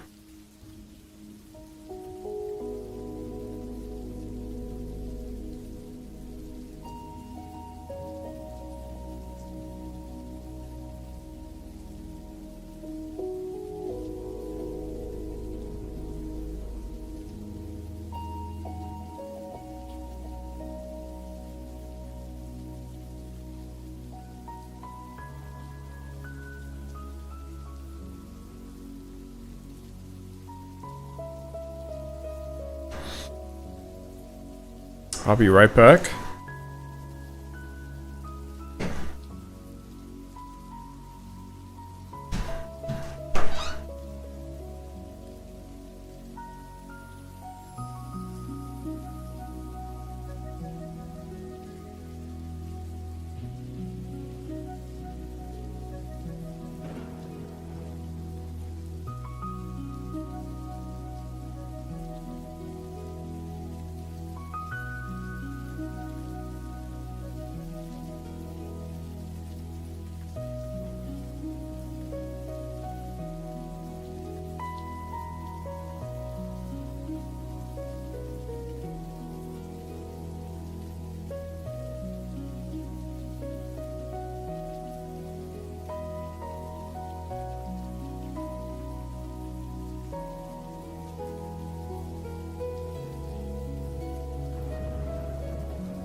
You feel the same with Spearman, you'll get there soon. What level are you?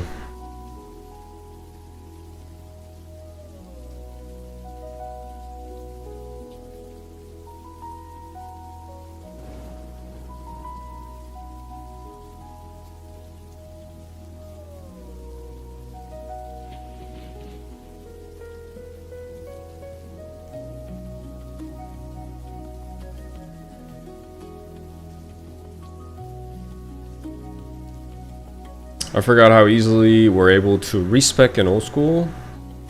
Oh, you forgot. You had to spend at least $2-3 from what I remember. Maybe even 5. It wasn't cheap. It was costly. It was something you had to kind of think about and plan ahead. There was some weight to it. It wasn't just flimsy. Oh, let me go try this. Respec. Let me try that. No, you had to do some pre-planning, do some little bit of algebra, do some damage calculation. Where should I go? Where should I grind? How much damage will I get hit by this monster? So is it worth it for me to go train there? Yada yada yada. There was some weight to it.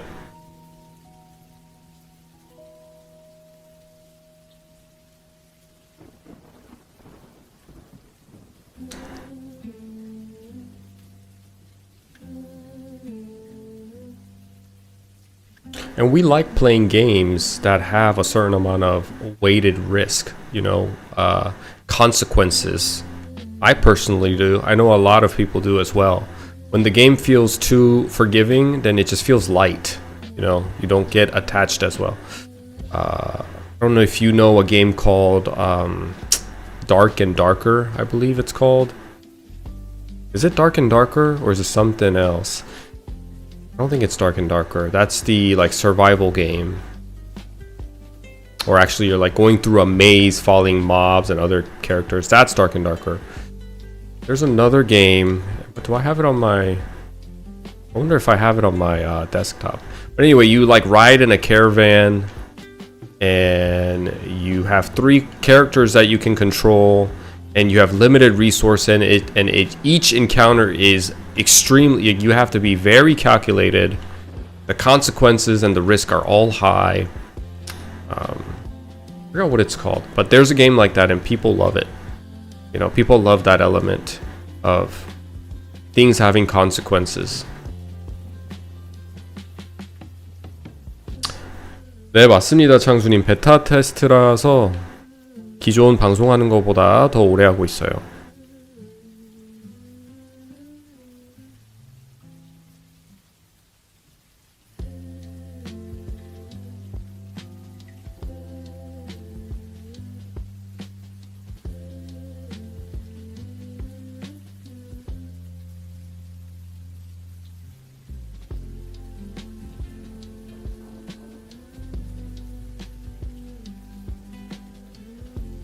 So we're seeing you need more than 100 damage to kill stumps and slimes, right? Yeah, the these guys have increased HP. I'm used to them dying like right away when I hit them, and now I have to hit them harder.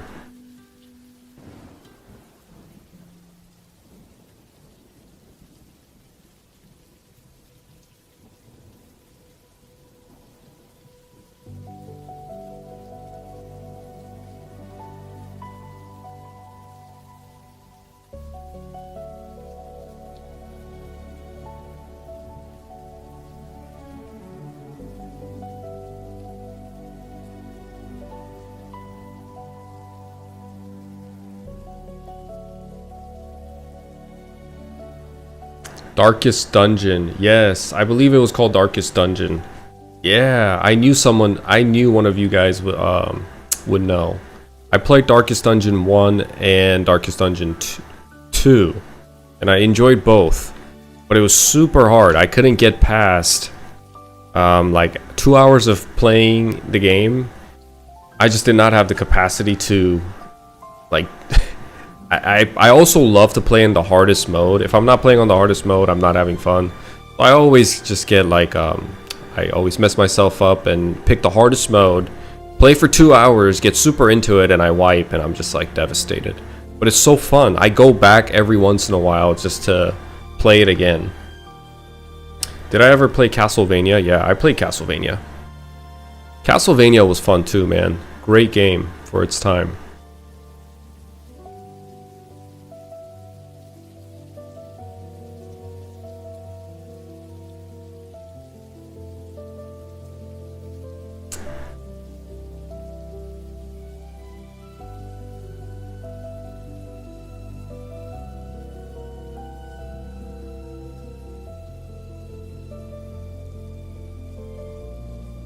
Where are these tree samples?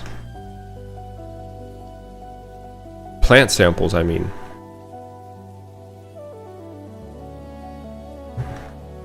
Can't find a single one.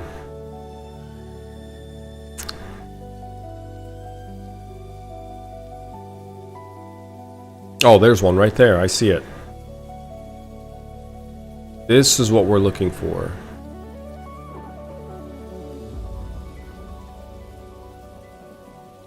Nope.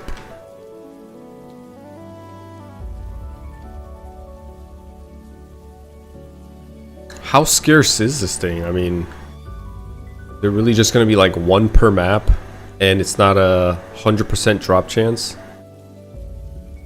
There's one up here.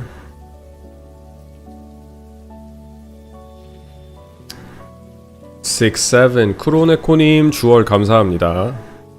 Thank you for the jewels.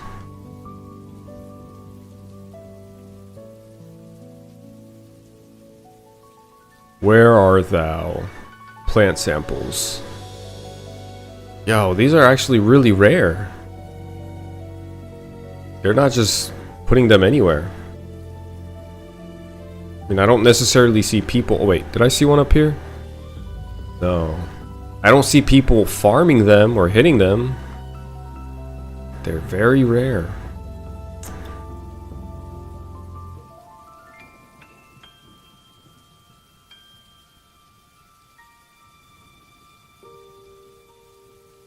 Do I see any up here?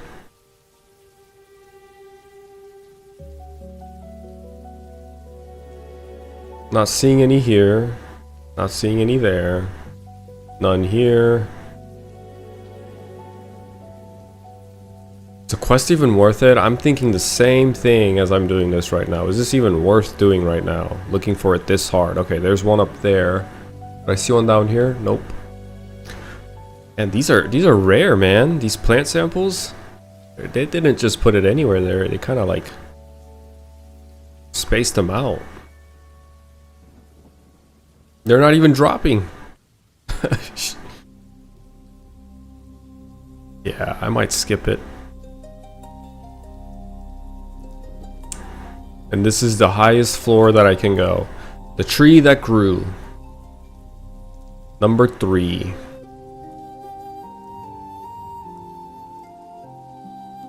I think we just skip it. Yeah.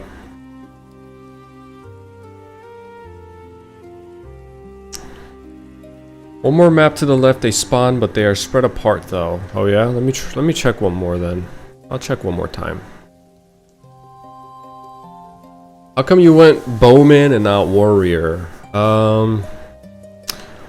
Number one reason is that I think crossbows look a lot cooler when you wield them, or just the illustration of crossbows compared to bows. Crossbows look a lot cooler in my opinion.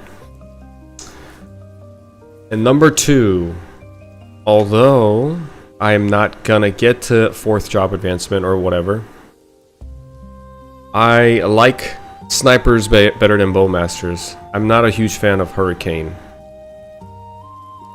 And 3rd reason, I like iron arrow more than arrow bomb. I think iron arrow is more efficient and is a better skill overall than arrow bomb. So there's a couple of reasons.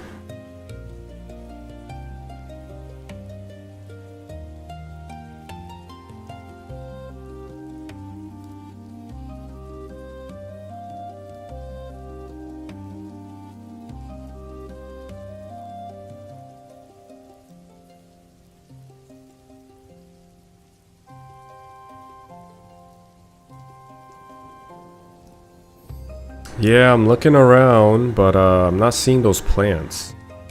Maybe people are farming them too. Oh, there's one here. Okay. There we go. There's our first one.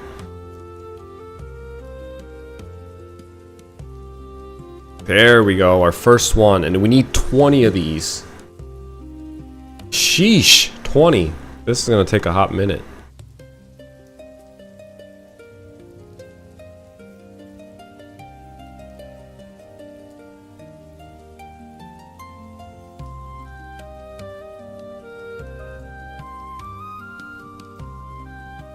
What will you main in global? Probably sniper. Yeah, I'm enjoying this class right now. I like everything about it. And I'm excited for the 2nd job and 3rd job and eventually the 4th.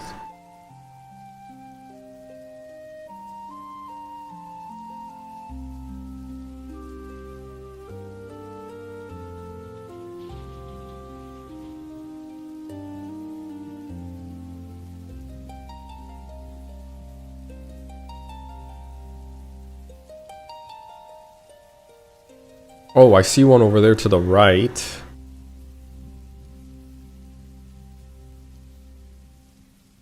That quest is really bad. It takes forever for a little reward. Yeah, I probably won't finish it. I also have to go soon, so that's another reason.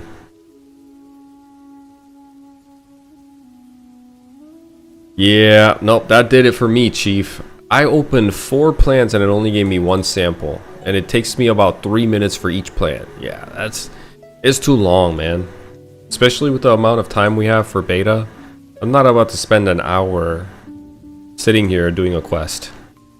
No shanks.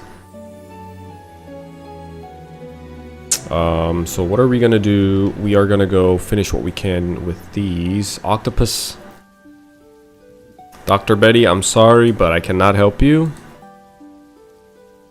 This one's gonna be a little tough. Salad. Actually, this one's pretty easy. And let's go finish this actually.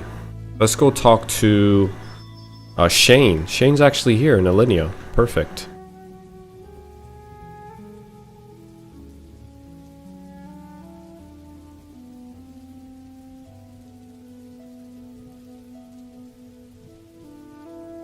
Ooh, I could give this to someone. They can make good use of this.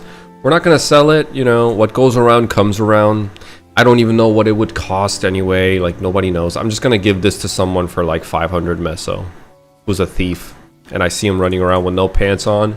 He's just running around with his undies on. If you get caught running around with undies on and you're a level 20 thief around me, you will get stopped and get donated.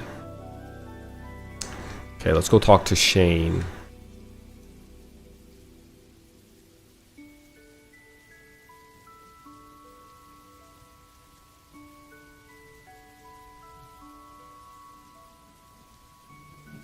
Iron ore. Sweet.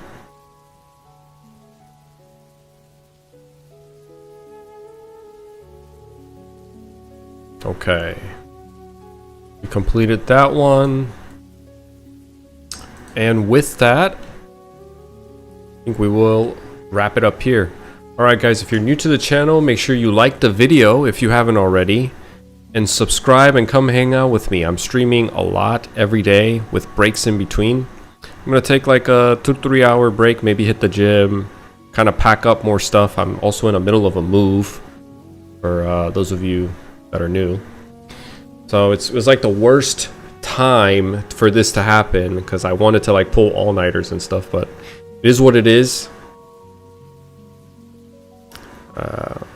I'll go live again maybe in 4 or 5 hours and stream all night. But anyway, go ahead and subscribe, give me a like, and come hang out with me again.